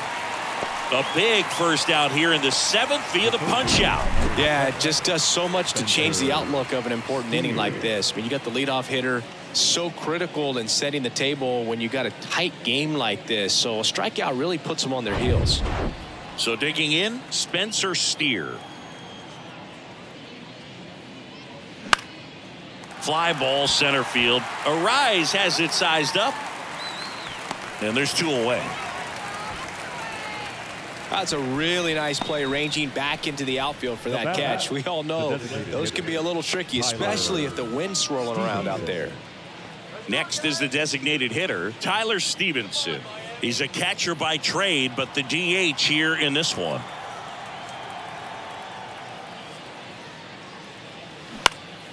That one back up the middle, and it gets through.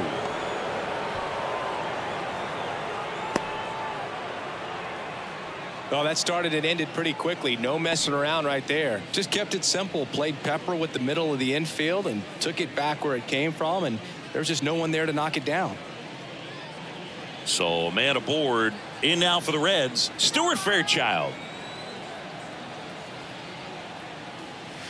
Ball 1, no strikes.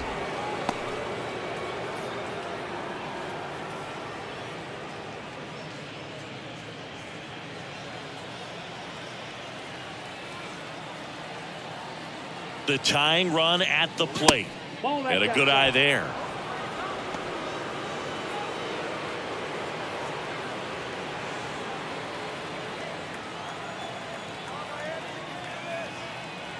Good hitters count the 2-0.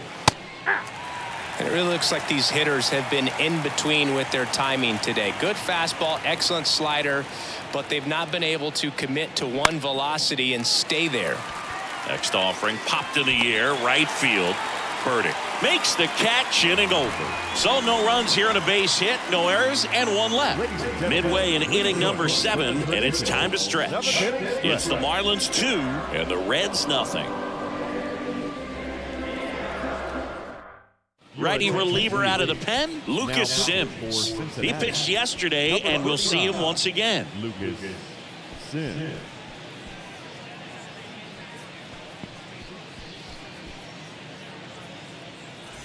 And now for the Marlins, Peyton Burdick. The right fielder, Peyton Burdick.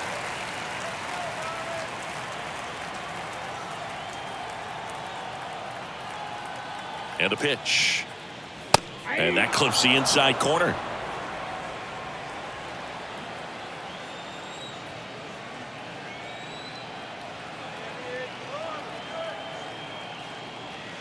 Ball one there.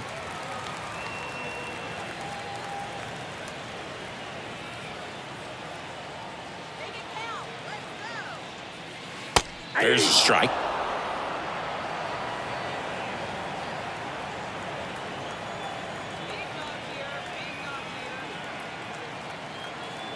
At the belt and fires.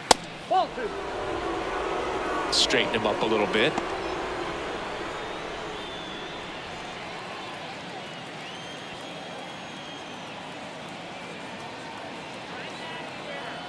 Two now. Swings through it, and that's a strikeout. Jacob Stallings now entered the game as a pinch runner. First plate appearance for him here.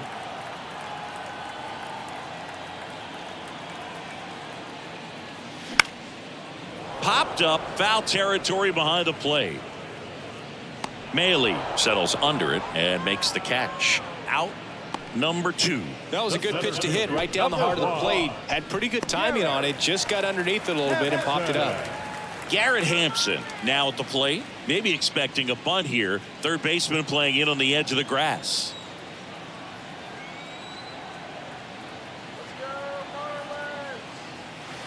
First offering, and it just misses.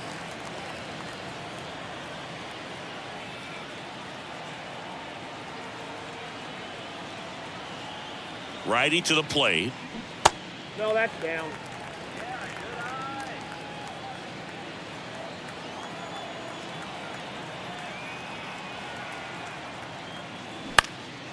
Swing and a ball popped up. And that'll fall for a base hit. And that keeps the inning alive.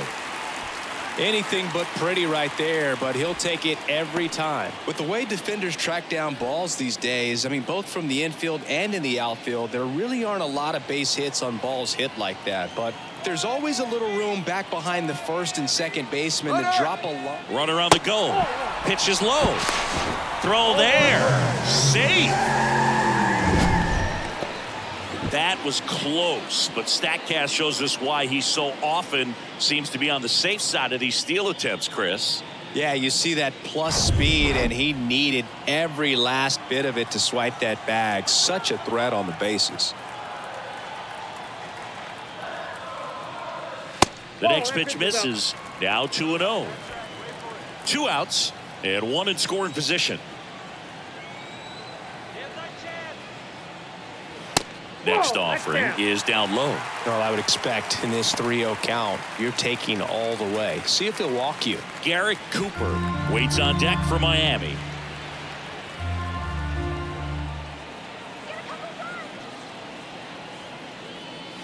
And the 3-0 finds the zone.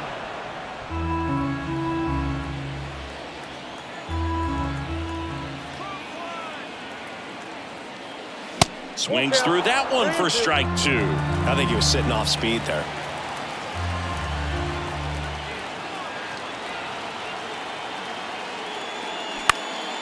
Swing and a high fly ball to left. And makes the play, and that's out number 3. 1 hit, 1 left. 8th inning coming up. It's the Marlins 2 and the Reds nothing.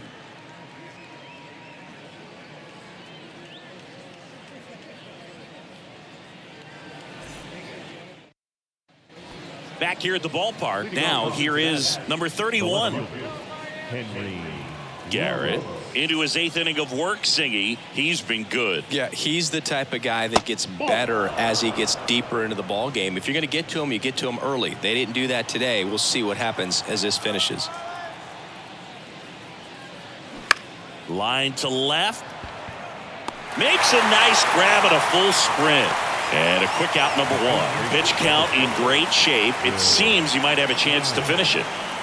Will Myers will hit next.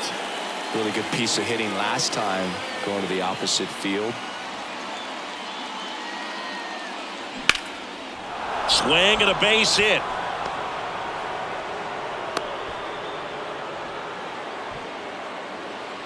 Now that shortstop, Kevin. And the batter will be the shortstop, Kevin Newman. Beautiful swing in his last at bat, opposite field knock. And that's in there for strike 1.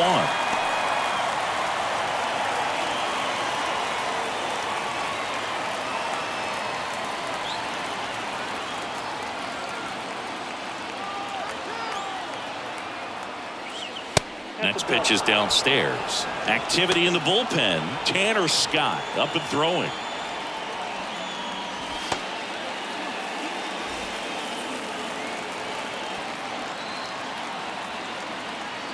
The 1-1. Curveball over for a called strike. Good approach right there. You want to get something just a little higher that you can elevate. Stay out on that double play. Line drive. Could be extra bases. Makes the turn at second. Heads for third. Coming home. Throw is high and over his head. He scores all the way from first. A terrible job getting it back to the infield, and it cost them a run. He didn't smoke that ball, but he didn't have to, man. When you're working the ball gap to gap, there's so much open space out there. So I think that knock was all about his approach and that willingness to just let the ball get deep on it. So now it just comes down to situational hitting to get the tying run home. We've got a really great opportunity to do that. Now the Marlins manager out of the dugout, and he'll make a move to the pen. Braxton Garrett is done, and he was very good. They'll be happy with that, no doubt. We'll be back with a new pitcher in a minute.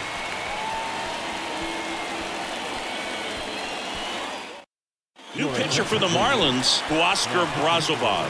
Well, with a runner at third and less than 2 outs, he's coming in looking for strikeouts right here. Balls put in play, give him a good chance at bringing home that run.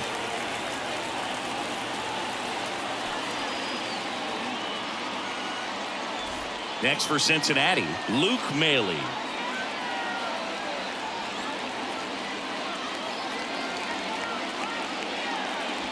In there, and it's 0-1. Don't be surprised if ball on the ground to the corners that they come home with the baseball instead of going to first base.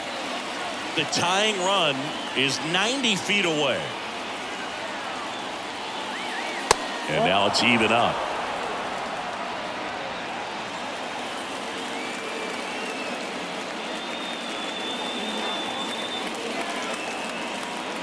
Right-hander kicks, deals. That's ball 2.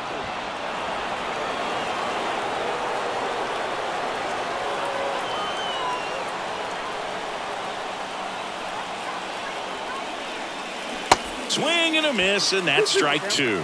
Wow, no fair right there. I mean, that slider didn't move till the very last moment. Incredibly difficult to pick that up. Just going to have to tip your cap on that pitch. In the dirt. Wow, that's a great job behind the dish there. And the runner holds.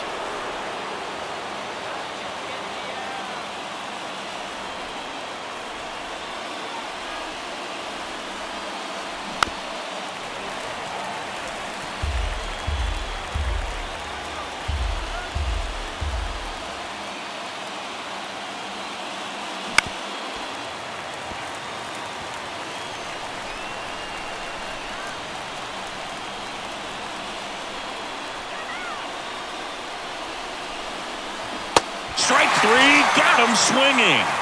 Huge strikeout there. Big strikeout right there, and that kind of takes the pressure off the defense a bit. Infield was in, so now they can move back, give themselves more time on a grounder to make a play. A lot more ways to work out of this and strand that runner at third now. So back to the top of the Reds lineup. Here's the second baseman, Jonathan India. And that one just misses. A ball and no strikes.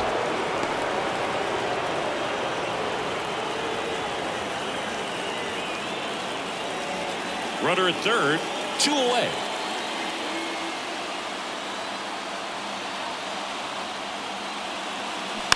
And here's a slow roller. And it's just foul. That was close. And the right-hander deals. Hard grounder into the outfield for a knock. In from third is the tying run. It's 2-2. Big RBI for him right there. Not much to this one other than just a willingness to go the other way and put the ball in play. That's a team at bat right there. Nice job of staying back and letting the ball get deep. And now the right fielder, Nick Senzel.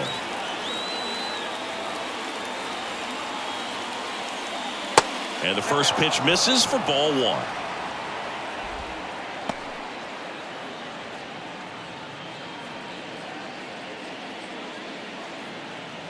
Two gone. The possible go-ahead run at first. Next pitch is outside. Ball 2.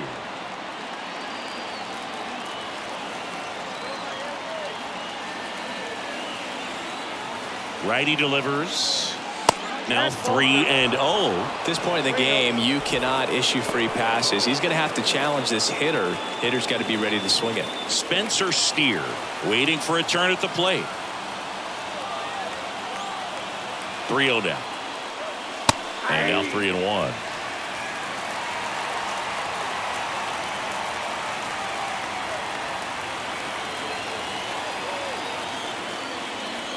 And ball 4, 2 aboard. Oh, that could be a big walk in this ball game. Moves the go-ahead run into scoring position. So some pressure pitches coming up in this next AB. Go-ahead run on base. And now Spencer Steer.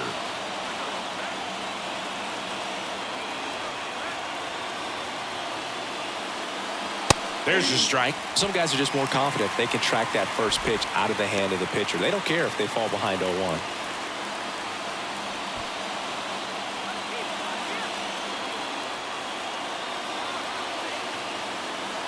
The 0-1. Bounce to the right side.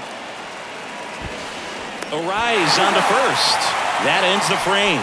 But they score twice and even it up late. Home half of inning number 8 straight ahead. We are tied 2-2.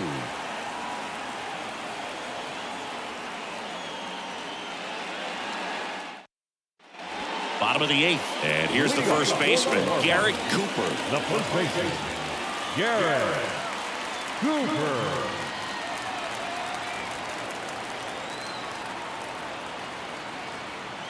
And a pitch. That one off the mark. Ball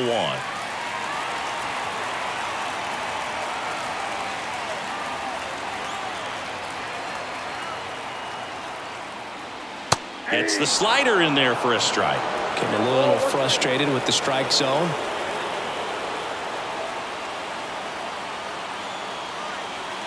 Here comes a pitch. And another ball.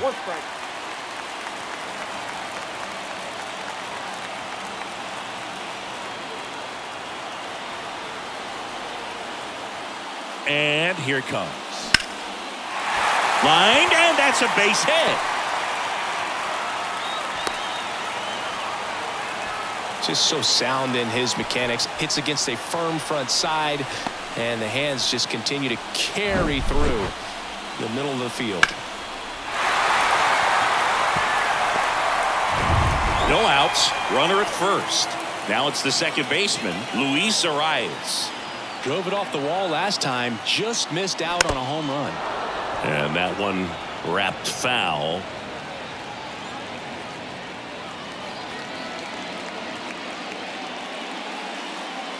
The go-ahead run aboard at first.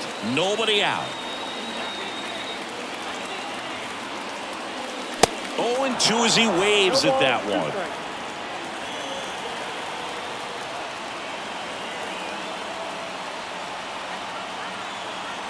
And the righty deals. And now 1-2. 0-2 pitch that far out of the zone gives the hitter a little confidence that maybe he can climb back into this at bat.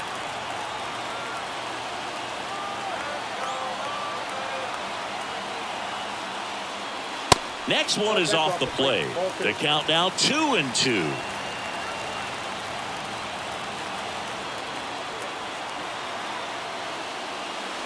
And now the count filled up 3-2. Jorge Soler to bat next.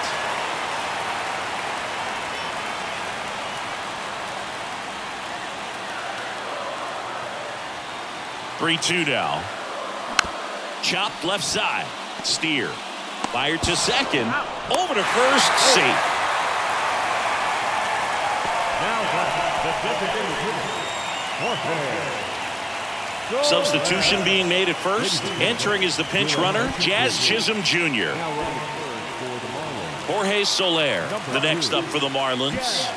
3-pitch strikeout last time up. Got to put up more of a fight in this one. If you're a base runner, you got to stay dialed in here. Look for anything in the dirt. Try your best to get into scoring position. Move first. Chisholm back on a dive.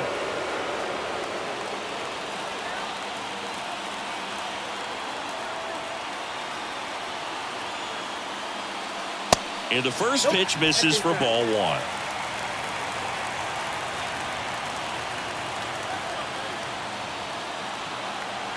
Here goes the runner. Swing and a miss. One ball, one Safe strike. at second, and that was not close.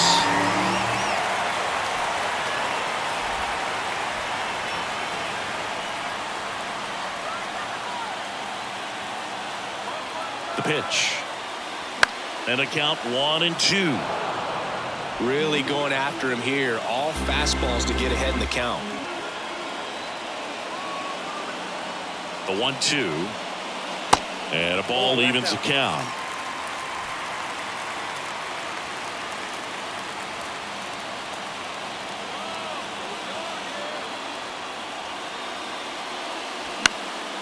Popped up.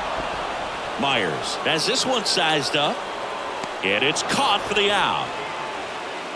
The batter, the left fielder,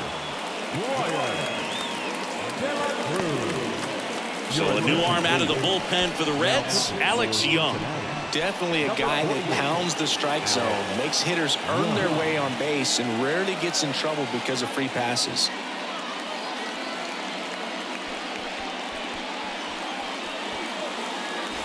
And up next for Miami, Brian De La Cruz.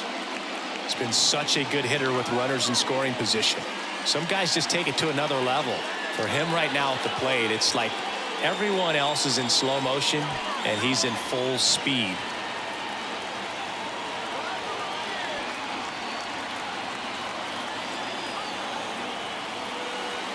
That's in there. Strike one. Not sure if he was expecting for the pitcher to come right at him, but he got a nice cookie there and just watched it the entire way.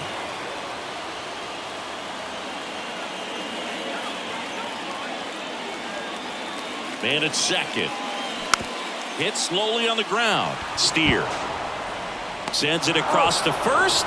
Inning over.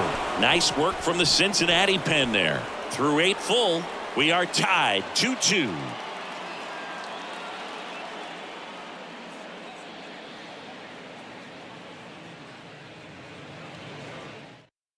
So coming into the game now on defense, Jazz Chisholm Jr. He'll play second. So here's the cleanup hitter, Tyler Stevenson. 1 for 3.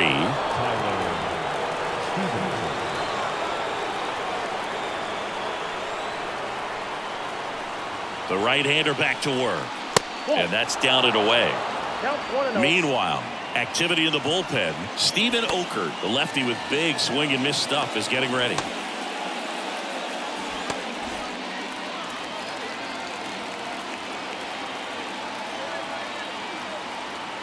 The 1-0. Oh, that's off the plate. He hasn't wanted to challenge him. Both of those pitches off the plate away. Don't expect anything down the heart of the plate.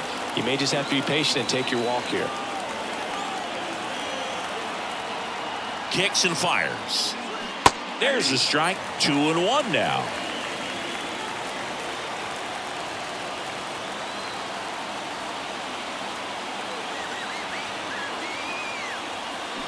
Foul ball there.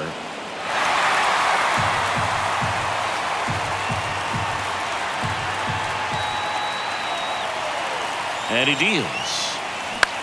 In the air, right field. Burdick under it. Squeezes it. And there's one down.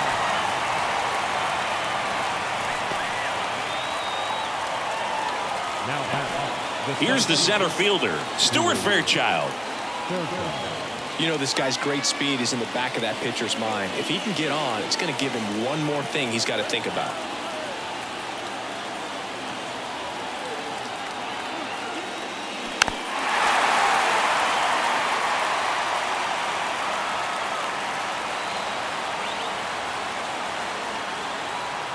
The 0-1. This one popped up right side. Chisholm pulls that one down, and there's two down.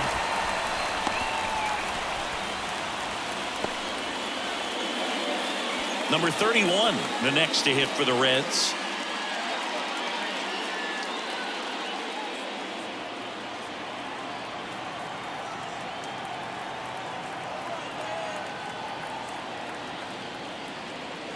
First offering misses the mark.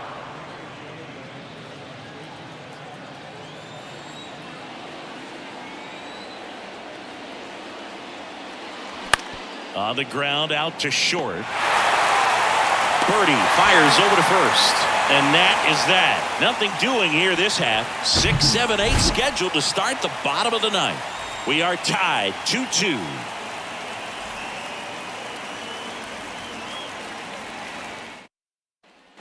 Back here in Miami, stepping in, Gene Segura.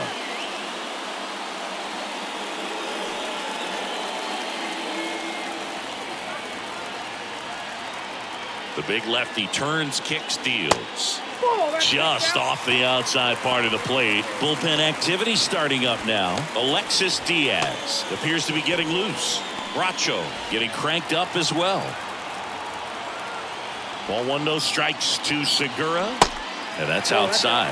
Back-to-back breaking pitches away, you get the feeling as a hitter that the pitcher's afraid of you, that he doesn't want to challenge you. So I think the confidence level is raised right here. Misses with the 2-0, and he's fired 3 straight outside the strike zone. Peyton Burdick next to hit for the Marlins. Here's a 3-0. Good plate appearance there. Able to take the walk. 4 pitches. That's an easy walk, man. He could have walked me right there, Boo. The last one wasn't even close. No outs. Runner at first. And at the plate for Miami, Peyton Burdick.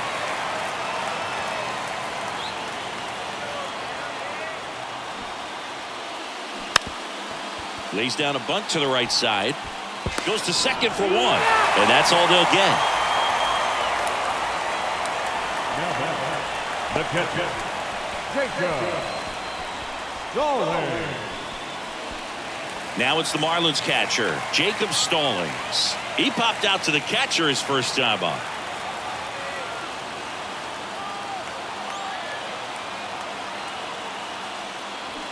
Check swing, but he went too far. It's 0-1.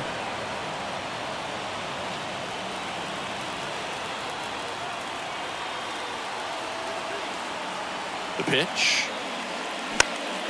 Popped up first base side. Myers makes the catch for the second out. Now batting, center fielder, And now the center fielder, Garrett Hampson.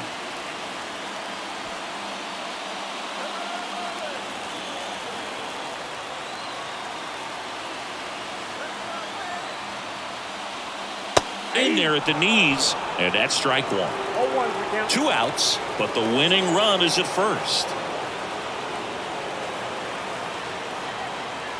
Young throws over, and he's back in there.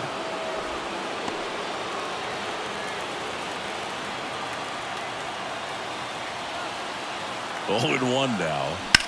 Swing and a line drive slicing into right field. Pulls up on it, and that's a base hit. Throw comes in quickly, but the winning run is now in scoring position. 2 away. Couple of hits in a row for him here. That pretty much split the zone down the middle, and those are the ones where you've got to make them pay. Now just one swing away from potentially walking this thing off. John Birdie, the next up for the Marlins. In there for strike one.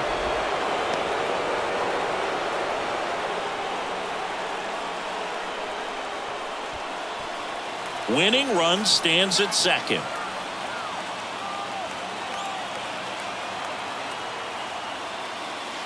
The next offering misses, and that's ball one.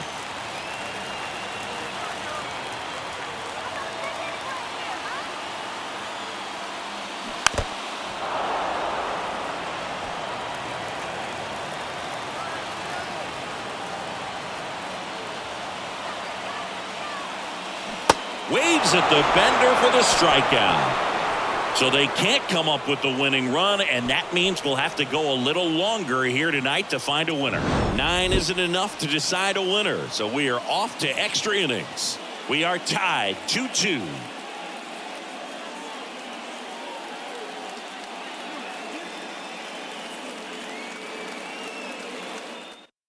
Back now, and we're in extras. A new arm on the mound here in the top half of the inning. Steven Okert. This southpaw's been really good against left-handed hitters.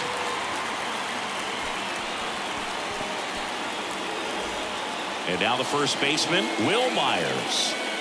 Man at second, nobody out. Chris, certainly one of the things in his head is trying to get the runner over. Yeah, the way that we see the game played today, though, guys are not sacrificing as much just to get that runner across. They're really looking at doing damage. Slugging is the name of the game.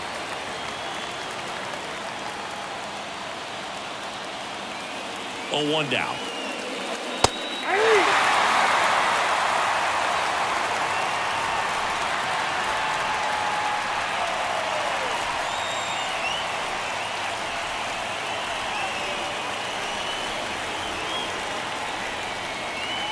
And just misses with that one. And that's awfully close. I don't know how you take that. He's seeing the ball out of the pitcher's hand really well right now. And he grounds one back up the middle. Jazz tosses to first. One away in the top half of the 10. Now batting, Kevin Newman. Now we've got a substitution at third base. Here's the pinch runner for Cincinnati, T.J. Friedl. And ready to hit now for Cincinnati, Kevin Newman. RBI knock for him last time. Now a chance to drive in another run. The other way. And foul ball. In the infield at the corners. Don't be surprised to see them come home first and prevent that run from scoring.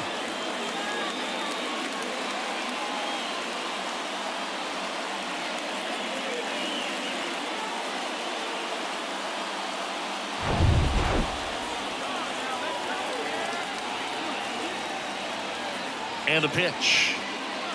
And there's the strike. Definitely a strikeout situation right here. Lots of ways for that go-ahead run to score if the ball's put in play.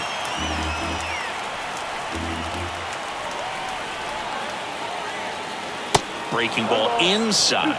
Now 1-2. Miami's bullpen with some action. Dylan Floro is loosening up. This would be his first appearance for the club. Puck, the power lefty, up as well. Pitch misses there. 2 balls, 2 strikes.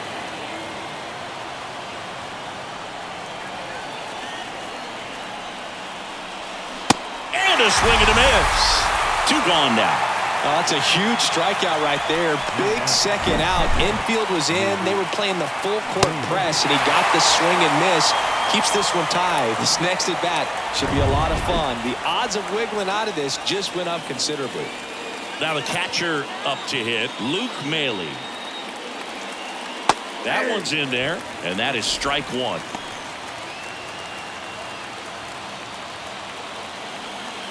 Two down, go ahead run and scoring position. Next offering is in for a strike. Perhaps not quite ready to hit. First 2 pitches by him for a couple of strikes. Now back is against the wall. He's going to have to figure something out and figure it out quickly. Just a weak fly ball this time. Dunks one into left. So the go-ahead run is on base with a knock. Runner from third comes across. It's 3-2. No, he didn't get much of that one, but it's going to look like a line drive in the box score tomorrow. He got that front foot down, and pitch recognition was on point. Pretty impressive for an 0-2 count. So up next, Jonathan India.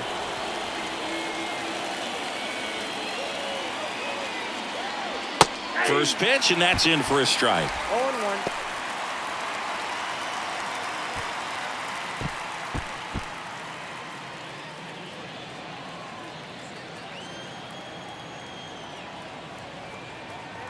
Two outs. Late swing fouled off.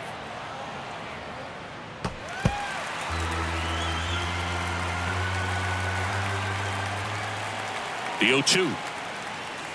And that just misses. Too close for me, partner, to take that 0-2 fastball, but for whatever reasons, he let it go by. He's still in the at-bat. I don't think he'll let the next one go. Pitch misses, and the count's even at 2. 2 balls, 2 strikes.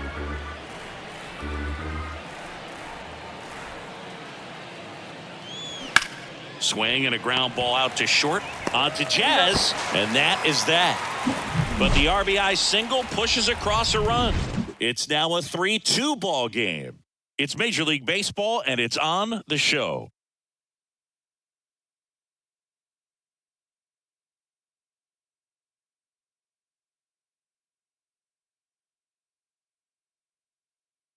Now into the ball game on defense, TJ Friedl. He'll be out in left field. New pitcher for the Reds, Alexis Diaz.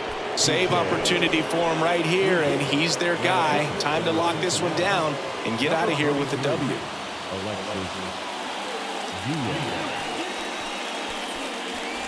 And now for the Marlins, Garrett Cooper.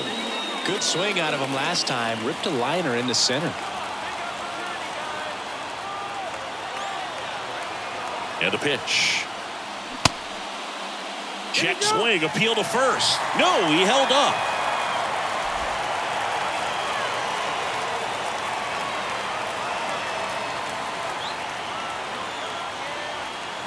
And a 1-0. That one in there across the letters. Movement in the bullpen. Silvino Bracho loosening up for manager David Bell.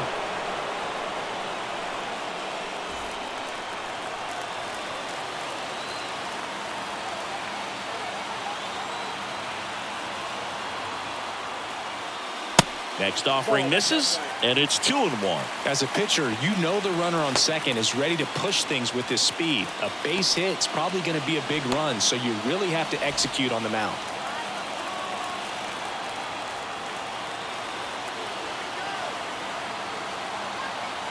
The 2-1. That one missed.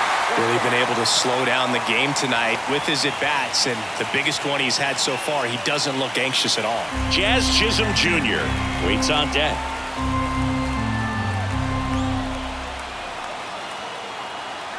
The 3-1.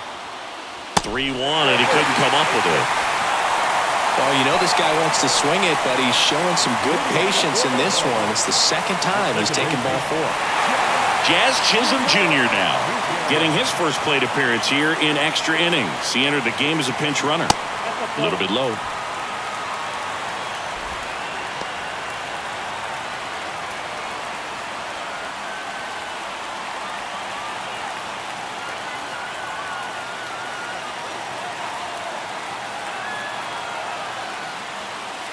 He was late there, strike 1.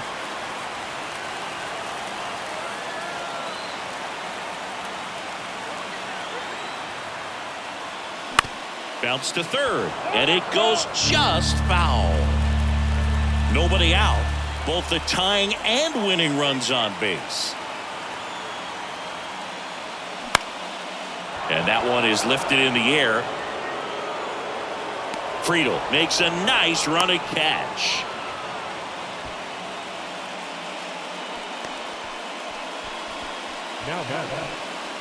Now here's the cleanup hitter for Miami, Jorge Soler.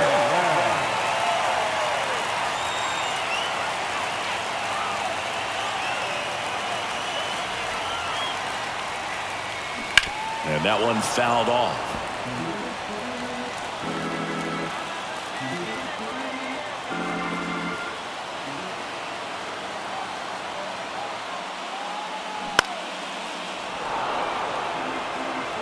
Big spot, tying and winning runs aboard with one down.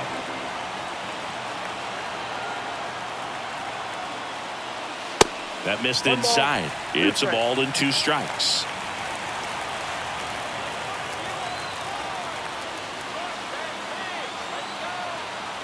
Two on, 1 out. Ball 2. Way to lay off that pitch down.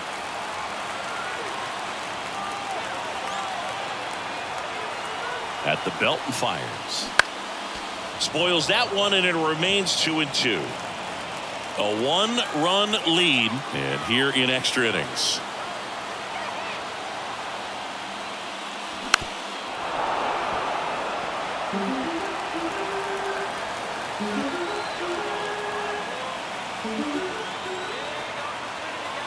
So now with one swing, this guy could end it. Swing and a miss, struck him out. Marlins down to their final out. And up next for Miami, Brian De La Cruz.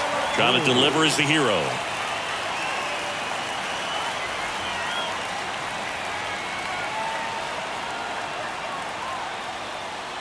Well, comfortable or not, these are the situations closers they seem to live for. I mean, you get into some hot water, a jam, tough spot, whatever you want to call it, but this is where they earn their keep.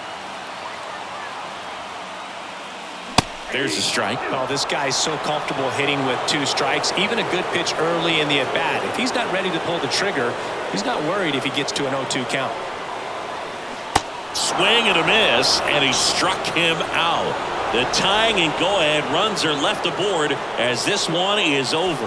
Well, this is a big win on the road and going extras into 10. So hard to pull those out, but I think this team did a great job of keeping the crowd out of the ball game late. When you can do that, it kind of calms everything down, keeps the adrenaline of the opposing team down a bit, and you can steal a win and get out of here happy.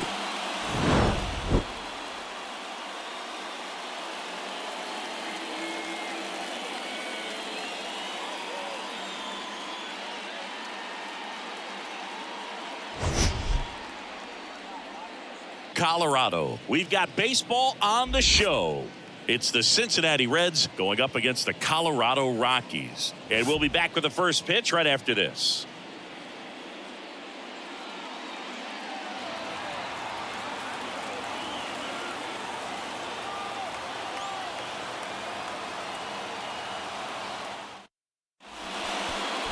Just about set to go now. Today's starting pitcher, Connor Siebold. Chris, what should we keep an eye on here with him? Yeah, he's definitely had a struggle so far this year, as evidenced by that inflated whip, but he's going to have to find a way to limit the base runners, put his team in a position to win a ball game. So we know he's prepared. We know this guy is a competitor, and we'll watch how he works in this one. Jonathan India at the plate. The pitch. Hard hit to third. On to Moustakas. 1 out in the top of the first. Batting second, the shortstop, Matt. Next up, it's the first-year shortstop, Matt McLain.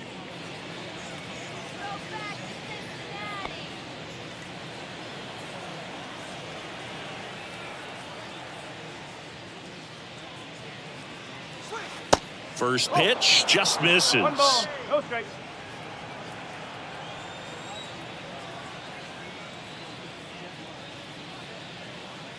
And that one off the outside edge.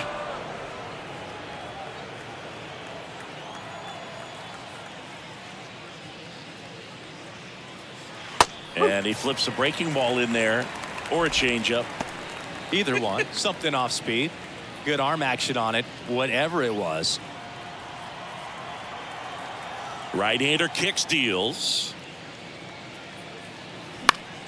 Late swing, fouled off.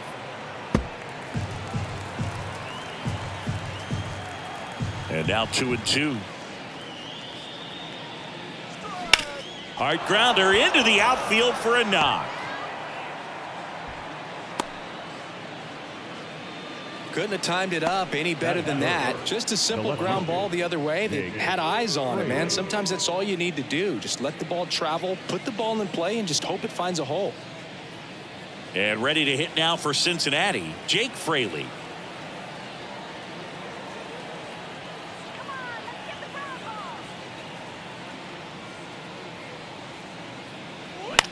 Swing and a pop-up. Foul territory for the catcher.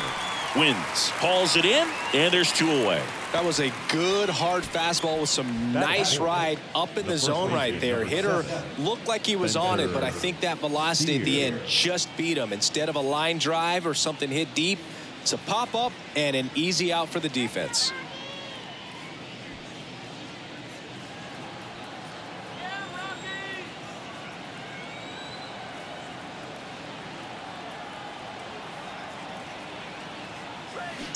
Just a slow ground ball this time. On to Moustakas. 3rd out. So 1 left for Cincinnati. The Rockies coming up. We've got no score.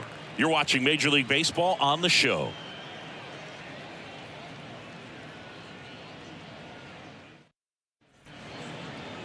Back here in Denver. And going for the Reds in this one, Hunter Green. Chris, his strikeout rate this year among the best all time. He's truly one of the elite strikeout pitchers in the league. I mean, strikeouts per 9 off the chart. So the opposing team, they know they have their work cut out for them anytime they're facing this guy or a guy like this that's going to get the swings and misses. Pretty much in a class of his own when it comes to that category. Charlie Blackmon leading things off and takes a strike.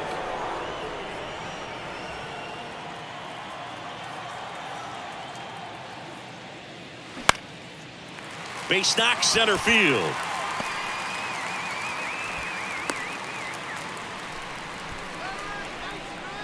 Good extension on that swing. Took the pitch on the outside part of the plate and drove it up the middle. He let it travel just enough. Ryan McMahon steps to the plate. First pitch, and that's in for a strike. Hunter Green, a lot of people are excited about this guy. The 2nd overall pick in 2017, made his debut in 2022. What a fastball he has. Yeah, it's amazing. Even if he's not pitching for a winning team, just stopping and seeing what he's doing is unreal. The fastball velocity, effortless, hits triple digits regularly. Fairchild makes the catch. 1 down. Batting 3rd, the right fielder, Chris Bryant. Here's Chris Bryant now. Yeah, he set a record in his 2nd career outing when he threw 39 pitches, 100 miles an hour or more in a single game, and that surpassed Jacob deGrom's record of 33. On the outside corner, that's strike 1.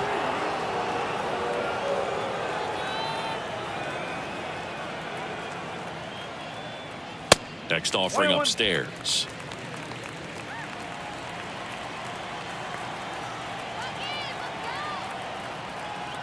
And a pitch. And now 2-1 after that missed inside.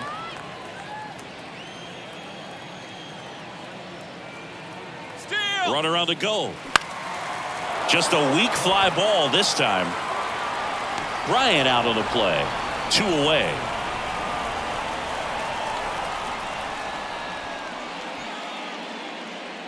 Batting 4th, the first baseman, Mike. Here's Mike Moustakas to hit.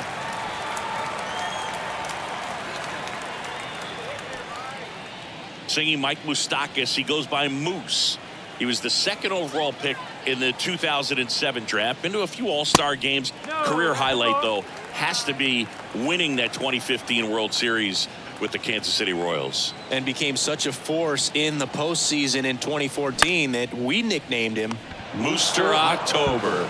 You heard it here first. Zips it across, out with room to spare, and that's the inning. The Rockies strand 1, scoreless after 1.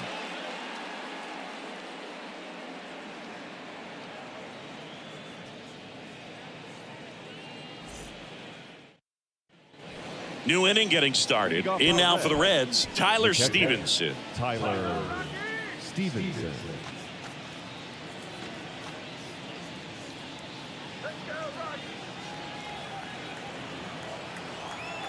And the pitch. That one off the mark, and it's 1-0. 1-0.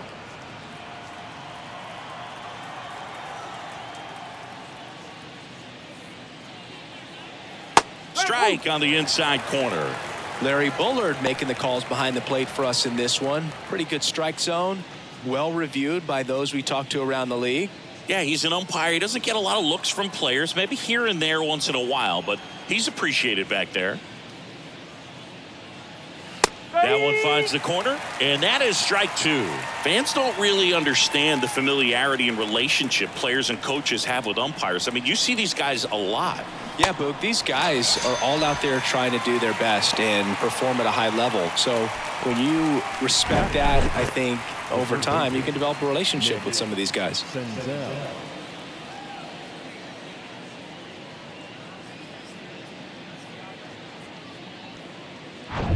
Now it's Nick Senzel.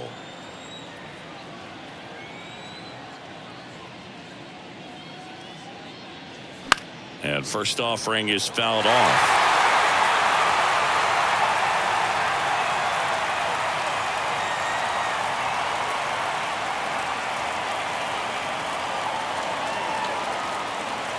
And the right-hander deals. Swing and a miss as he was late that time.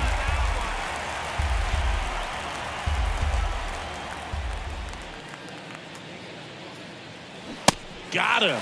Now 2 away. Well, he just went right after him there. No messing around with the off-speed stuff. Here's my fastball. If you can hit it, go for it. 3 fastballs. See you later. Definitely builds your confidence out on the mound. And now number 31.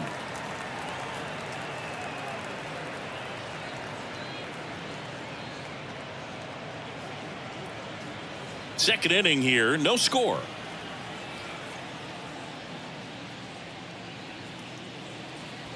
The next offering misses, and the count even 1-1. This lineup's going to have to find a way to make him work a little harder out there on the mound. I mean, he is just mowing them down. He's settling in. You got to make him uncomfortable. Maybe step out of the box, call timeout, do whatever it takes.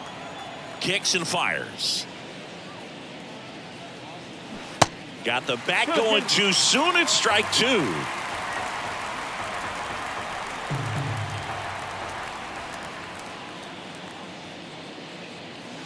And now it's 3-2. 3 balls. 2 strikes.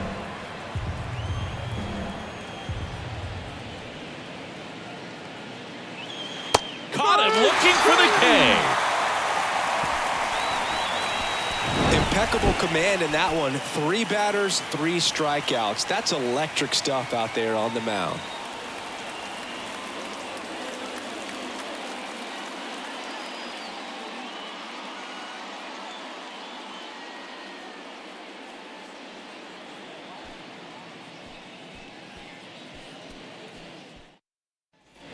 Bottom half of inning number 2. Here's the veteran outfielder, Randall Grichuk. Randall Grichuk.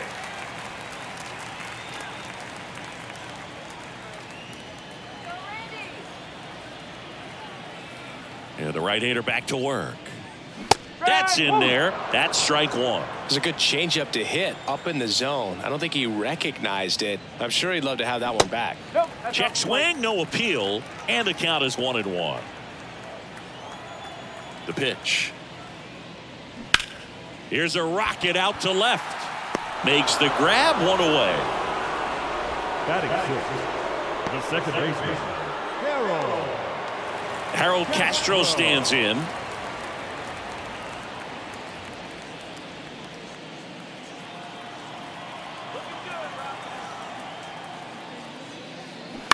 And first offering is fouled off.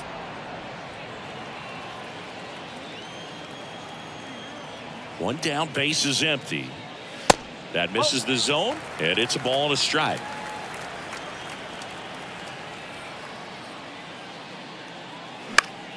The 1-1 is fouled off. And a 1-2. Tapped up the first base side. Steer tosses to the pitcher covering the bag. Already 2 out here in the home half of inning number 2. Next for Colorado, Ezequiel Tovar.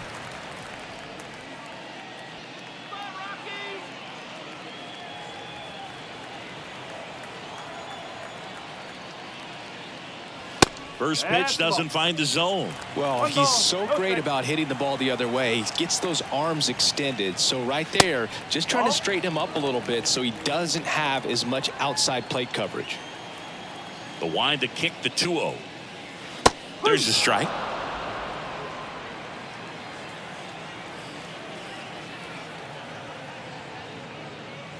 And that's in there at the knees. Good zip on that fastball at the bottom of the zone. If he's there all day, it's going to be a tough one for the hitters. Next offering away upstairs.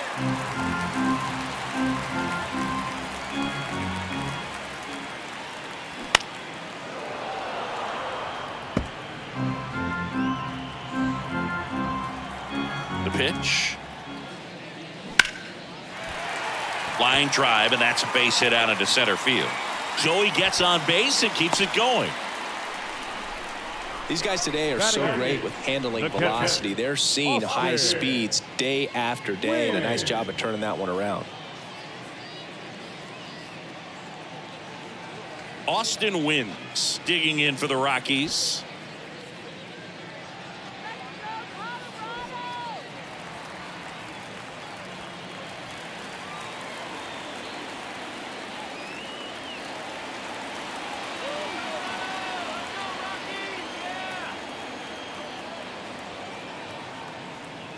There goes the runner.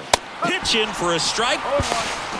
Go to second. Ow! And that'll end the inning. Well, trying to get into scoring position, but a great catch and throw to end the inning. That's the way to pick up the pitcher.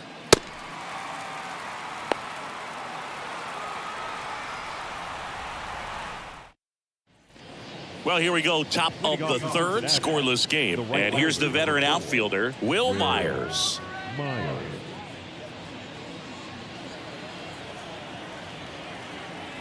And the pitch. On the inside corner for a strike.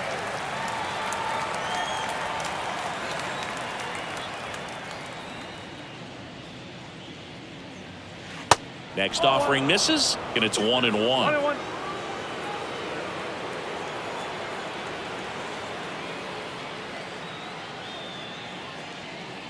That clips the corner.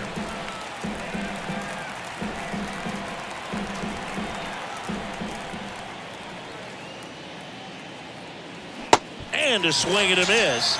Looks like he's picked up right where he left off. Really nice job working both sides of the plate for that strikeout. Started him off inside, then away, back inside again, and that one set him up for that last pitch on the outside part of the plate that he just swung right through. Pretty smooth sequence right there. Digging in, it's the speedy outfielder, Stuart Fairchild. That misses off the outside edge.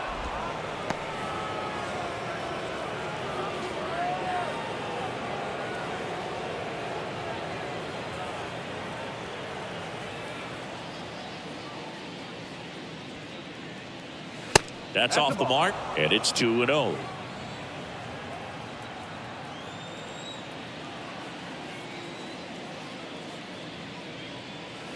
And that's in for a strike. One way to make a guy real uncomfortable at the plate is pound him inside with good velocity. They're doing that right here.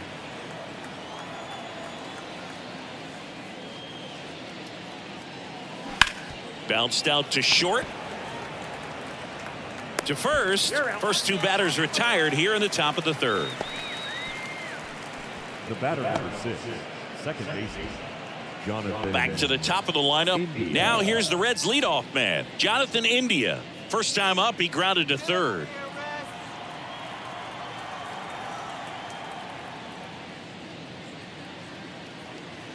And that's in there for strike one. Not sure if he could be in more of a groove. Looks really relaxed. He's retired 7 straight. This guy's feeling it right now. Next one misses. 1-1.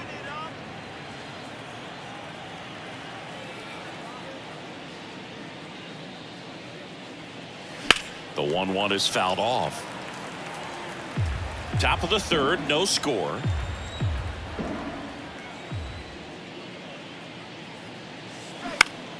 Fights that one away, still 1-2.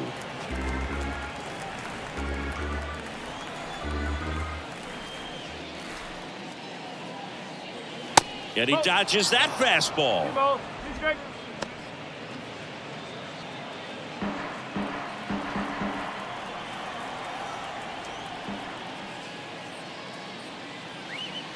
Next pitch is inside.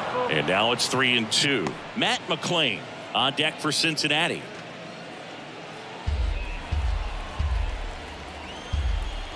Righty delivers. Foul ball, and it remains a full count.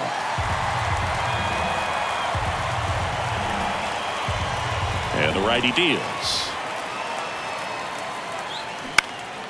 Now a high fly ball out to left center. Doyle on the move to the gap. Got it. Really had to move for that catch. And that'll do it. Nobody left for Cincinnati, and we are still scoreless.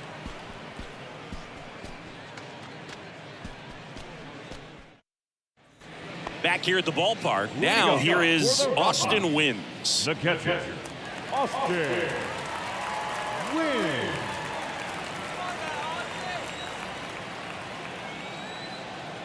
Green back to work. And that drops in for a strike.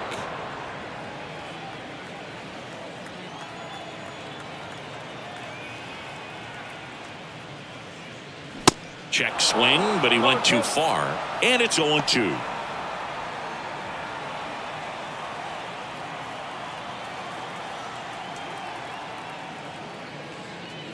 Got it by him for the K.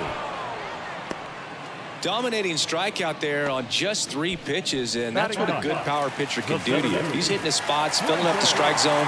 Sometimes he bats over before it really begins. Now here is Brenton Doyle. That one's in there, 0-1. No ball, 1 strike.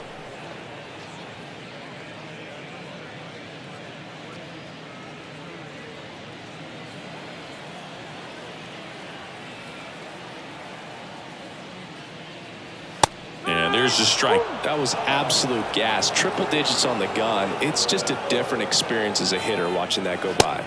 Good eye right there. The 1-2. Oh, and he hit him.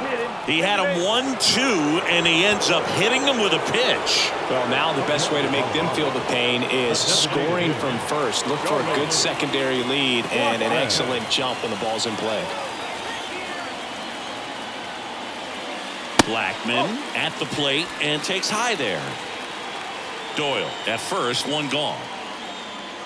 Pickoff throw, and he's back in safely. Good speed on the base paths. He handles the bat very well. I wouldn't be surprised if the skipper puts on some type of hit and run or a run and hit. And a good eye there. Chris, with that distraction and a speedy guy at first, he's in a favorable hitter's count. Well, if nothing else, I mean, this is a great spot for a hitter to be in. Left-hand hitter waits. That one at triple digits.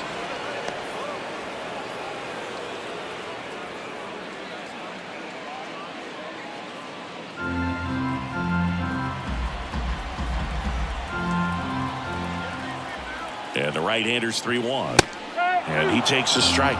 And boy, that was the pitch. 3-1. You want to be really aggressive on the fastball.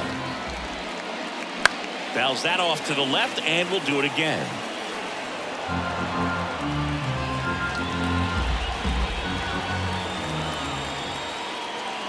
Runner on the move. Foul. We'll see another payoff pitch.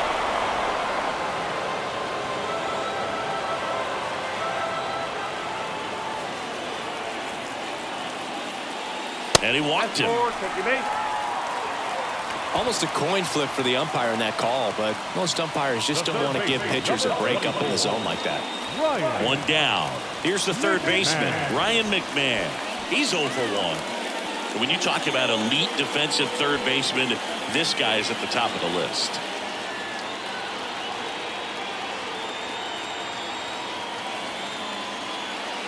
Looked like it was a little bit up.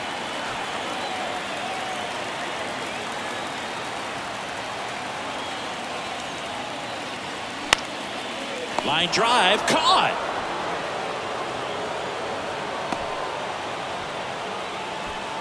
Now back, right fielder,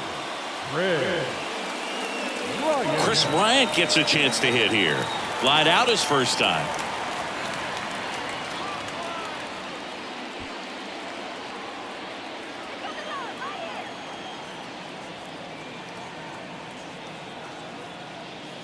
In there for strike one. That was just paint on the first pitch fastball.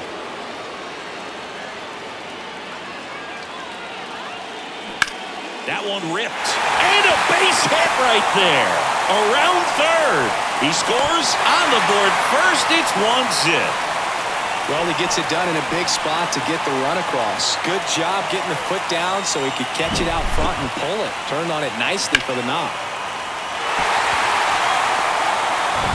So first and second with 2 outs. So next will be the 4-hole hitter for the Rockies, Mike Moustakas. Just missed. Mike Moustakas, known as Moose, he was the 2nd overall pick in the 2007 draft.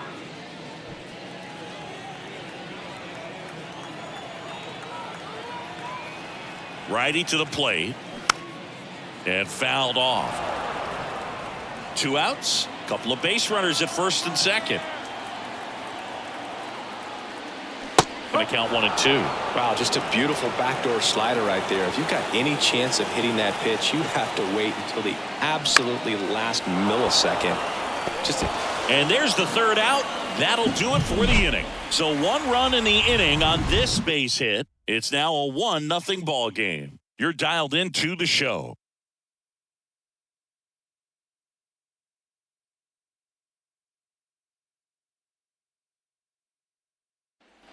Welcome back. John Sciambi with Chris Singleton, and set to lead off the 4th, Matt McLain.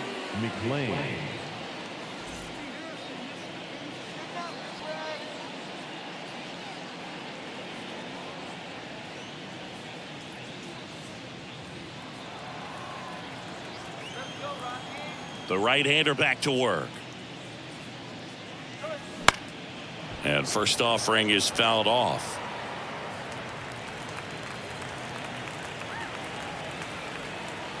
The wind of the pitch. And a foul ball.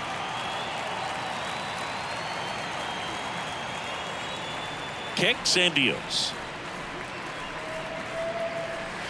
Foul ball. It stays 0-2.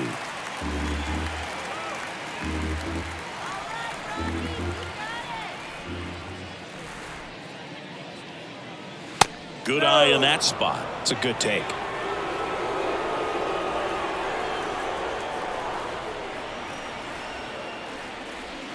Next offering is down low. The count now 2-2. The pitch. In the air, right field. And it stays fair. Now he'll turn for second, and that rolls into the corner. Into second base. The tying run is on with a leadoff double. Wasting no time. He's 2 for 2 now on the night, and just a triple and home run away from the cycle. Seriously? We're starting with this already.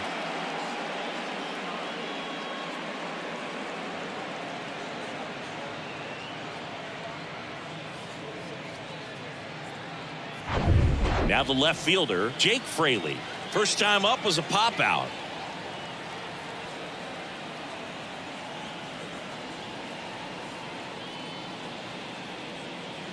And there's the strike. Well, here's a good opportunity in this inning to get on the scoreboard after that leadoff hit, and hardly order coming up right behind them. This is where they need to get going.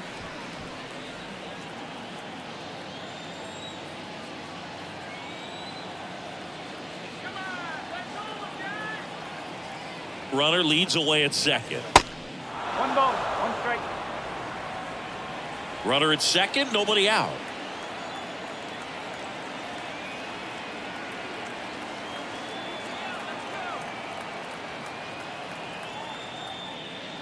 That misses. Now 2 balls and a strike.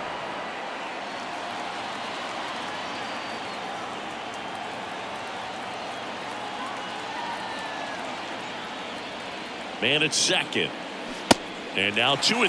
2-2.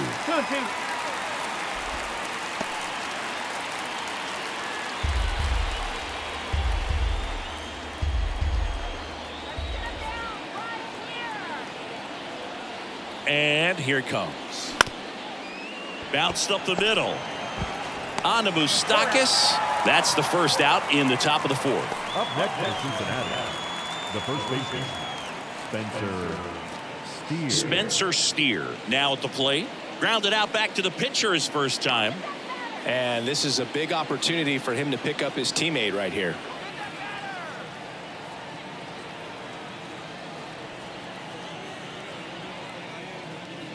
That's in there. Strike one. I think ultimately you want to tie him up, get the ball in on the plate so that he can't get the barrel to it and hit it to the outfield.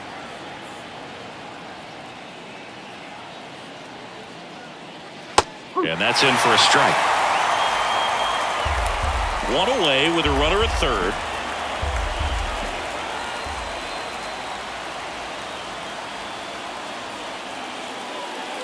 The next pitch misses, and the count is 1-2. Man, oh man, I don't know how you take that pitch. That's as close as it gets. And now it's 1-2. Hacks and misses. It's a strikeout. Well, this is where the team aspect really comes into play on the offensive side of the game, right? I mean, missed opportunity to tie it up with the runner at third, one out, couldn't put the ball in play. So now it's time to pick him up. And that's where good teams, they go to. They operate on this level of next man up. That mentality is what causes them to win series, get into the postseason. That helps keep the energy and morale high in the dugout. And the batter now, Tyler Stevenson. In there, and it's 0-1.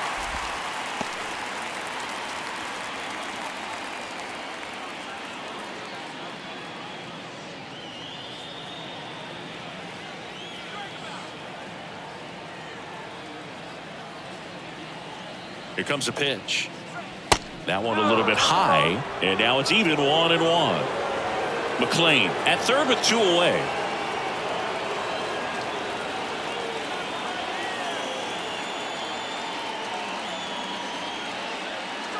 Misses inside. 2 balls and a strike.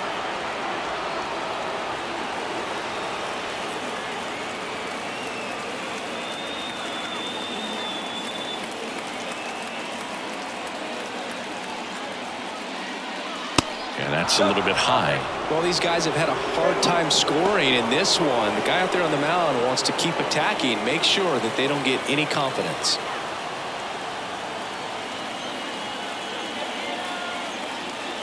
The 3-1. This one in the air right field. Bryant moves under it. And the inning is over. A lot of adrenaline, we can see it right there. And sometimes you just got to let it out. That's an outstanding job of taking that, executing, and getting out of a tough inning.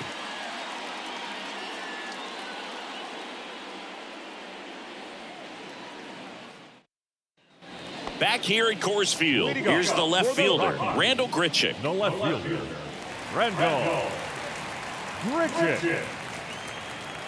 The wind of the pitch. Edge of the zone for a strike. 0-1. Well, he's been incredibly efficient in this one. First pitch strike percentage over 70%. That's well above league average, and that's what's allowed him to pitch well up until this point. Well, these Rockies showing great discipline at the plate, and patience definitely seems to be the name of their game in this one. He's only given up 1 run, but the starter's pitch count is starting to get up there, and that might be the best news yet for this offense. Swing and a miss for the strikeout. Gassed it right by him. Came inside with that 2-strike fastball nicely and just bunched him up on the inside part of the plate. Couldn't get around on it and catch it out front. Many times if you do, it's a foul ball. And you know, a lot of pitchers, they really don't like working inside with 2 strikes because they do not want to hit that batter. And when they've got him up against the ropes, got to figure out a way to put him away. Did a nice job right there. That's a base hit. So they get a man aboard with a 1-out single. Didn't take long to get a result for that at bat. Showed a willingness to drive that pitch the opposite way. Didn't get jumpy, didn't try to pull the ball. He let it get deep, took the barrel right to it, and then extended through the swing for the line drive base hit. So a man aboard. Next to hit for the Rockies, Ezequiel Tovar. Check swing. Now we'll look down to first. Yes, he did. That's a swing.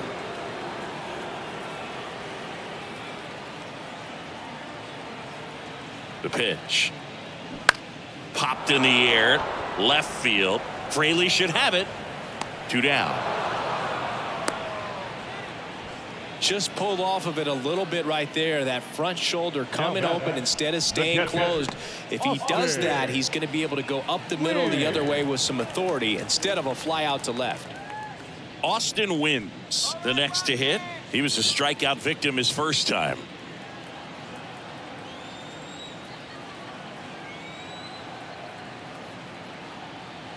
Hunter Green has a long way to go before he's the most famous baseball player from his high school. Mike Stanton went to Notre Dame High School in Sherman Oaks, California. Of course, now we know him as Giancarlo Stanton.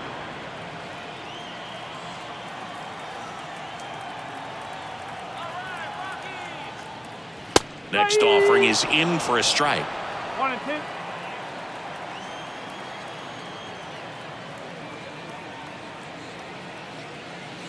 Just misses the mark outside the zone. Really good take, especially with 2 strikes. Got him. That's the 3rd out. So 1 left for Colorado. They lead it 1-0.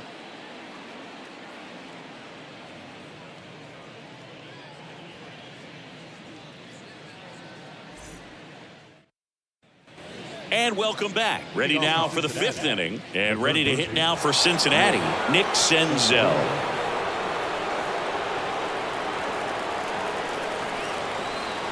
The pitch. And there's a breaking ball that drops in there. Oh, he's looking great so far. It helps when over 80% of your first pitches are strikes. He might be able to go the distance if he keeps this up. Next pitch misses. And that is ball 1. And he deals. And a count 1-2.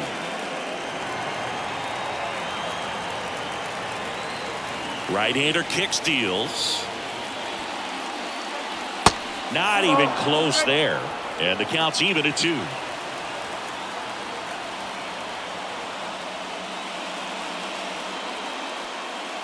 Outside corner, got him looking. He can't believe it. Yeah, that's a tough pitch to stay on. You don't want to get beat inside, and as you see that pitch continue to run away from you, by the time it's in the catcher's mitt, you think it's a ball off the plate away. Next is the designated hitter, number 31.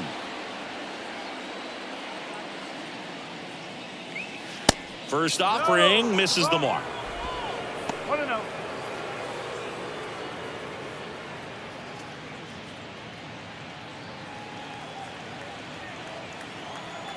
And a pitch. That one to first. On the run, throw to first. And that quickly 2 away. Now the right fielder, Will Myers. Will Myers now struck out swinging his first time.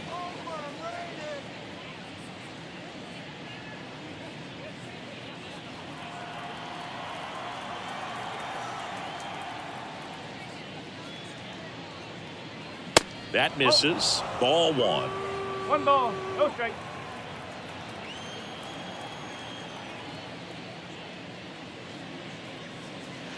There's a strike. 1-1.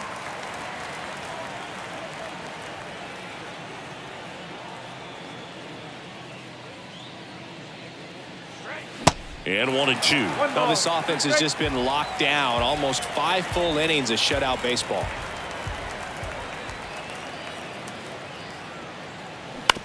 On the ground, out to short. On to Moustakas.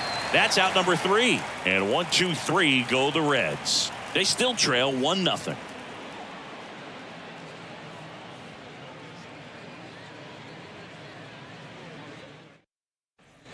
Back here in Denver, leading off, Brenton Doyle. This guy's just a tremendously talented center fielder. Gold Glove caliber type out there. Offensively, he can do some things, but also has some streakiness as well. I think the key Just trying to find a way for him to be consistent day in and day out. You know, he saves runs in the outfield, so that's going to buy him more time to work things out at the dish. The 1-1. Foul back our way, and that's out of play. 2013 in the playoffs, you caught one as the Red Sox played the Rays in the division series. I sacrificed a bracelet. It was my wrist and my hand. And a pop-up, right side, foul territory. Myers snags it on the run. Well, those can be pretty fun as an outfielder. Got to put it into his highest gear and go a long way to track that one down. Nothing better than that. You feel like a wide receiver playing football.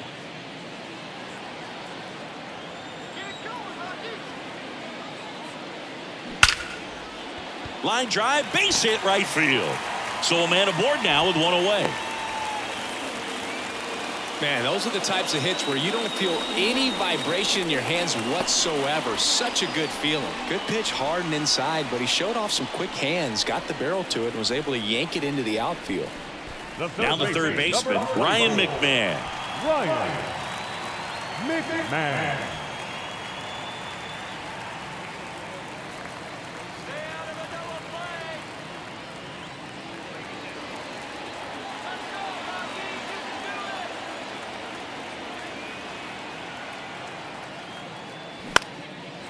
Slice the other way. That's a base hit. They get it in quickly. So first and second, now one out. Two consecutive base hits for these guys here. Pitch was in and off the plate. So hard to do anything with the pitch in that location, but somehow he got the barrel to it and hit it well. Pretty amazing. Now it's the right fielder, Chris Bryant. Pitch is in there, and that's strike one. Well, all eyes on the double play ball in this spot. No better way to get out of this inning.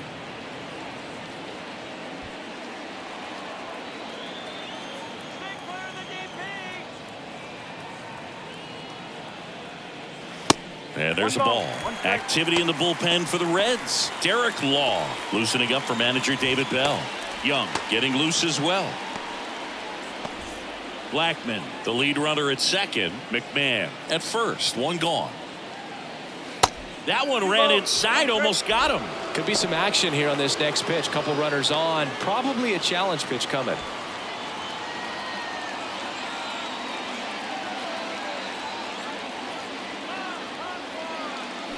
Breaking ball clips the corner. That's a strike.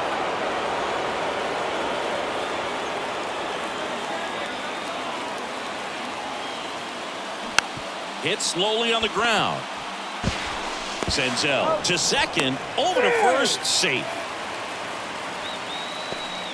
Well, that's great hustle out of the box to get down the line, knowing that a double play will end the inning. Good job at the finish, reaching out for the bag. Now they got runners on the corners and still an opportunity to pick up some runs. Mike Moustakas digging in for the Rockies. First offering, and it just misses.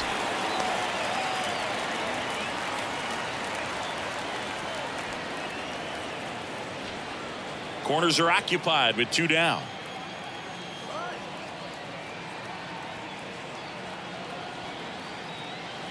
That misses the zone. 2-0.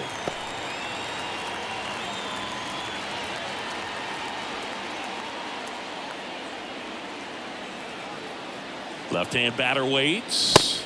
Swing and a miss. That one at 101. Well, he came right at him right there, challenged him with the 2-0 fastball. Not sure exactly what he was looking for, but got to imagine that's a confidence booster on the mound. You're in that hitter's head a little bit.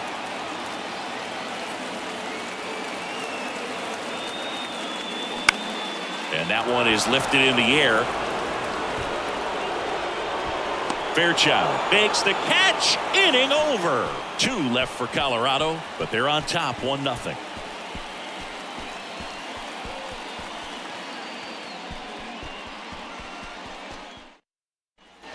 Welcome back. All set for the top of the 6th. And stepping in is the speedy Stuart Fairchild. You know, this guy's great speed is in the back of that pitcher's mind. If he can get on, it's going to give him one more thing he's got to think about. And the first pitch misses for ball 1.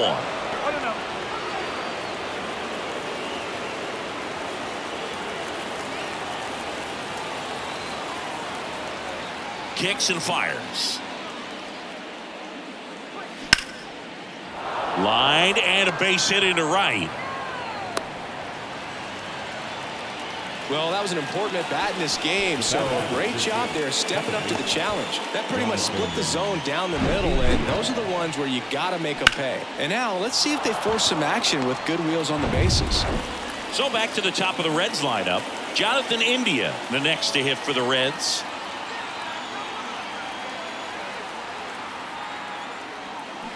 Swings through that one. 0-1.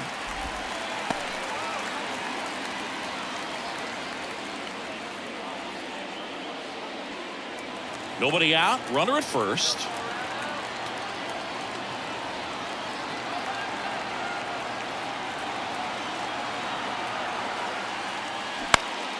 Here's a high fly ball out to center.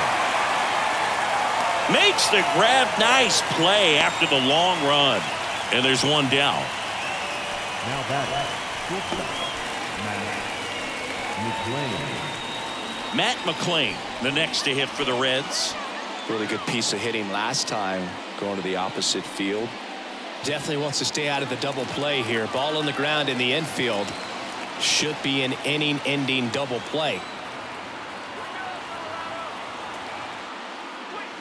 And the first pitch misses for ball one.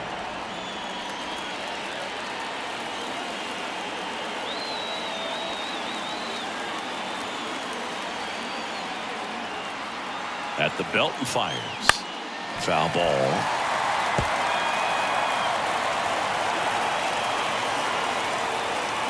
Moved first, and he's back in safely.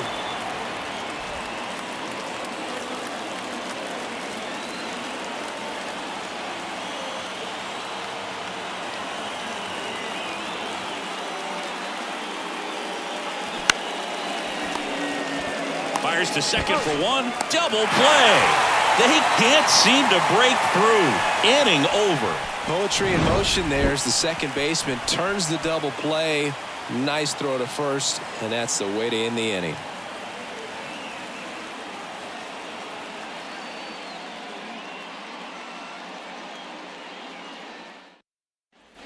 Well, we go bottom six. Leading Randall off Grichuk for now.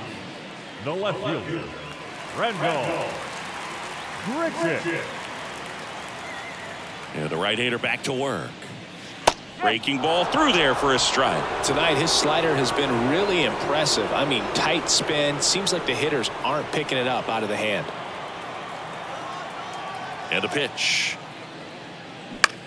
In the air, out towards left center. Fraley settles under it and makes the catch. One up, one down. Now batting, the second baseman. So in now for Colorado, Harold Castro. Beautiful swing in his last at bat. Opposite field knock. And that's in there for strike one. Castro in his fourth year, 29 years old, and he was born in Venezuela. And now the count is even. The wind and the pitch. Lined into right. And he'll play it on a bounce. A couple of hits in a row for him here. Nice line drive to the pull side. Met it out front, but just stayed through it nice enough and ripped it into the outfield. Man at first, Ezekiel Tovar will hit next. In there for strike one.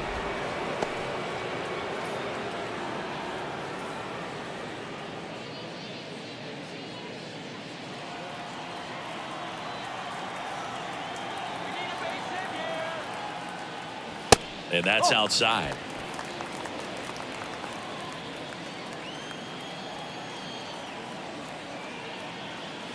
Next offering is in for a strike. Now just a cement mixer slider right there. It's a great pitch to hit if you can recognize it early and jump on it.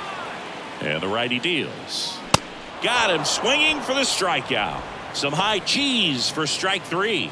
With that kind of velocity, an elevated fastball, even if it's still in the strike zone, can be tough for hitters to get on top of.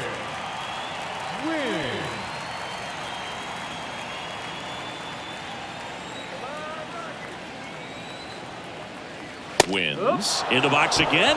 Takes a strike. Oh, he's got to be pretty proud of this outing so far. Sometimes guys cower coming into a ballpark like this, but he has attacked hitters. Pitching on the road like this is very impressive.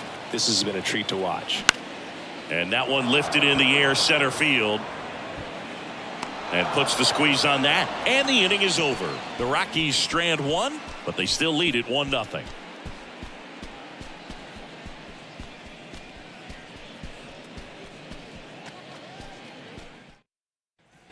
Top of inning number 7. In now for the Reds, Jake Fraley.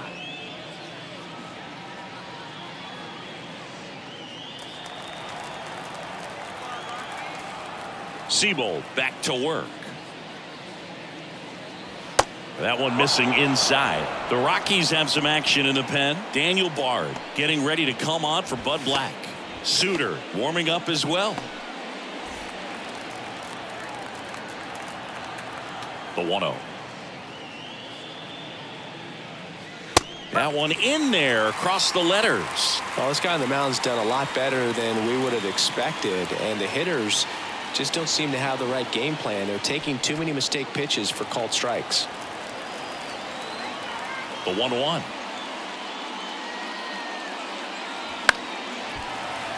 And that one fouled off.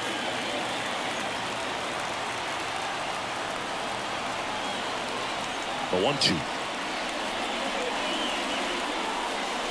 Swings and misses, struck him out. Couldn't catch up to the heater. A big first out here in the 7th via the punch out. Yeah, it just does so much to change the outlook of an important inning like this. When you got the leadoff hitter, so critical in setting the table when you got a tight game like this. So a strikeout really puts them on their heels. Spencer Steer, the next to hit for the Reds. And he swings and misses, and it's 0-1.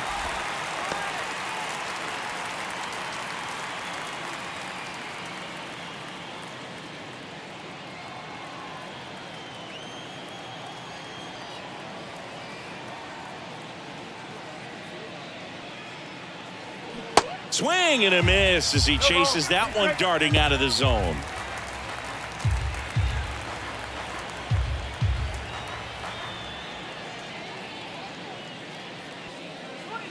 Going to count 1-2.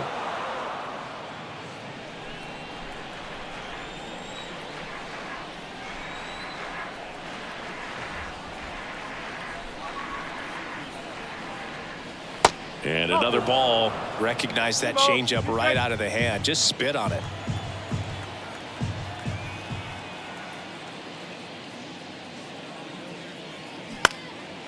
Swing and a high fly ball out there towards left field. Grichuk hauls it in, 2 away. Now batting, Tyler Stevenson, the next to hit for the Reds.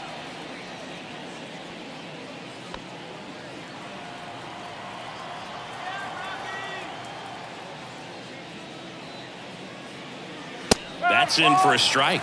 And it really looks like these hitters have been in between with their timing today. Good fastball, excellent slider, but they've not been able to commit to one velocity and stay there. Up the middle. On to Moustakas. That ends the frame. Nothing across here this half. 7th inning stretch time. It's the Rockies 1 and the Reds 0. New pitcher for the Reds, Alex Young. This southpaw's been really good against left-handed hitters. Alex Young.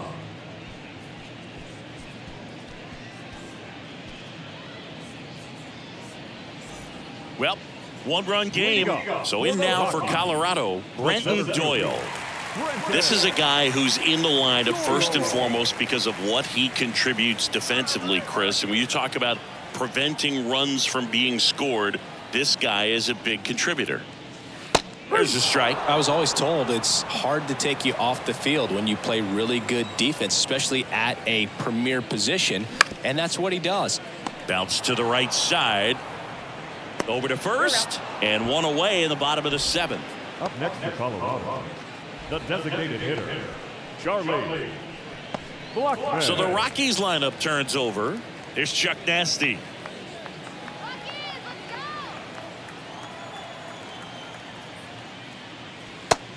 That is in for a strike.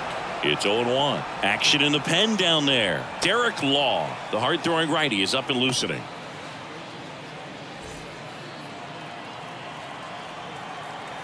Oh, 1 down. Now a screamer into the outfield. And that's just foul.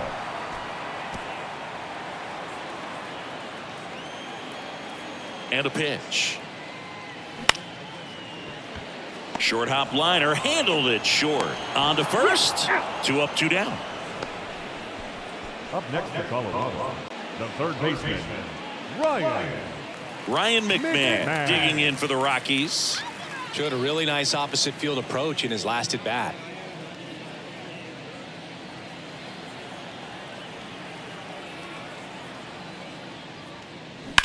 This to center field. Fairchild sizing this one up. Pulls it in on the run. And that's the 3rd out. Nothing doing for the Rockies, but they lead it 1-0.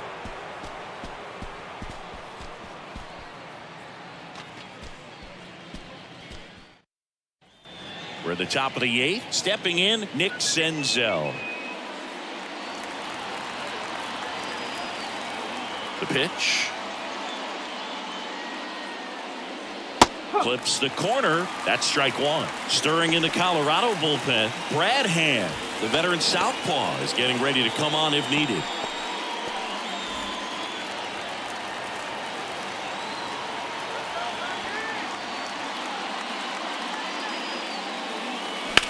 That one the other way. Base hit. And the tying run is on with a leadoff single. Always feels amazing getting a job done when the team needs you to come through. It's just bigger than your own individual stats. I'll tell you, man, it's such a good feeling when you smoke a line drive into the gap like that. I mean, sure, home runs are king, but I feel like nothing makes you feel like a true professional hitter more than a bolt the other way. And now a chance to maybe get creative on offense with good speed on first.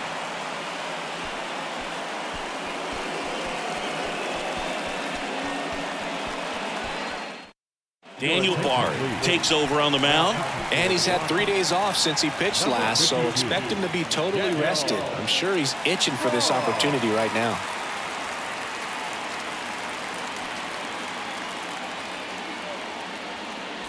No outs. Runner at first. And now the designated hitter for the Reds, number 31.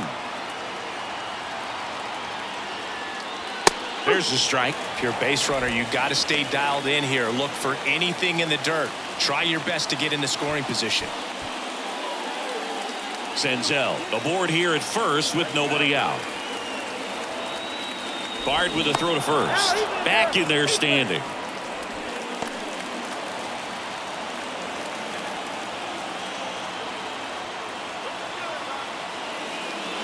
Next pitch in the dirt. And 1-1. No, he's really working him away this at bat. Sometimes take a little bit off velocity. Try to get a rollover, something on the ground. Stay away from that big hole on the right side of the infield.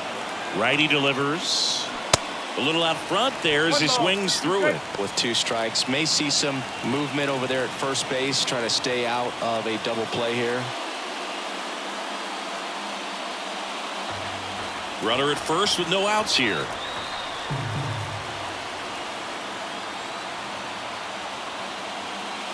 Way inside, gets out of the way.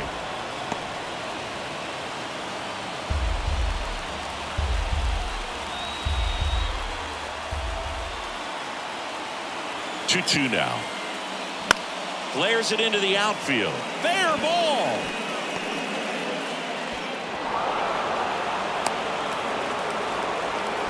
Hey, whatever works, right? Doesn't have to be impressive. He clearly didn't catch that one on the big part of the bat. Just kind of muscled it out there. And, you know, on the mound, it can be pretty frustrating for a guy, but you just kind of have to expect those to drop in there sometimes. A chance now to even the score and maybe extend this game.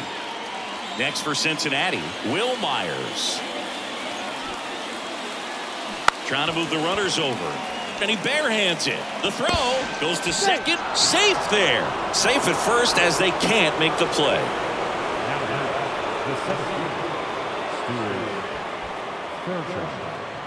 And ready to hit now for Cincinnati, Stuart Fairchild.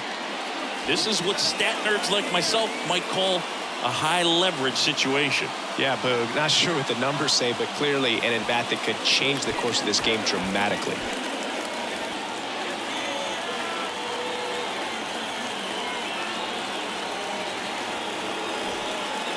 Bunts it, but he can't keep it fair. Looked like the safety squeeze there.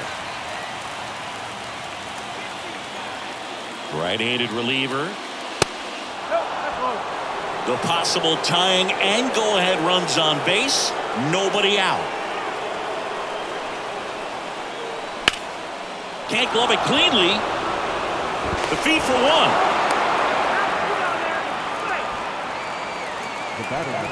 Well, it's always a tough double play to try to turn right there, and the hitter knows that. He's going to hustle all the way up the first baseline to prevent it.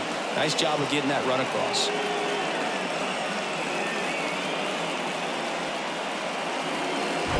Jonathan India digs in now. Outfielders playing shallow. Corners are in, trying to cut down the runner at third. Check swing. He held up. Ball one. At the dish, looking to lift the ball in the air in this spot. Anything but the inning double play, Boog.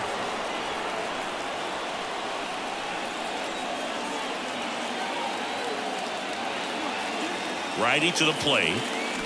Swings through that one out in front that time. First and third, one down.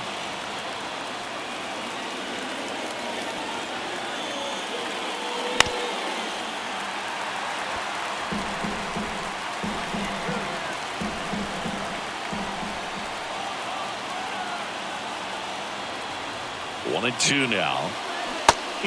Just misses there. Way to lay off that pitch down.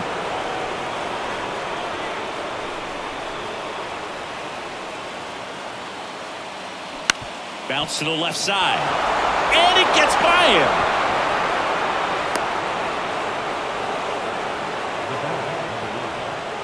Just one of those seeing high base hits through the infield. It just kind of rolled over on it a little bit, but sometimes those can find a hole and get you a knock. First and second, one out. Matt McClain now at the plate.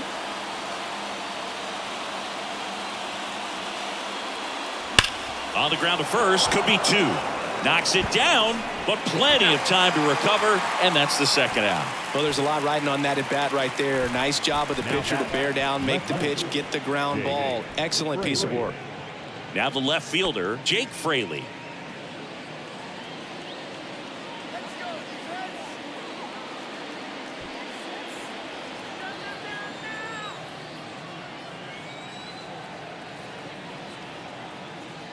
So with second and third occupied, they go for the intentional walk.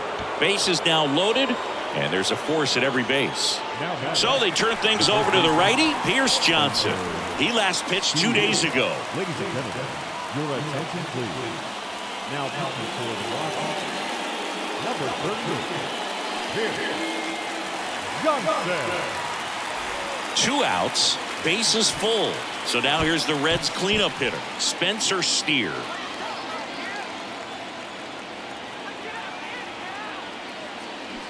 And a swing and a miss there. Oh, that's that slurve right there. He threw it extremely well. And talk about just a ton of breaks. So tough to get that barrel to.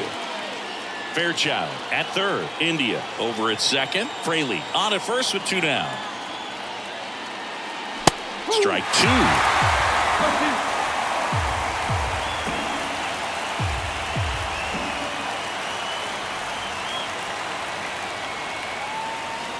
And downstairs.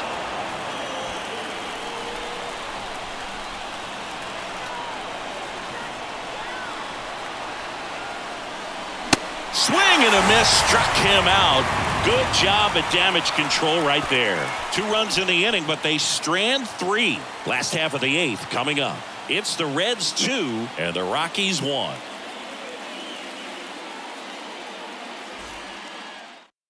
So a new arm out of the bullpen for the Reds, Buck Farmer.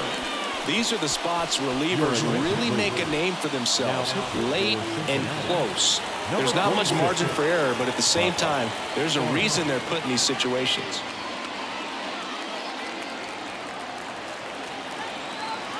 The pitch. Check swing, appeal to first. No swing, just held it back there. And the right-hander deals. 2 balls, no strikes to count. Bullpen activity starting up now. Alexis Diaz loosening up for manager David Bell.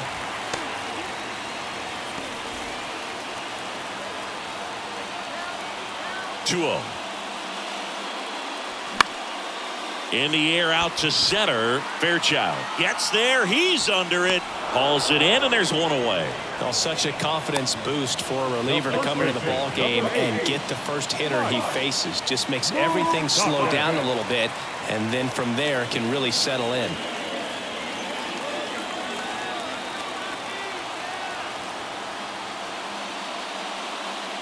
Moose in the box now. Takes strike 1. Backdoored him with a breaking ball. Just got the corner. There's nothing you can really do with that. Foul ball there.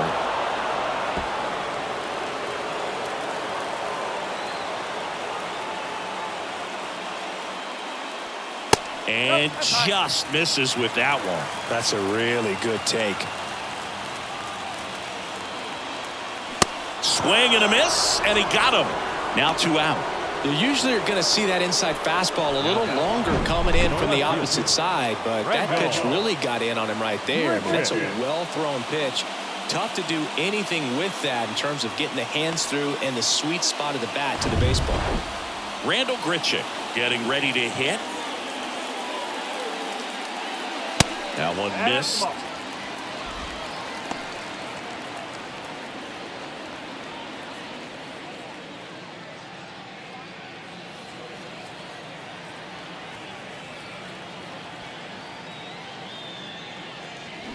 And a foul ball left side.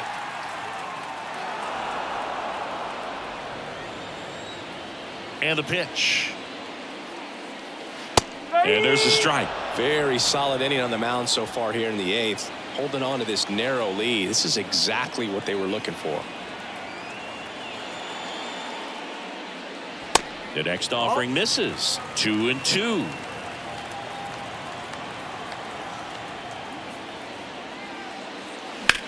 Ground ball right side, and it's through for a hit. And that puts the tying run on base. Not much to this one other than just a willingness to go the other way and put the ball in play. That's a team at bat right there. Nice job of staying back and letting the ball get deep. Runner at first with 2 away. And now Harold Castro. First pitch, and he just misses. Well, in this situation, the hitter knows that he's got to find a pitch that he can drive in order to drive in that tying run all the way from first base. So if he can't do that, keep the line moving. A walk or just a base hit. But you've got to stay within yourself. Line drive, that's a base hit. Lead runner around second. And that'll put runners at the corners with 2 away.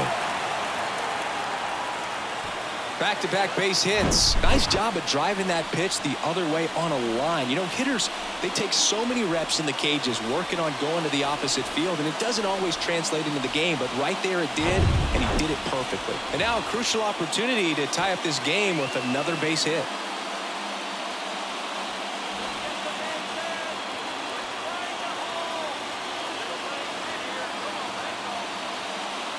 And fires in a fastball at 95.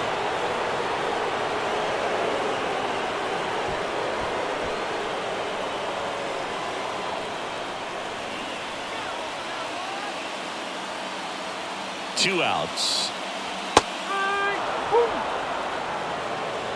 And a bat like this is almost over as it begins. In this situation, you have no idea what the next pitch is going to be. You just got to hope that you can make contact. That misses. It's a ball and 2 strikes.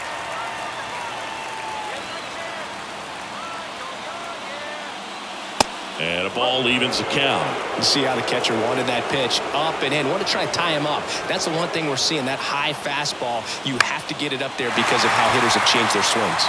And that'll fall for a base hit. In from third is the tying run. We are tied at 2. One of the hardest things to do in the game, to stay mentally and physically ready for the big opportunity, and he came through for his club right there.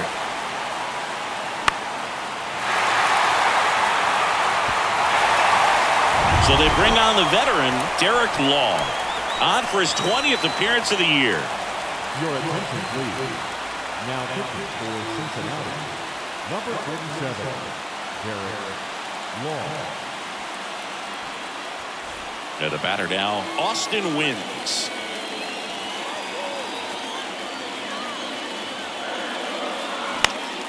And first offering is fouled off.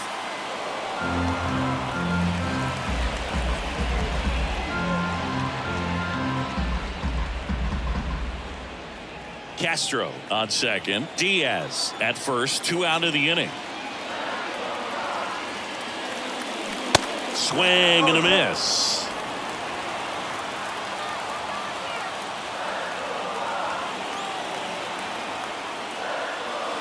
Next pitch is outside.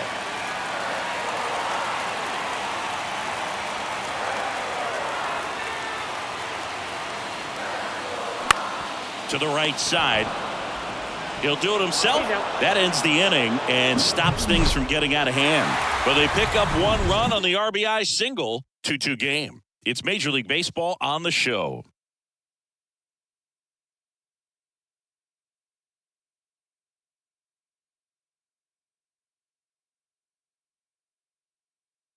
Now into the game, Alan Trejo.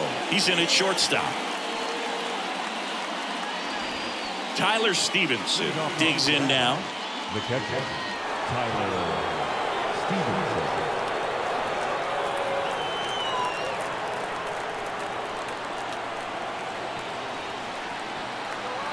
And here it comes. There's a strike. The Rockies have some action in the pen. A right-hander appears to be getting loose.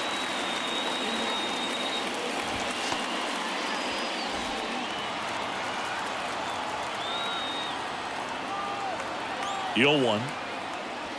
There's a strike. All right, now, he may have not liked either of those first 2 pitches or agreed with the umpire's calls, but at this point, he's going to have to bear down and be ready to hit anything close to the zone. Here's the 0-2. Hit softly on the ground to third. McMahon rolls across the diamond, and they get the leadoff man in the 9th. Now batting, third baseman, Nick Senzel. Here's the third baseman, Nick Senzel.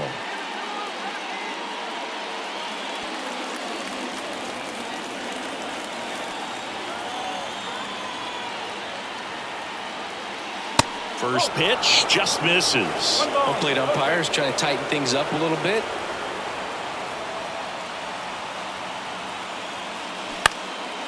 In the air to left down the line. Grichuk drifts towards it. 2 down. Now batting, the designated hitter. So now here's the DH, number 31.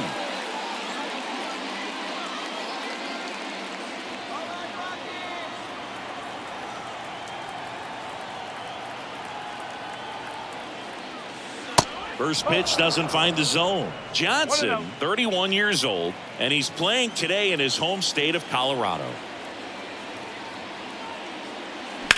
This one smoked out to left.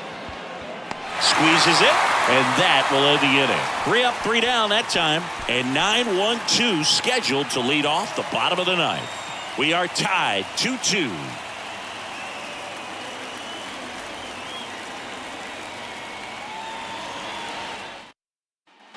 Back here at Coors Field, and now the center fielder, Brenton Doyle. I think when you contemplate him as a player, the first thing you think about is defense, and you think about that great arm. I also think about the speed. If he can get on, that's going to give one more thing for that pitcher to think about. Activity in the bullpen. Silvino Bracho, the closer, is getting loose. Trying to keep good speed off the bases. And now the 0-1. And that's a strike. Well, it looks like he's wanting to work the upper part of the strike zone. What does that mean? Top hand better be working for the hitters. Adjust that side a little bit. Give yourself a chance to hit. The line to kick the pitch. Swings and misses. Struck him out. Had him out front for strike 3. Very frustrating right there as a speedy potential base runner when With 2 strikes, you just struggle to put the ball in play. You don't even have to get a hit at that point. You can help your team just by reaching on an error, but some way you got to find a way to shorten up the swing and put the ball in play next time. Here's Charlie Blackmon. First pitch, and that's in for a strike.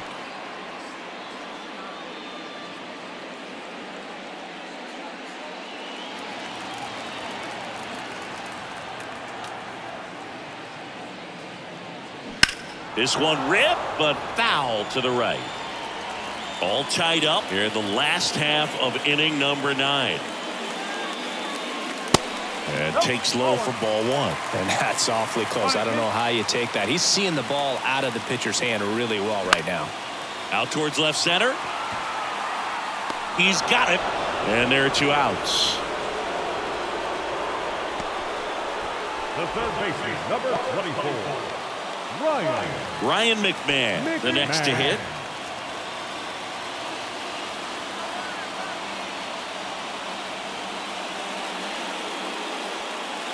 First offering misses the mark.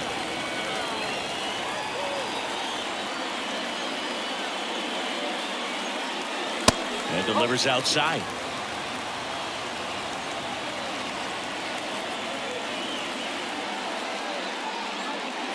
The 2-0 is in for a strike.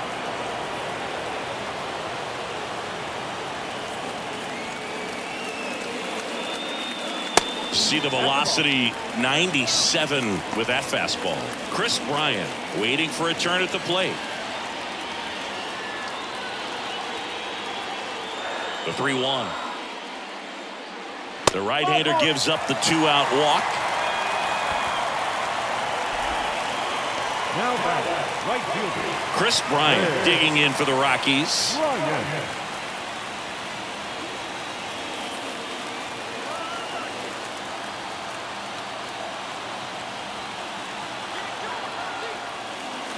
That one's in there, 0-1. Well, we call that keyholing. Even though it's right there and looks pretty good, if he doesn't love it, he's not going to swing that early in the count. Next one is off the plate, and the count even 1-1.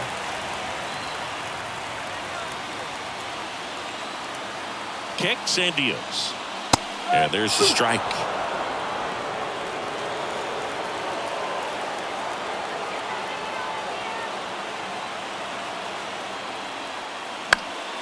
Gets a piece there. We'll do it again. Pretty good pitch there to take a rip at. He wants to get his arms extended. He likes the ball away from him a little bit, just not able to square it up.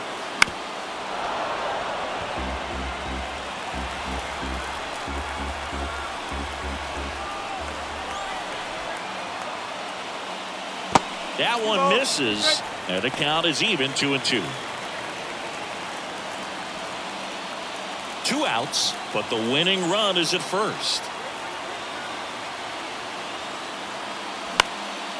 Swing and a ball popped up. India moving under it. And that is the 3rd out of the inning. So 1 left for Colorado. Score remains deadlocked at 2-2.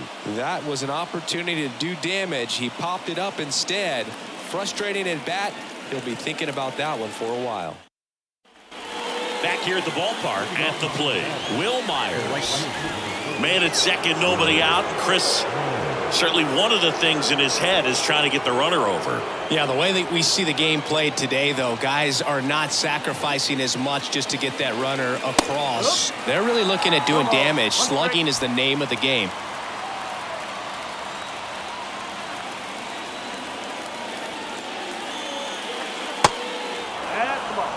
Movement in the bullpen. Number 60 getting ready to come on for Bud Black. Number 31, the right-hander, loosening up as well.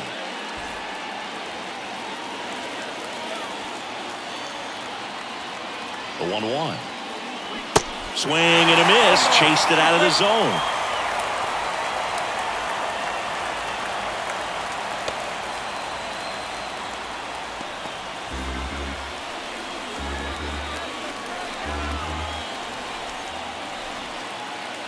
The 1-2. And that misses off the outside edge.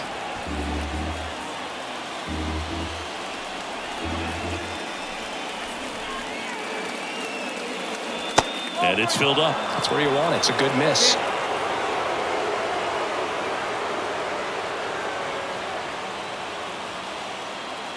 That one misses, so a leadoff walk. Well, he took his chance at getting him to chase right there, but with first base open, walk not a bad thing. He set up a double play opportunity if he can induce a ground ball. Go ahead run on base. In now for the Reds, Stuart Fairchild.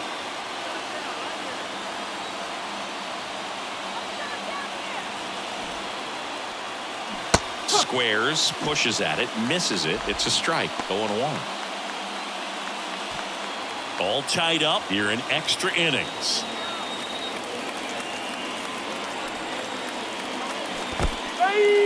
This one kicks away a little as he can't squeeze it. Nothing happening on the bases, though.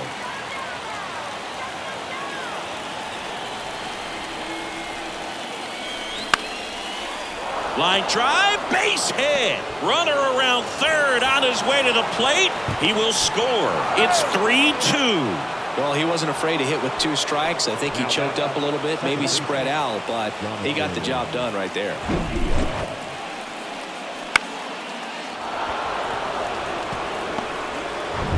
Here's the second baseman, Jonathan India.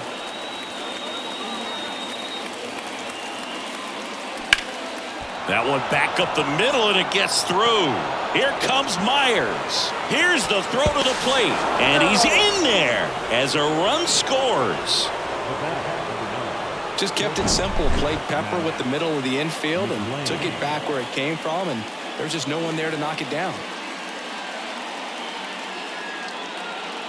Number 60 on to pitch out of the pen here.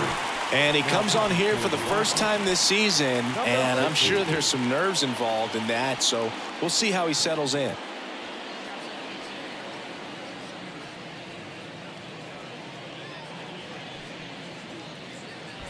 Now it's the shortstop, Matt McClain.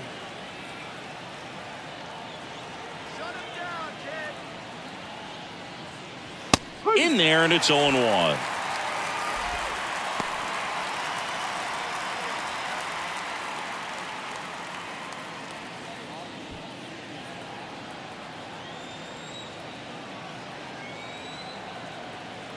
The pitch. 1-1. Fairchild at second. India on at first with nobody out.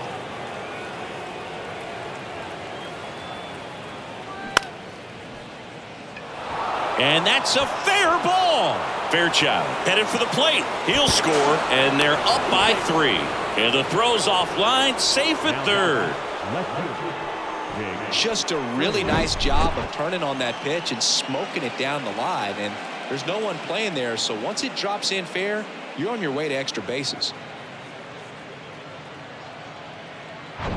Next for Cincinnati, Jake Fraley.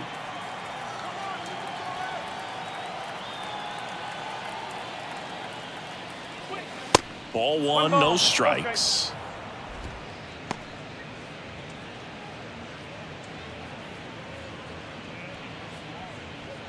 Two runners in scoring position, nobody out.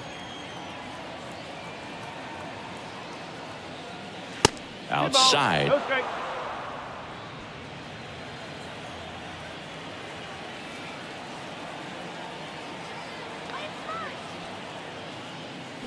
Pulled down the line. This one hammered, but it's foul.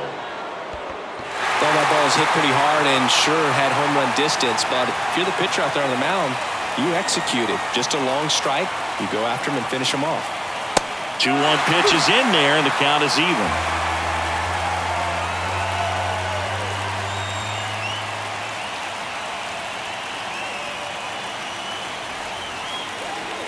Inside, just missed.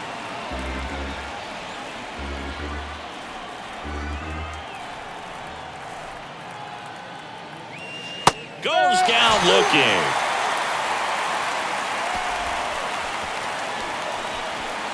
Two on with one out, and now Spencer Steer. Hitter's got some good opposite field power. What I like about something being hit to the right side into the outfield is that the base runner at second has Calling for the intentional walk, and that loads up the bases. And the force play is now in order. Tyler. So the bases are loaded here, one man gone. Here's the catcher, Tyler Stevenson.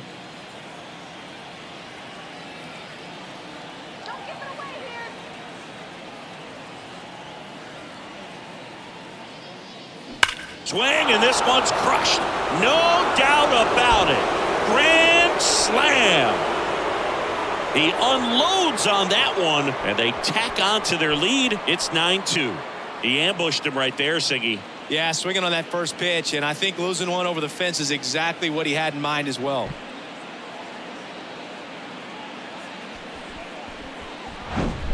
Wow, what a huge at bat with the bases loaded to be able to come through with the swing like that. You know, he was wishing it to stay fair. He gets to touch a ball, and a grand slam could be huge in this ball game. On the mound now, number 31.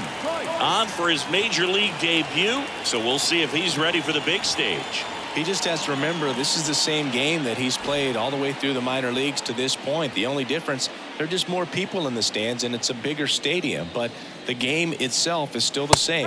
Look at the catcher, whatever fingers he puts down, that's what you throw, and just let him lead you in this one.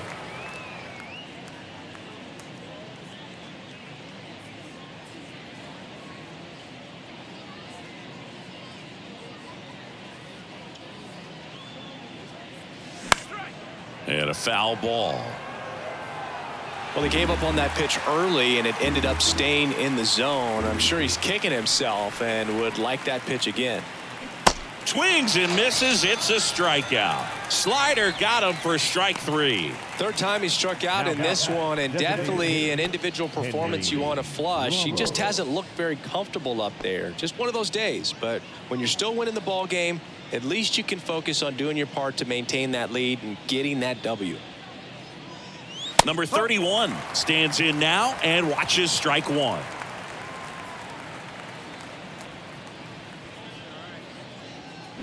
That one's in there. No balls, 2 strikes.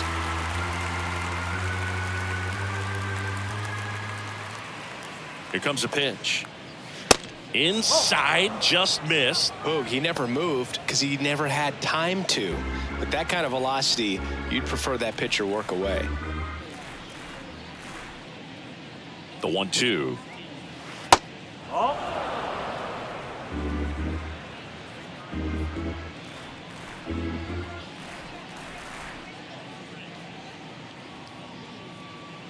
Cuts and misses. It's a strikeout.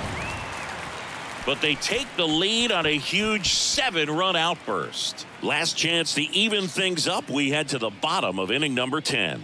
It's the Reds 9 and the Rockies 2.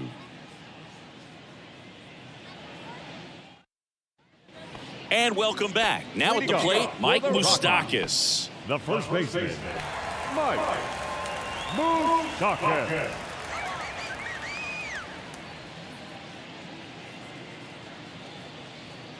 Law back to work. And that's downstairs and outside. Action in the pen down there. Silvino Bracho loosening up for manager David Bell. Number 78 getting cranked up as well.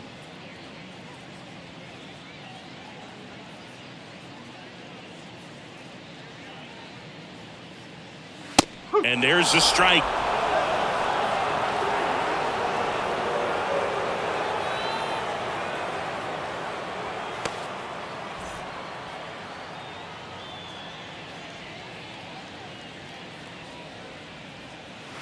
Fastball almost got him there.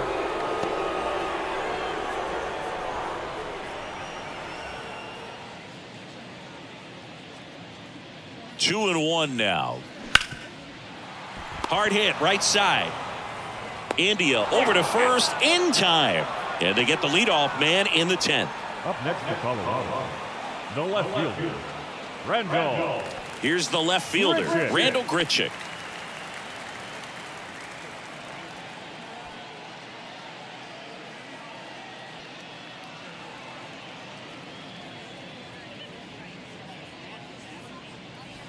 Oh, and the zone doesn't get the call. And that's ball 1.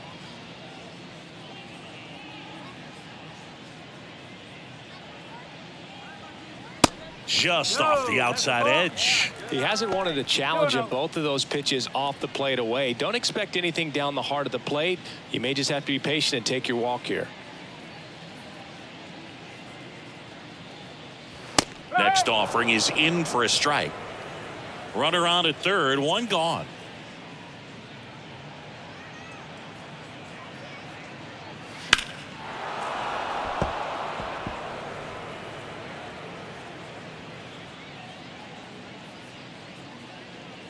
2-2 now.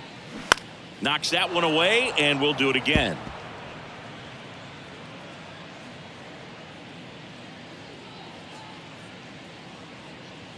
And a pitch. And that one hammered. That's back there. Into the bleachers and gone. Randall Grichuk goes deep. His second of the year. It's 9-4.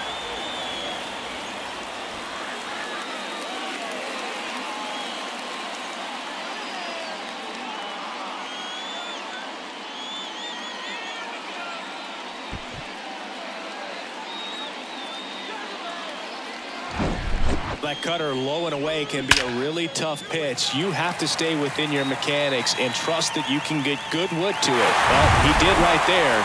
Really nice swing, and he was rewarded for it. Silvino Bracho comes on now. He's being eased into the game here with the bases empty.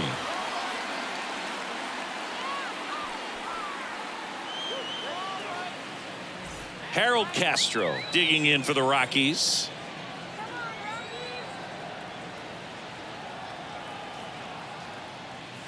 In there for strike one. 0-1.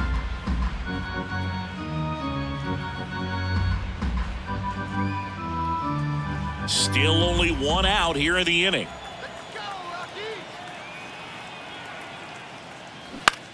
Now fly ball to right center. Myers under it, and there's two down. The batter, number 13, shortstop. Rockies down to their last out, and here is Alan Trejo taking his first at bat of the game after entering on defense.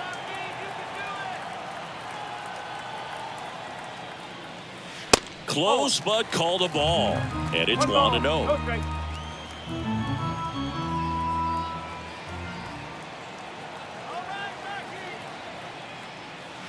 And a strike in there. 1 ball, 1 strike.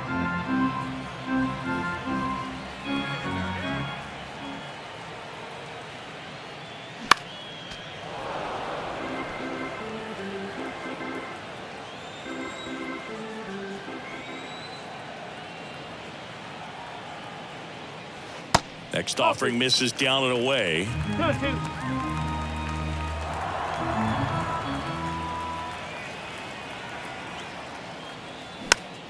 This one popped up. Foul ground first base side. And he makes the catch. Ball game. And the Reds slug their way to a win in this one. Well, this is a big win on the road and going extras into 10. So hard to pull those out, but I think this team did a great job of keeping the crowd out of the ball game late. When you can do that, it kind of calms everything down, keeps the adrenaline of the opposing team down a bit, and you can steal a win and get out of here happy. 9-4, our final score. For Chris Singleton and our entire crew, I'm John Shambi saying so long. On MLB The Show, it's the Chicago Cubs taking on the Houston Astros. John Shambi, Chris Singleton with you. And Chris, we've got an opportunity to watch one of the true superstars in the sport, Yordan Alvarez. Always exciting to see him in action, and it seems like he consistently finds a way to impact the game. Yeah, Boog, it's offensively at the plate, defensively when he's on the bases. I mean, this guy's just a heads-up player, but he's got so much talent, and he makes the most of that. I believe it starts with his preparation because you never see him give away an at-bat. Coming up on the first pitch, and today's starting pitcher, Framber Valdez. What do you look for here? Well, he's been a very dependable starter for his club, and what stands out for me is that left-handed hitters have really struggled batting below 200 against him, and it just tells me they have a hard time tracking the baseball. Maybe it's the release point, maybe it's the motion, but just some way, somehow, they've got to figure out a way to pick it up and try to have some success from the left side. 1 strike.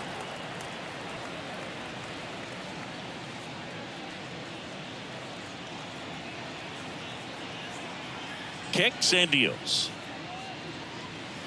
And he pumps it a strike. Well, he's gotten ahead with 2 pitches down in the zone. He has plenty of options right here. He can go up, he can go away, he can add velocity, he can subtract. And the 0-2. Can't connect on the curveball, struck him out. I mean, there aren't many curveballs in the sport today that break like that thing does. Huge movement. It's so difficult to get on the same plane and even think about squaring it up, let alone get a piece and hope he throws something else to keep the at-bat alive.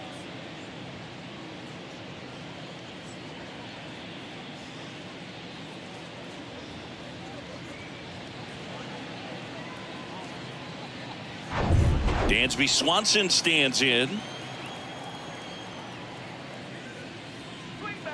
That's in there.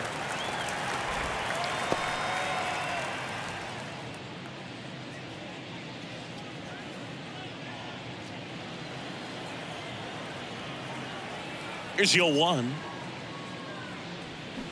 Swinging a foul straight back. And now the lefty gets a piece, and it stays 0-2.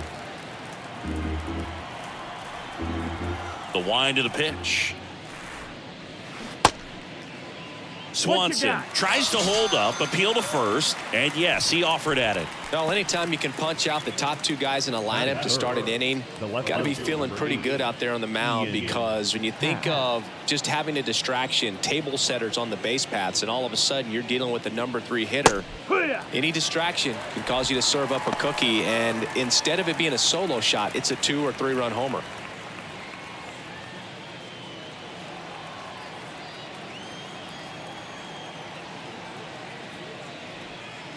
And it's even up. 1-1.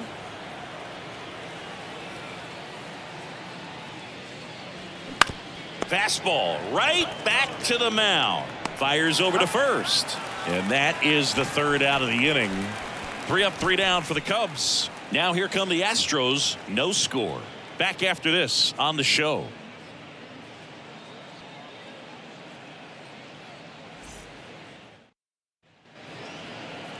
Back here at Minute Maid Park. And our pitcher in this game, Jamison Taillon. And Chris, he's a guy that gets better when things get tough. Well, what quickly stands out to me for this guy is that he comes in with a 3-to-1 strikeout to walk ratio on the season. So when you consider consistency, the ability to get swings and misses, and to limit base runners, that's critical in winning games today, especially when teams are depending on the big swing, the home run, to win ball games. Right-hander kicks, deals. Now 1-1.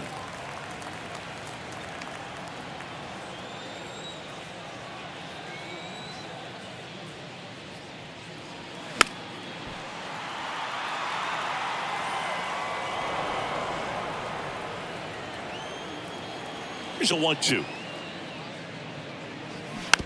And a weak ground ball to the left side. On the run, sends it over to first. Awesome play there. Batting second, the 3rd baseman, Alex Bregman. Now it's Alex Bregman.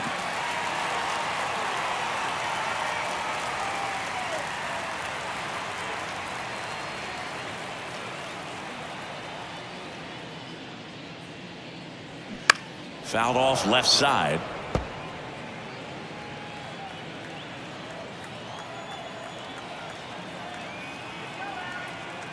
One down, base is empty. Up and in, and that's ball 1.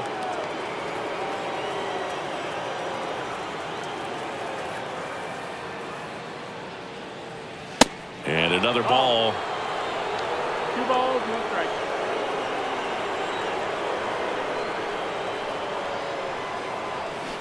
Fouls one off. 2-2. He was a little out front, but did a good job keeping the hands back long enough to foul that pitch off.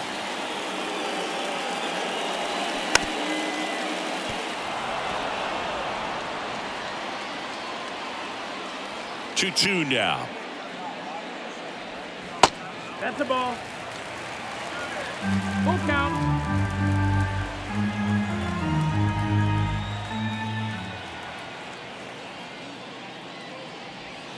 Knocks that one away, and we'll do it again.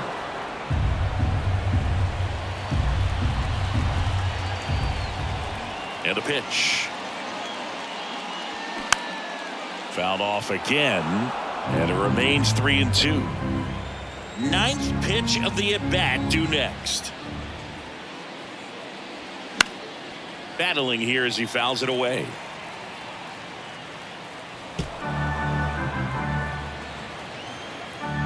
The kick, the 3-2. Stays alive. Also really good at bat. What I like about this guy, his bat stays in the zone for a long time. Gives him the ability to foul off tough pitches. Out to short. Here tonight, an efficient start to the home first, 2 away. Good late bite on that slider. Got the hitter out in front, rolled over on it. Exactly what he was supposed to do. 2 outs, base is empty. Here's Yordan Alvarez. All around, I think if you asked anyone in this organization who's the best hitter in the lineup, they would say him. In there, and it's 0-1. Well, impressed that he went right after him on that first pitch. That's the key. Try to get ahead in the count, then you can play around a little bit more as the at-bat expands.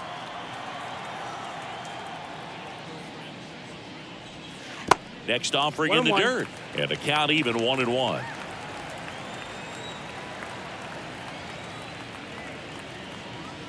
Now one missed. Ball. 2-1.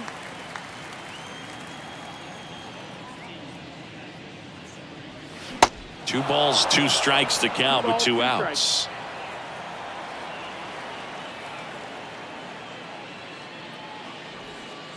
And that's in the dirt.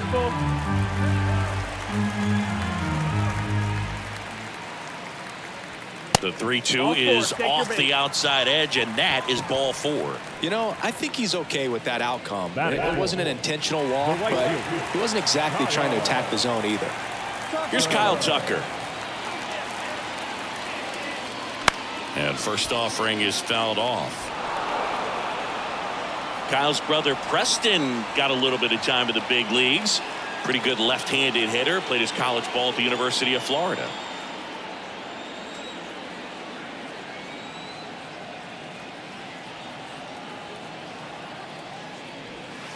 That one missing inside.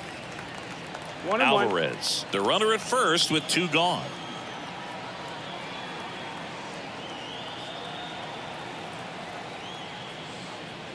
Next offering is in for a strike.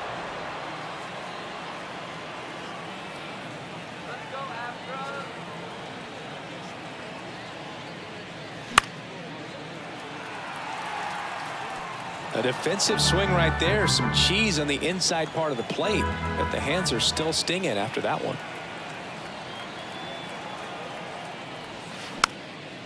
Swing and a pop up in foul ground, and that is that.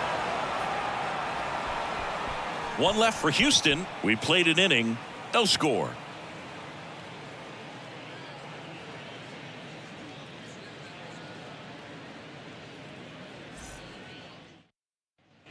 Back here in Houston, top of the second. So now it's the Cubs hitter in the 4-hole, Seiya Suzuki. Valdez back to work. That one drifts inside.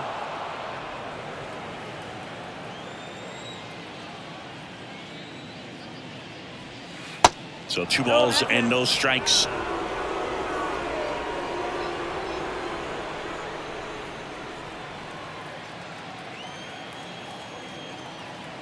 And a pitch.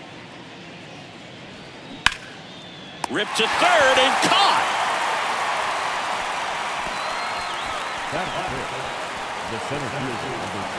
One down. Here comes Cody Bellinger.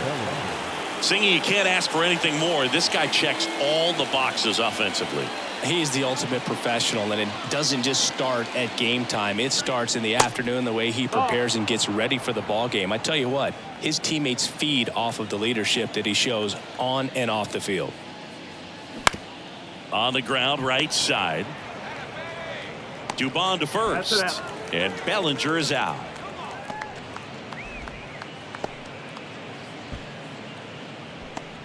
And next for the Cubs, Patrick Wisdom.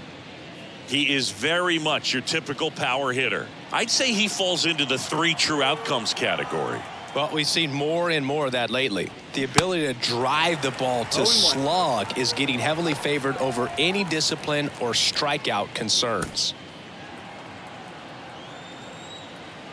The wind and the pitch. Hammers that one deep left field and forget it.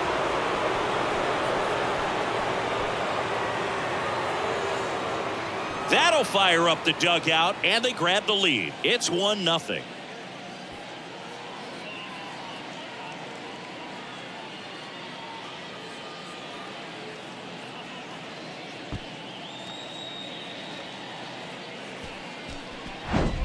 A good hitter gets pitch recognition early. He saw exactly where that was going to be. The challenge, not get over anxious and come out of your swing. He stayed on it and got all of it. Base is empty with 2 away. Trey Mancini, the next Cub to hit. And ball one. That's the ball. His family owns Mancini Peppers, and you know, they produce up to 50,000 pounds of peppers a day. They got roasted peppers, fried, blanched, sweet, hot, tangy. Am I making you hungry over there? Very hungry. Well, the Mancini family has been farming in Florida since the 1940s.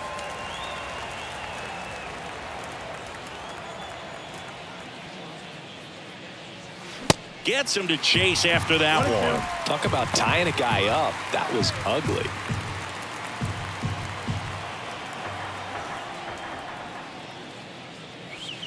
Next pitch is outside. That's the ball.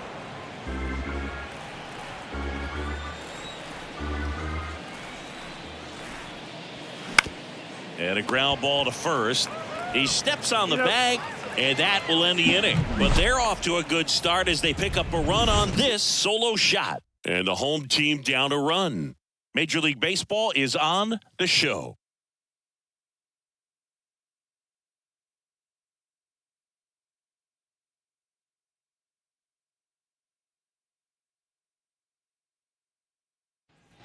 Back here in Houston, Jose Abreu up to hit.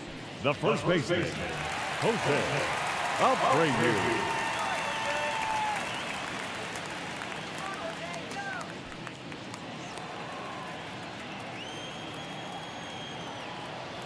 And he deals. And that one pulled foul. The wide to kick the pitch. Inside corner at the knees for a strike. Our umpire for this one, Freddie Ferguson. A consistent umpire by all accounts. Yeah, I think the book on him is that he's not necessarily by the book with his strike zone. But once you figure out where he's calling strikes, you can pretty much count on him to stay with that throughout the game. Swing and a miss. Struck him out. And that's the first out. That's that classic wipeout slider below the zone right there. Just nasty. Looks like a fastball thigh high that you got to protect the zone, and then it's just that late break that fools you and kind of makes you look silly.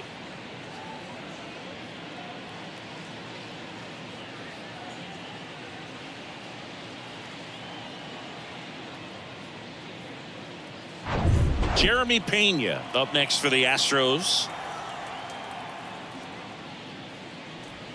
That's in for a strike. 0-1.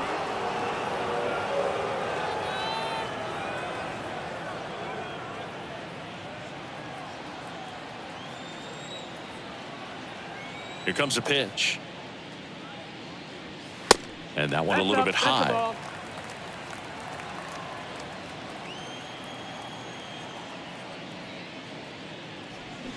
Swing and a miss, and that's strike 2. Clearly, he was sitting on a fastball right there and just ended up out in front of the slider. Hey, you can't fault him for his commitment.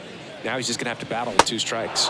Swings through it, and that's a strikeout. And, Chris, that's a way to neutralize his speed by keeping him off base. And the defense breathes a sigh of relief because he puts pressure on everyone if he can put the ball in play. But that's how you do it. Keep him off balance, get him out of there, and deal with the next guy.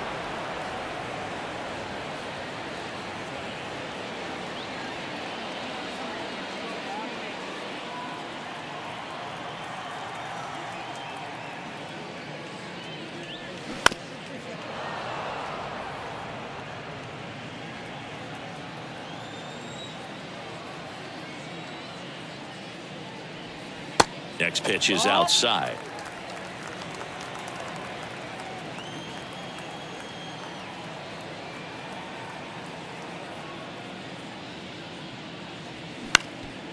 Ground ball up the middle, sneaks through, base hit, and that keeps the inning alive. Well, he found himself behind in the count right there, but he didn't give in. Once you get the ball by the pitcher, there's a lot of base hits up the middle, even on ground balls. So a nice job to use that big hole and get himself a hit. And now they've got some speed on first, so we'll see if they try to get him into motion.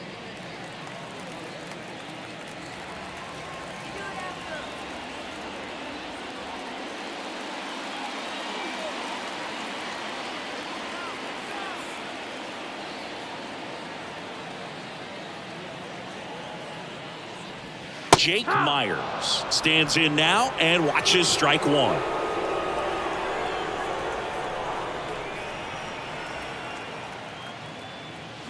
They say you win. No ball. 2 strikes.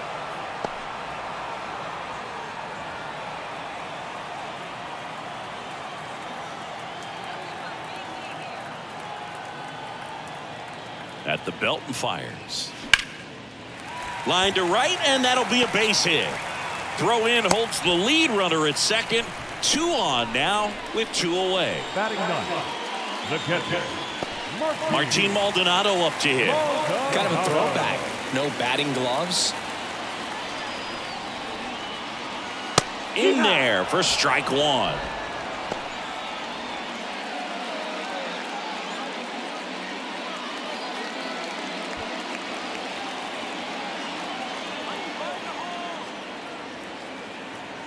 And the righty deals. And that one fouled off.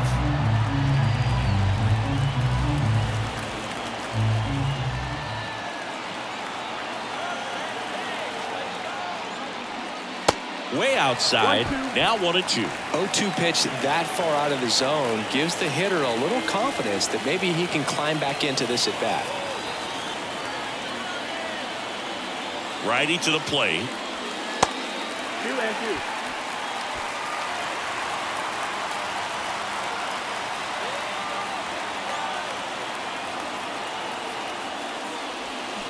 Foul ball, another 2-2 upcoming.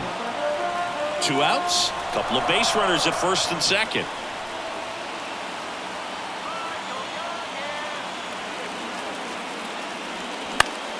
And a pop-up, right side, foul territory. And that is that.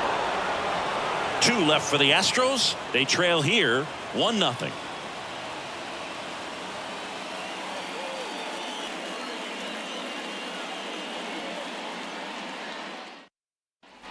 Top half of the 3rd inning. Here's Yan Gomes. the catcher, Yan Gomes. And here it comes. There's a strike. Gomes measures 6 feet 2 inches, 210 pounds, and he's a native of Brazil. That misses the zone. 1 ball, 1 strike.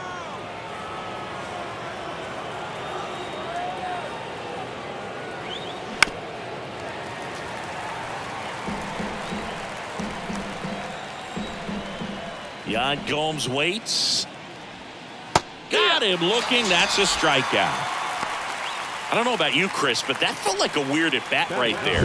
Didn't give much to hit until the final pitch, and he still got the backwards catch. Yeah, not a single pitch was actually inside the strike zone, but he was being very aggressive in the box and fell behind in the count. Then they finally do challenge him, and he couldn't get the bat off his shoulder. Kind of a strange strikeout for sure, Boog. Here's Nick Madrigal. That one in the dirt. Ball 1.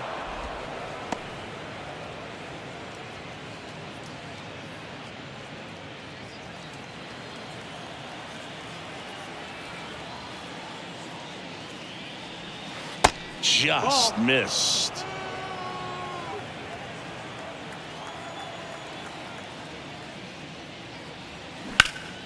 Hit hard. That gets through.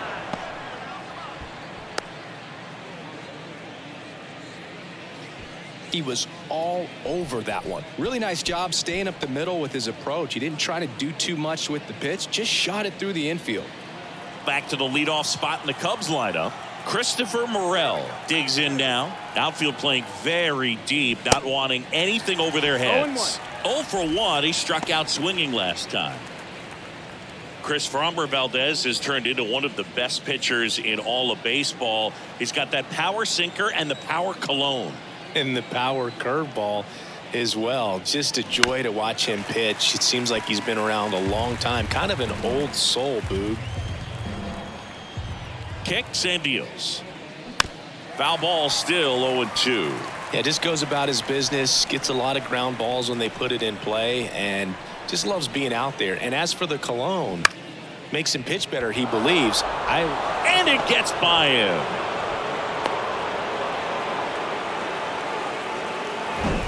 He kind of rolled over on this pitch a little bit, but he got enough behind it to shoot it through for a knock, and you'll take that anytime you can get him to find a hole. First and second, 1 out. So up now for Chicago, Dansby Swanson. And it's fouled away. Chris Framber uses 3 types of cologne.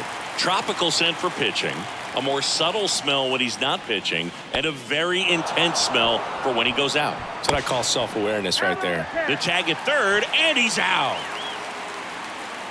Well, you want to see guys aggressive out there on the base paths, but you also want to see them smart as well in making their decisions. And right there, you couldn't really tell how far away that ball was. So if that's the case, you got to shut it down. He gets caught stealing there, takes himself out of scoring position.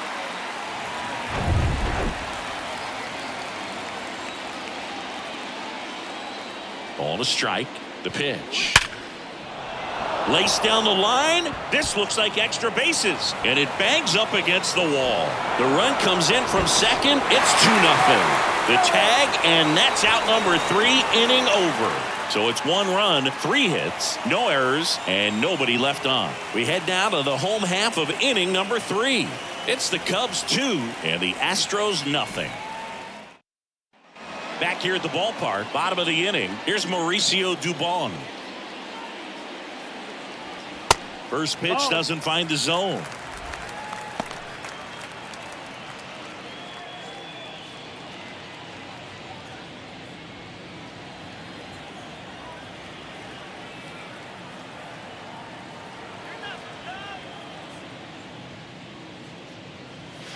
And there's a ball.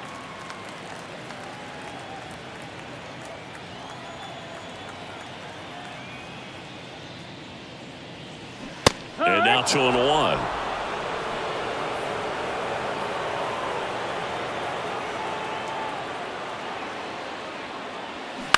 This to third, and that chance handled. Whips it across. Leadoff man retired here in the third. Third baseman number 2, Alex. And now it's Alex Bregman. Bregman getting to start at the hot corner, batting second in today's lineup, and he's one of the few players in Major League Baseball born in New Mexico. Just off the outside edge, and it's 1-0.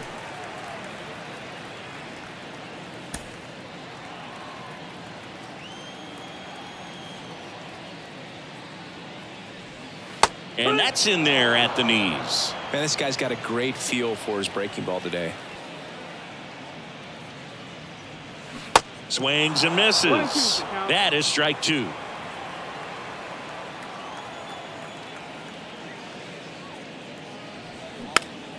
Keeps the at-bat going with a foul ball.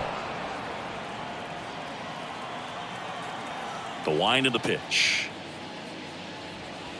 And now it's even up. Well, this is a guy that can be frustrating for pitchers because he fouls off so many pitches and grinds out the at-bat. I'm sure there's some times where a pitcher would rather just give up a first pitch single than have to waste 6 or 7 pitches on one hitter. Fires across the diamond, and 2 straight set down to begin the bottom of the third. No left field. Yordan. Now it's Yordan Alvarez. Worked a walk in his first trip to the plate. He's not going to get cheated up there. No, he's not. He's looking to do damage with every swing he takes. And he swings and misses at the initial offering. Well, you know, with 2 out and nobody on, it's going to take something special to get a run across. So why not? You got some pop. Swing for the fences. And it's 1-1.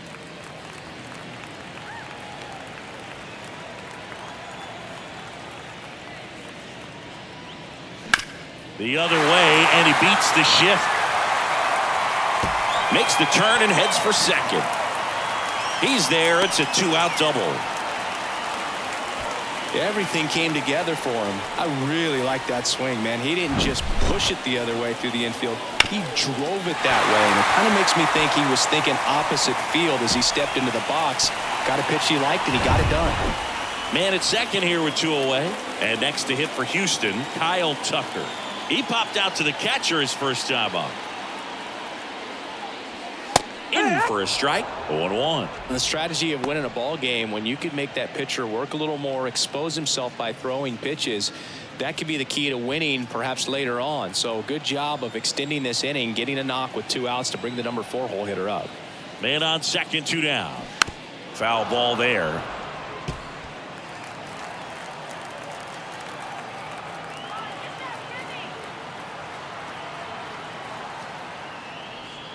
That missed inside. And a count 1-2.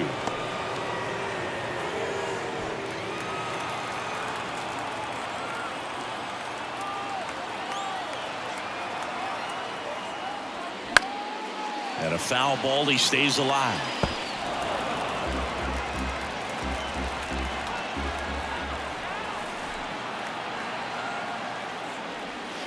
Way inside, gets out of the way.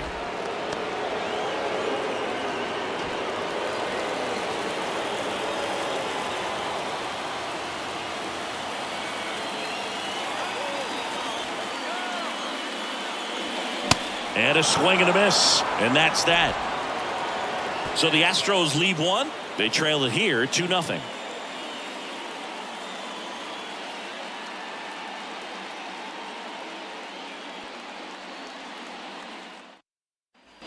Welcome back. Ian Happ up to hit. The left fielder, number 8, Ian Happ.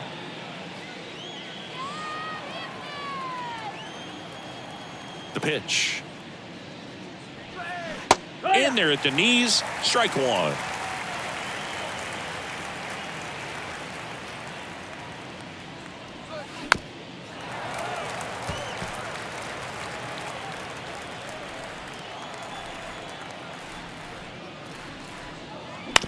Hit on the ground to the right side. Dubon. And a quick out, number 1. Now back, right fielder, Suzuki. And up next for Chicago, Seiya Suzuki. 0 for 1 so far.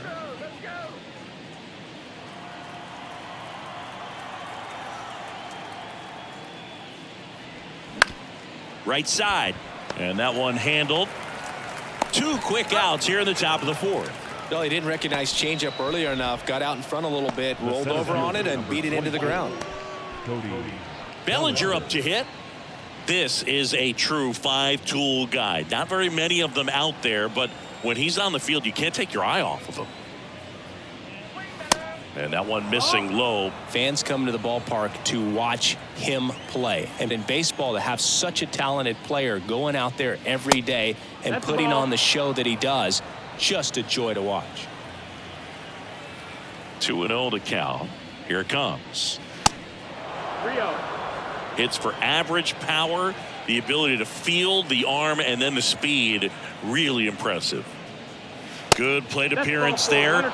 Able to take the walk. One of the things about that 2-out walk, the base runner over at first base is going to have a very aggressive secondary lead. So ball down the line or into the gap will produce a 2-out RBI, and those are the best. That is if you are the offensive side of it. Valdez checks over to first, and he's back.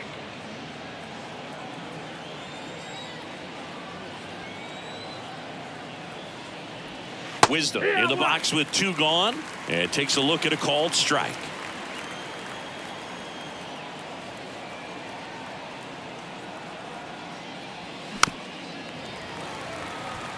Wisdom, a former first-round pick of the Cardinals back in 2012 from St. Mary's College, same school that produced both Corbin Burns and Tony Gonsolin. He needs to throw that breaking ball with just a little more conviction to get the swing and miss. Fights that one away, and the count remains 0-2.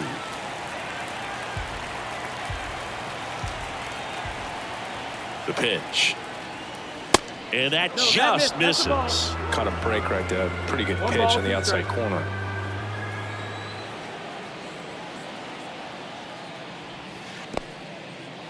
This one in the dirt, and the runner holds. Bellinger leads off first with 2 down to the inning. Swing, and this one's bounced to the ground. Dubon. They get the force, and that is that. Cubs leave one as they're unable to add to their 2-0 lead.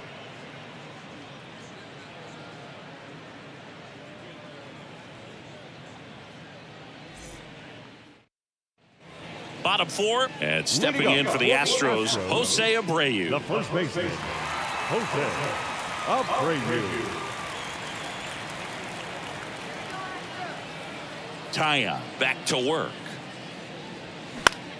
In the air, right side. Suzuki makes the catch, and there's 1 down. The batter, number 3, shortstop, Jeremy. And now the shortstop, Jeremy Pena. His first at bat was a strikeout.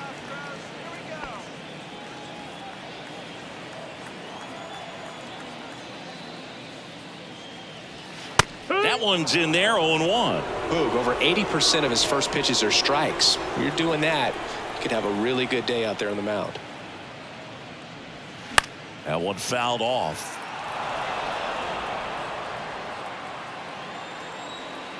And the right-hander deals. Out to short, Swanson. Slings it across. Already 2 gone here in the home 4th. Well, he's doing a nice job of keeping the ball out of the air. Lets the defense work behind him with another ground ball. Good execution. Now it's the DH, Chas McCormick. 1 for 1 with a single so far. Left field, way back there. That one carrying. And gone. 3rd home run of the season, and they're on the board. It's 2-1.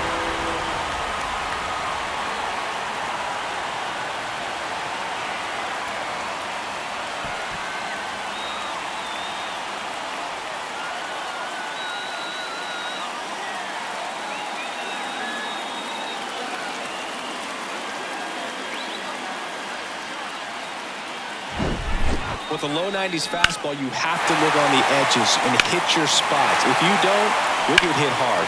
Really good swing there. Patient, waited for it. It was like BP all over again. So 2 away with nobody on. So next up for Houston, Jake Myers. And that's in the dirt. 1-0.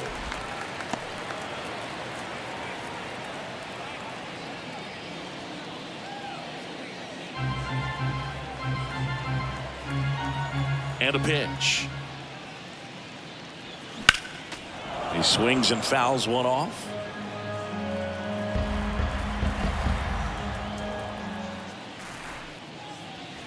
Next offering is in for a strike.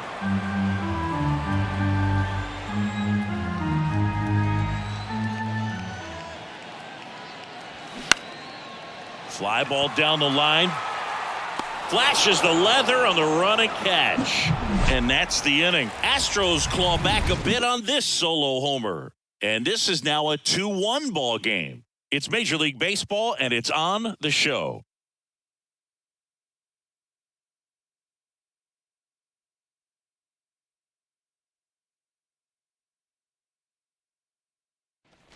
And welcome back. We go to the top of the 5th. So up now for Chicago, Trey Mancini. Chris, you know what they call Mancini? Boom, boom. That's right. For Ray Mancini, the famous boxer, it stuck when he started hitting home runs, though, in baseball.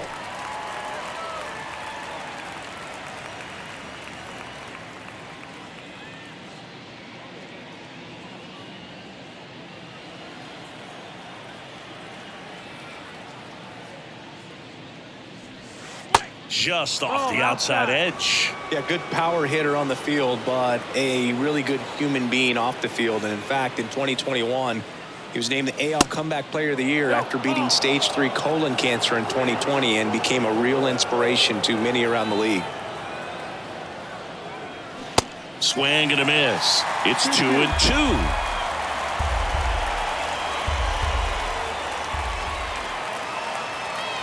Breaking ball inside. Full count, 3-2. Kicks and fires. Spoils the 2-strike pitch, and he'll see another. Well, you can't really adjust your game plan for that last pitch. Guy hasn't thrown it very much. You got to focus on the stuff that he's throwing up there most of the time. And there's ball 4. What a battle. It's not always easy laying off a 3-2 pitch, and I tell you what, he earned that ball. Now it's Yan Gomes. Caught looking his first time up.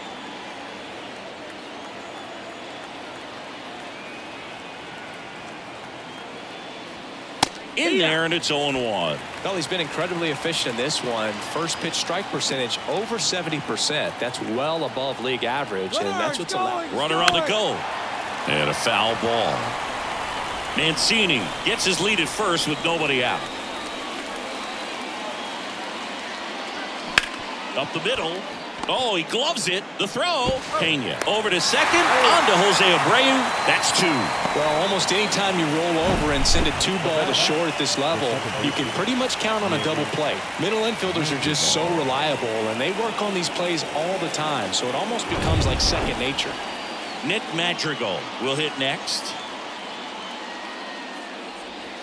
First pitch, and that's in for a strike.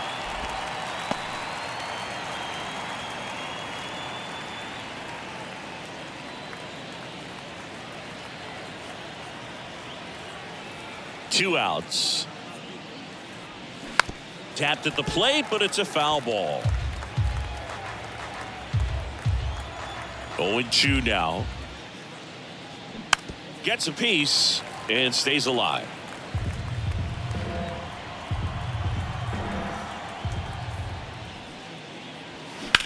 In the air out towards right center. Myers sizes this one up, brings it in with a nice running grab. And that'll do it. No runs, no hits, no errors. Home half of the 5th coming up. It's the Cubs 2 and the Astros 1.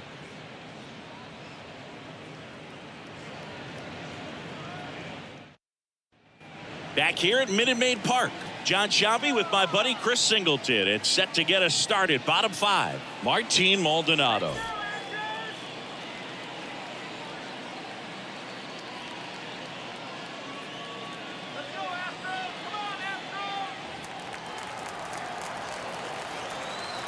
And the right-hander back to work. Ball 1 there. Movement in the Cubs bullpen. Keegan Thompson preparing to come on if needed. Smiley, the lefty, warming up as well.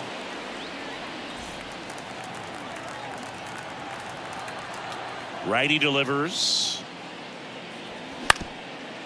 On the ground. Tosses to first, and the leadoff hitter retired in the 5th. The batter, 14, second baseman, Mauricio. So the Houston lineup turns over. Mauricio Dubon up next for the Astros.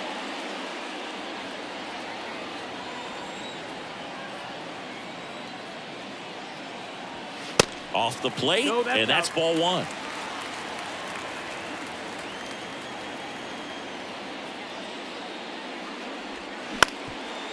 Up the middle, and that chance handled. He is safe, and that was bang, bang at first. Well, from the time you're a little leaguer, you're taught to hustle out of the box and give it a full sprint through the base regardless of how you hit it. And he didn't make great contact, but the effort was there, and he earns the base hit. One gone, runner at first. Alex Bregman up next for the Astros.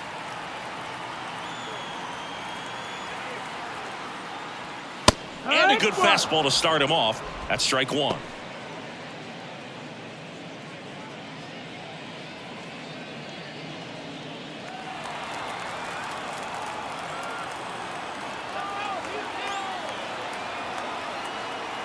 And the pitch. Fouled off. He was late. With 2 strikes. May see some movement over there at first base, trying to stay out of a double play here. Next pitch is outside. Well, he's not afraid to fall into a 2-strike count. Knows the strike zone very well, so much so that I think umpires will look at him and determine whether it's a ball or strike, if he swings or not. Tyon with the move to first.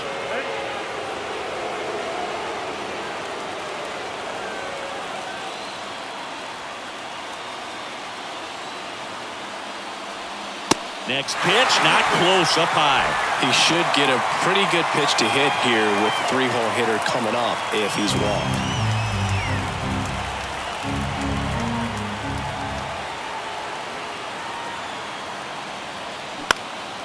In the air to left center. Bellinger makes the grab. And they get Bregman for the out. And there's 2 away. The lefty, number 44. Here's a big power threat. Yordan Alvarez. This guy has turned into a beast.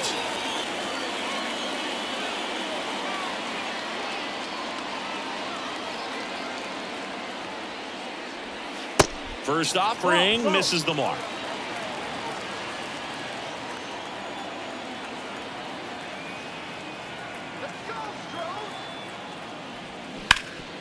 Dives and he can't hang on.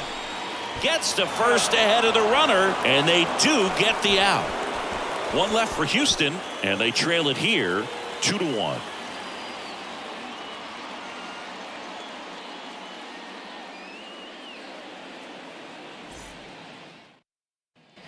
Back here in Houston, now it's the power speed combo. Christopher Morel.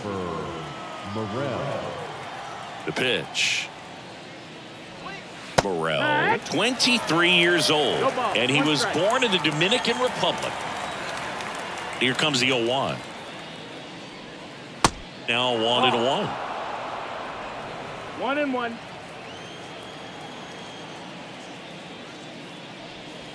Next one misses, and it's 2-1.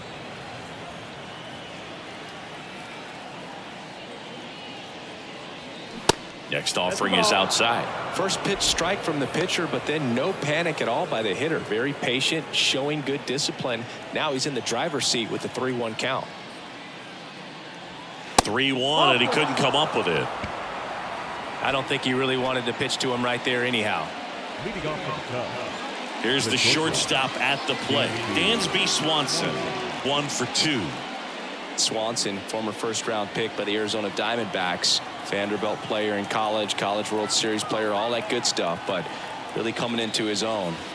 Pitch misses inside, ball 1. Meanwhile, activity in the bullpen. Ryan Stanek is loosening up. This would be his first appearance for the club. Brown getting cranked up as well.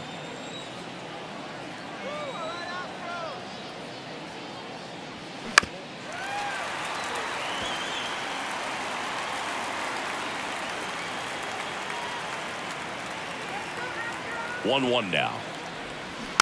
Swing and a tapper that rolls foul.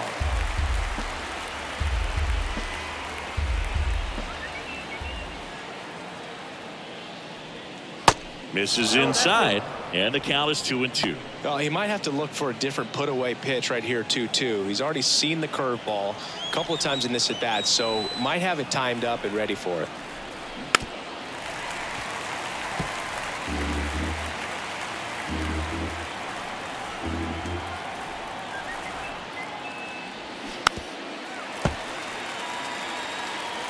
Morel gets his lead at first. Nobody out. Well, he's desperately looking for that swing and miss. He's going to have to just change speeds a little bit, try to move it around, create just a little bit of illusion at the end.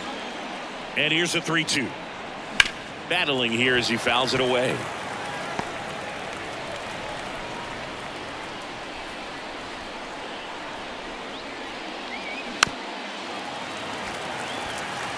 Quite the matchup we're seeing here. 6 foul balls in this at bat alone, really making him work out there. And a pitch. Swings and misses, and he's down on strikes for the second time today. And next for the Cubs, Ian Happ.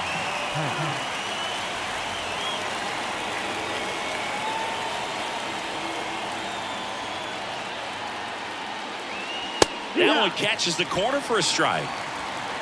1-run game, 1 out, 1 on.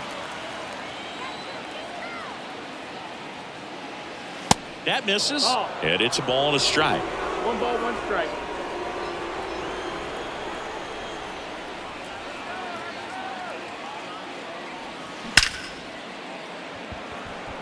Drops for a hit. He couldn't run it down. In there safely. Seems like he got exactly what he was looking for right there. Everything was on time and fluid in that swing. Got a pitch he could get the barrel on and lined it into center for the knock. Those always feel good. Runners on the corners with 1 gone. And now here is Seiya Suzuki. And the first pitch misses for ball 1. The last thing he wants is to hit the ball on the ground, but I wouldn't expect many pitches up in the zone. They'll be pitching for a double play in this spot. 2 on, 1 out. There's a strike. Runners are at the corners, 1 away. Next pitch off the plate, and it's 2-1. Could be some action here on this next pitch. Couple runners on. Probably a challenge pitch coming.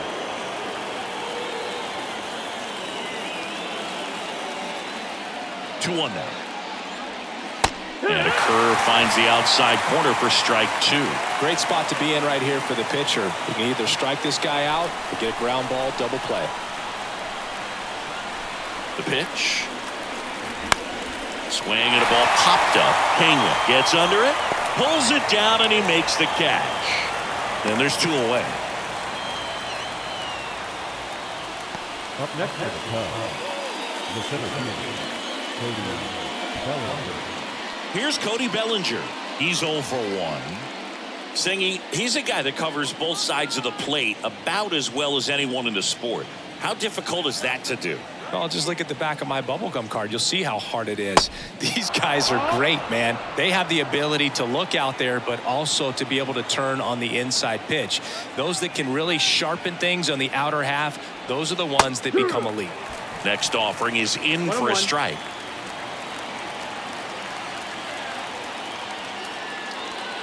And a swing and a miss. This guy's got such a good sinker. As a hitter, you've got to look up in the zone. If you look down, you're going to be chasing stuff in the dirt. On the ground to third. Bregman to first. And Bellinger is out. And that is that. No runs, a hit, 2 left. To the bottom of the 6th we go. 4, 5, 6 coming up. It's the Cubs 2 and the Astros 1. Righty reliever out of the pen, Keegan Thompson. Well, good luck against this guy. He's been extremely tough to hit this year. His numbers are excellent. Number 71, Keegan Thompson. And now the right fielder, Kyle Tucker. Infield shifted to the pull side. If you don't get ahead in the count, you can forget about having any success against him. And he deals. And ball 1 to the right fielder. The Cubs bullpen with some action. Number 49 throwing and getting ready for David Ross.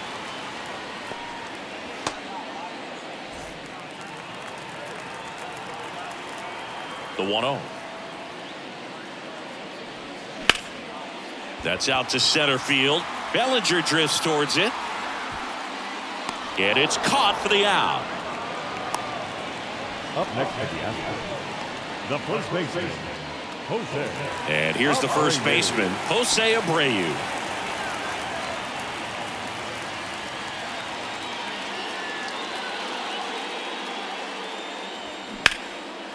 Smoked into left, base hit.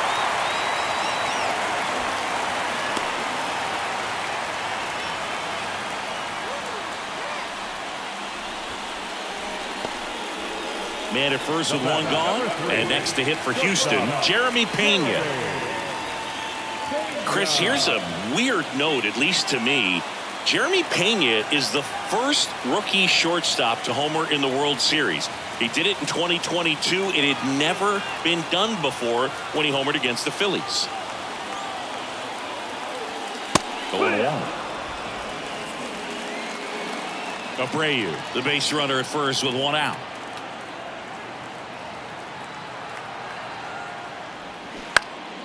And there's a foul ball.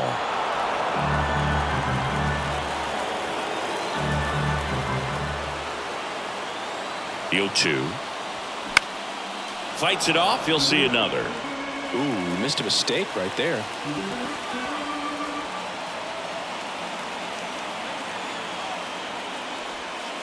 That misses the zone. It's a ball and 2 strikes.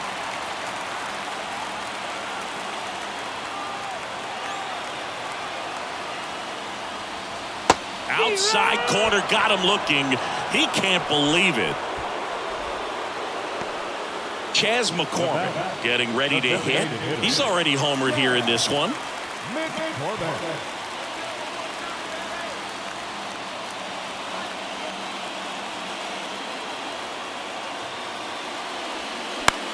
Next pitch has popped up.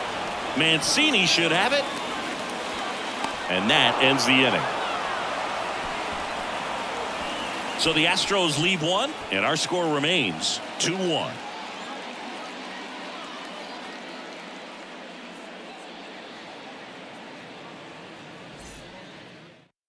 Welcome back. We're in the 7th. We have a new pitcher on the mound, Ryan Stanek.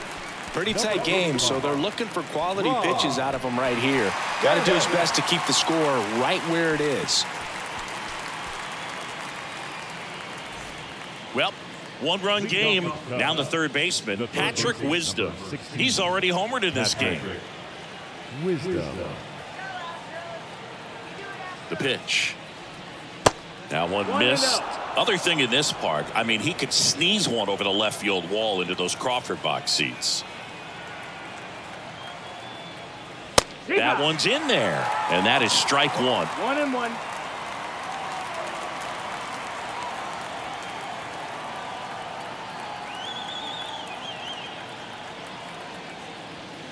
Good eye right there. 2 balls, 1 strike.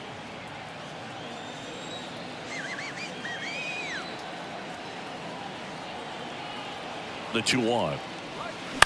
Rolled softly, but that goes foul.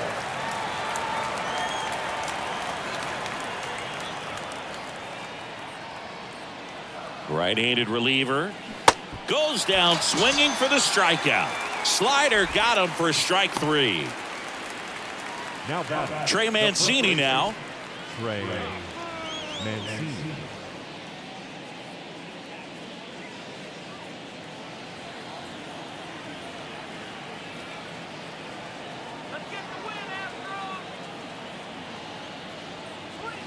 And ball 1.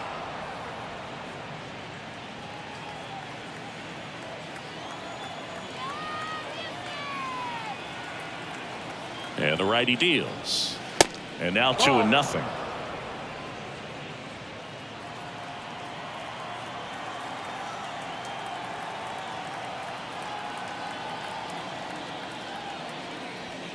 And that's too high. Well, I would expect in this 3-0 count, you're taking all the way. See if he'll walk you. There's a strike, and the count is 3-1. 3-1.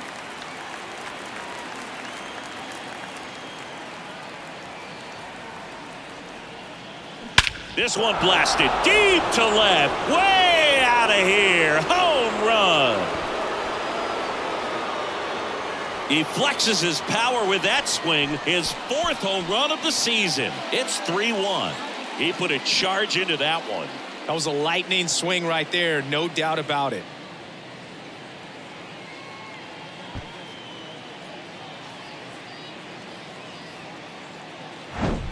Knew what pitch he wanted to hit, spit on some other pitches in this at bat, was very patient, and it paid off.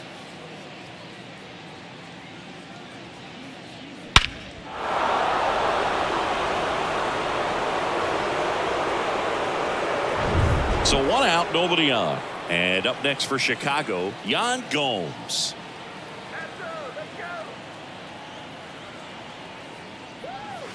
And that one almost got him.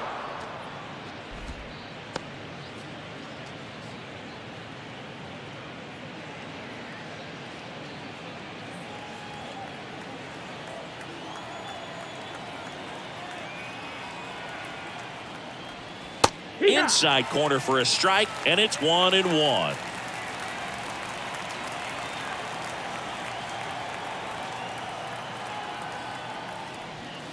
And that one just missed off the outside edge.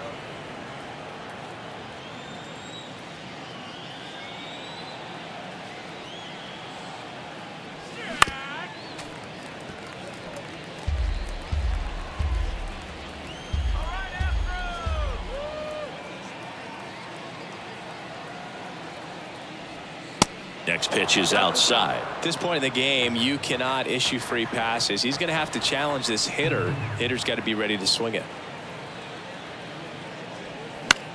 On the ground right side, and it goes just foul.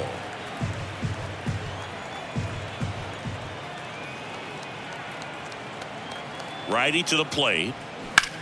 That one is absolutely belted. Bangs off the wall.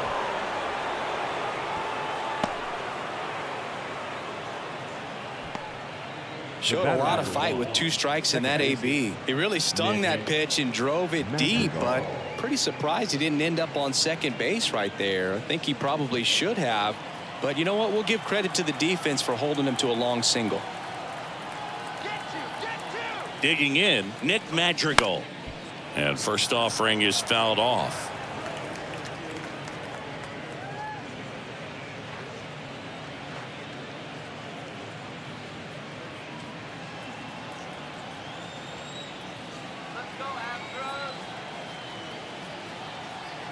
At the belt and fires.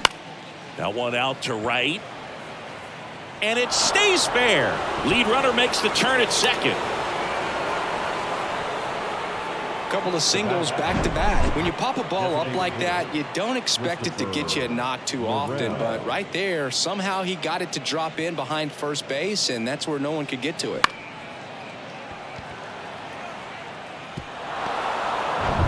So the lineup flips over, and next is the designated hitter, Christopher Morel.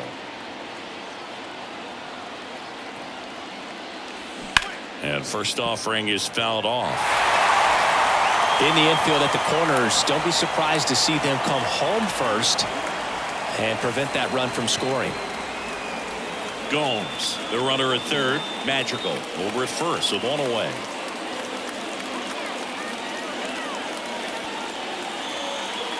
That one misses. 1 ball, 1 strike.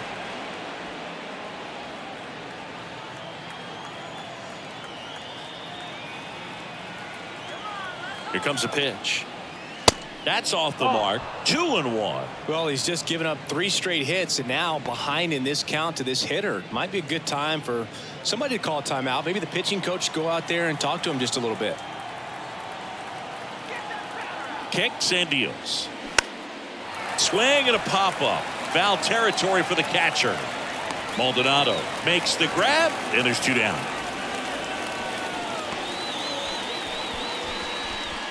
The bat, number 7, Dansby Swanson. Now the number 2 hitter, Dansby Swanson. 1 for 3. He's been such a good hitter with runners in scoring position. Some guys just take it to another level. For him right now at the plate, it's like everyone else is in slow motion, and he's in full speed.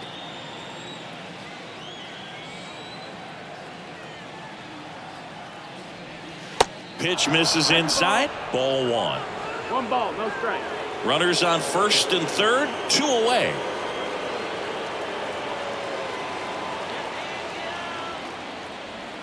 Swing and a miss. 1 ball, And 1 strike. 1-1.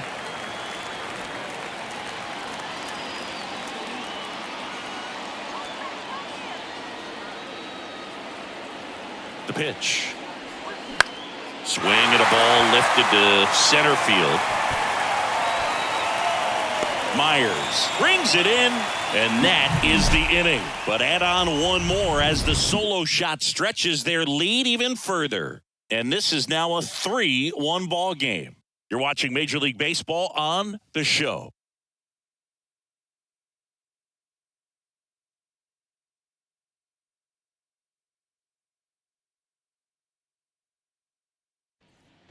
Bottom of the 7th. Here's the center fielder, Jake Myers. Singy, you got to appreciate a guy who's this good defensively. I mean, watching him track balls in the outfield, it is beautiful. The wind of the pitch. There's the strike. He's so solid, calms the heart rate of the pitcher and the manager when the ball goes up in the air. You just automatically assume that it's an out every time it's hit in the air.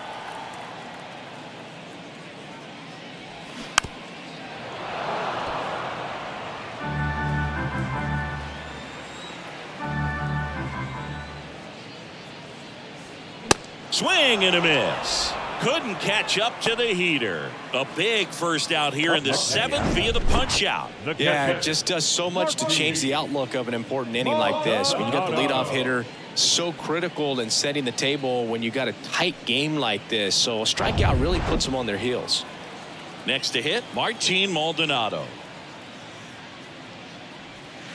First pitch, not close. There's one guy that I can think about, Boog, who started as a third baseman, Alex Gordon, and then became an elite perennial gold glover out in left field for the Kansas City Royals. But he's a guy, when you watch him play, you would imagine that that's all he ever played in his life was the outfield. 2-0. Good hitters count the 2-0. Fought off foul. Yeah, some guys just have instincts, right? I mean, that's the way it goes. We talk about Larry Walker, the Hall of Famer, and his instinct on the bases, despite the fact that he didn't play a ton of baseball as a kid.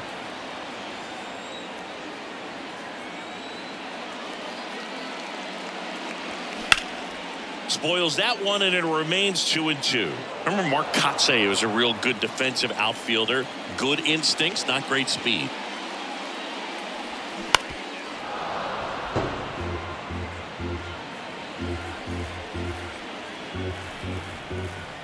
And here it comes.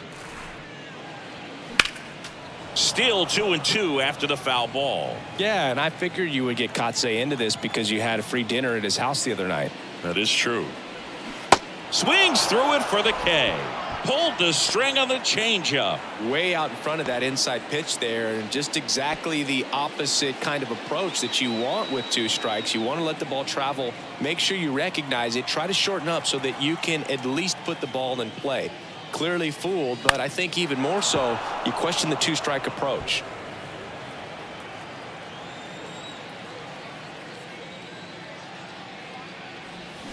Oh, and 2 as he waves at that one.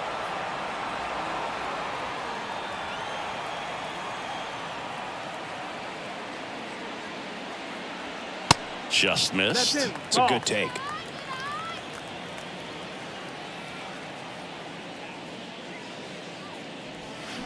And down on strikes he goes. And a nice inning of work there as he sets him down 1-2-3. So no runs, no hits, no errors, and no one left. 8th inning coming up. It's the Cubs 3 and the Astros 1. New pitcher on here, Hunter Brown.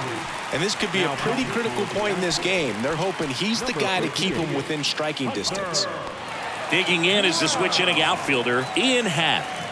Good swing out of him last time. Ripped a liner into center. The wind and the pitch. And that one is inside ball 1. You know, these Cubs, simply put, are producing a lot of quality swings. We've heard lots of loud noise coming from their bats in this one, haven't we? I mean, they've logged 6 hits at 90+ exit velocity, and that doesn't happen by accident. That one blasted deep to right. That's back. Great effort on the leaping grab.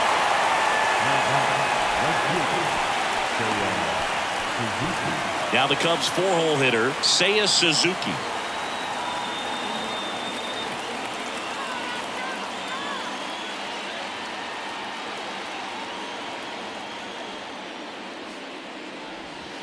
And that one just misses. A ball and no strikes. Activity in the Houston bullpen. Hector Neris getting ready to go.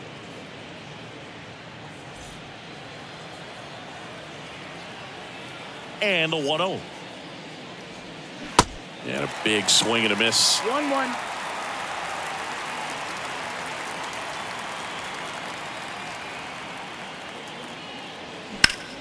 Swing and a foul straight back.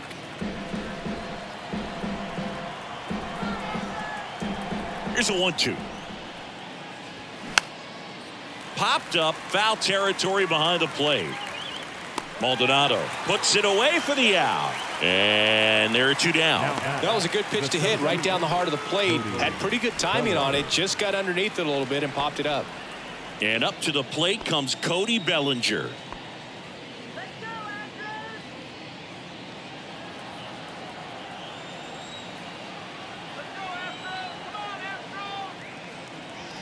Pitch misses inside, and that's ball 1. Boog, he never moved because he never had time to.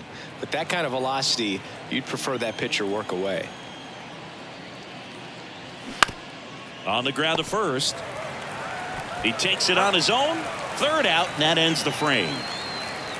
Cubs are down quietly as the lead remains 3-1.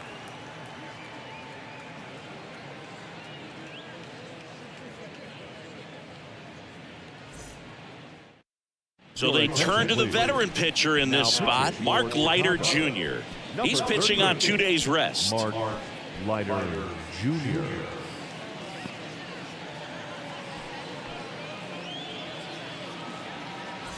Here's Alex Bregman. Leading up for the Astros, the 3rd baseman, Alex Bregman. And a pitch. And a foul ball. Well, these Astros just lacking discipline at the plate in this ballgame. They're chasing a lot of pitches outside the zone, and those chases that are turning into a bunch of outs. Can they turn that around and stay within the zone? We'll see, but I think they have to. The 0-2. Struck him out looking. Well, I think that's a case of overthinking right there. He got 3 straight fastballs looking in the 0-2 count just to pour it back. And stepping in for the Astros, Yordan Alvarez. First pitch doesn't find the zone.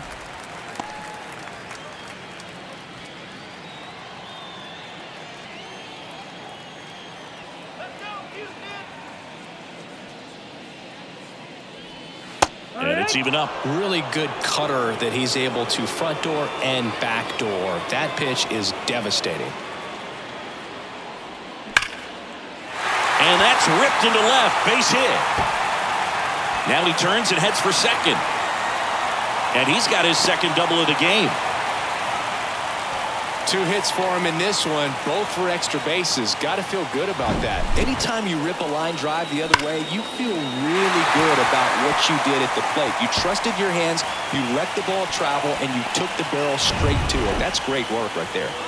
And at second with 1 away. Now Kyle Tucker. Off the mark there. And that is ball 1.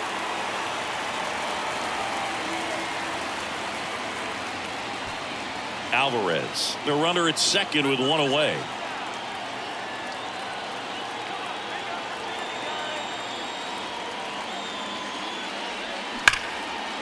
Liner caught at second. Man, that could have been a big swing in this game. Just unlucky at a really unfortunate time right there. Jose Abreu up next for the Astros.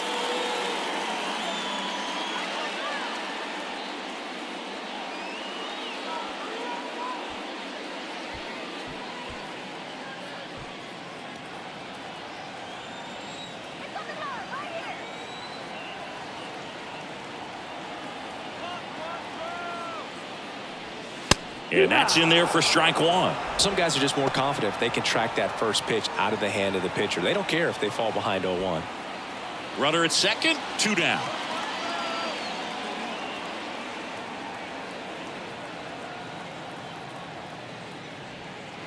And takes low for ball 1.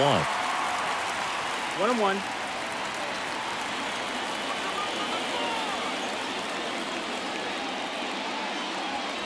That's inside. 2-1.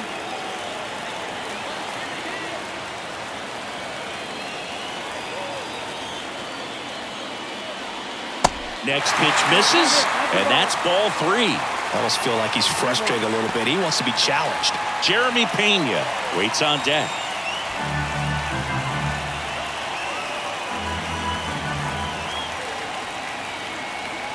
3-1 is on the way.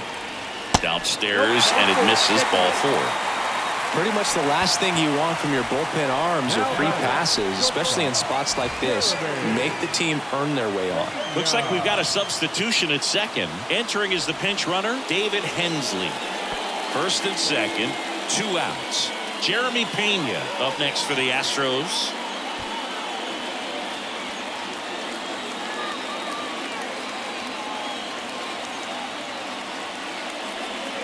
That one's in there, 0-1. Movement in the Cubs bullpen. Michael Fulmer, the veteran right-hander, appears to be loosening up. First and second, 2 down.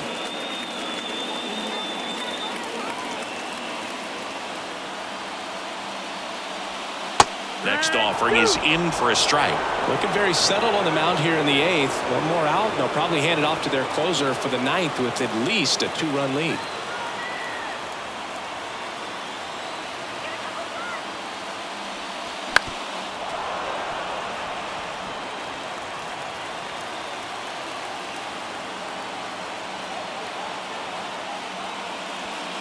Got him looking.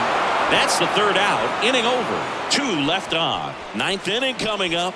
It's the Cubs 3 and the Astros 1.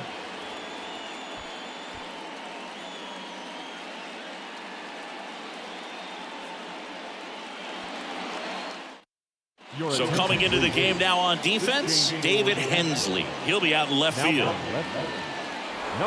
So up now for Chicago, Patrick Wisdom. Well, look out here. He's going to come up ready to swing in this situation. Brown back to work. And the pitch is outside, ball 1.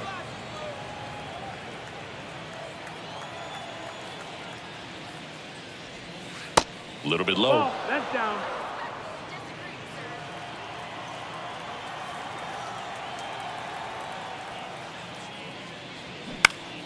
Popped up to the left, into foul ground. Bregman settles under it. Brings it in, and there's 1 down. Now back, the first baseman, Trey Mancini. Trey Mancini, the next Cub to hit. Coming off an absolute bomb in his last at bat.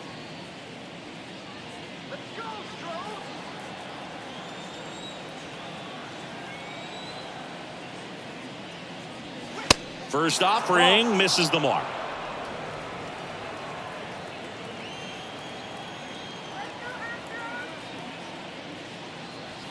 There's a strike.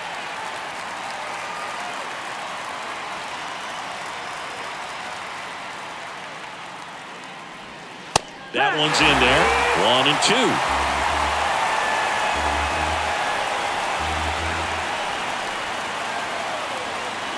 He goes down looking. Well, I can't argue with that one, and clearly he was looking for something else, anything but the breaking ball. It's a great pitch to hit right there if you're looking for it, and kind of a gift at a 2-strike count, but sometimes you just get fooled and you got to tip your cap. Gomes in the box now. No balls and a strike.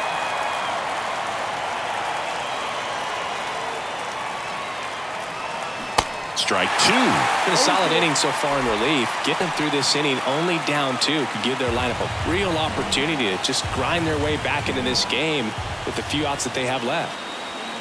Swing and a miss, struck him out. Nothing happening there for the Cubs, and the score stays 3-1.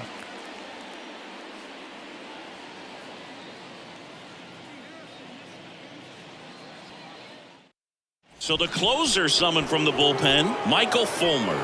He comes in with a chance for his 2nd save of the season. Now pitching for Chicago, number 32, Michael Fulmer. Now here's the Astros designated hitter, Chas McCormick. The designated hitter, Chas McCormick. The wind of the pitch. Fastball for a strike. And it's 0-1. Fulmer, a righty that throws with power. He features a slider, a sinker, a four-seamer, a changeup, and occasionally mixes in the slurve. The wind to kick the pitch. That's hard hit on the line. Bellinger makes the grab, 1 down. The center fielder, number 6. So next up for Houston, Jake Myers. 3-pitch strikeout last time up. Got to put up more of a fight in this one.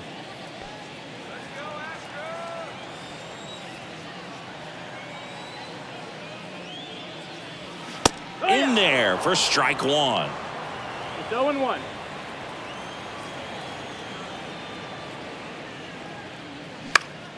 And that one is lifted in the air. Suzuki on the move. Grabs it on the run. 2 away now. Now back, the catcher, Martin Maldonado up next for the Astros. You got the number 9 hole hitter right here, looking to do whatever he can to get on base, turn this lineup over so the best hitters in this lineup have a chance to tie up the ball game or maybe even walk it off. And the first pitch misses for ball 1. If you're the pitcher, you've got to go right at this guy. It's the number 9 hitter in the lineup. You can't be afraid of contact in this situation. 2-run game with 2 away here in the bottom of the 9th. That's in there, and it's 2-1. Nasty 2-0 slider there for a strike. That tells you he's got a lot of confidence in that pitch. Next offering is down low. Pressure mountain right here with the tying run in the on-deck circle. He's got to find the strike zone. The pitch. Fouls 1 away, and now 3-2.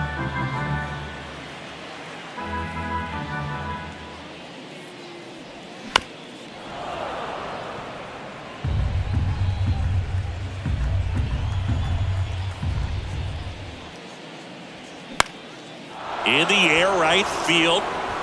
He's got it. Ball game. And the Cubs claim the win here behind some great pitching and defense. 3-1 ball game. Quick game. We were looking for a little bit more. It seemed at points the offenses were going to break out. But a total of 4 runs combined. Really good pitching and defense on both sides. Just a couple of key swings making all the difference. And your final 3-1. The Cubs go home a winner. For Chris Singleton and our entire outstanding crew here at MLB The Show, I'm John Shambi. Thanks for joining us.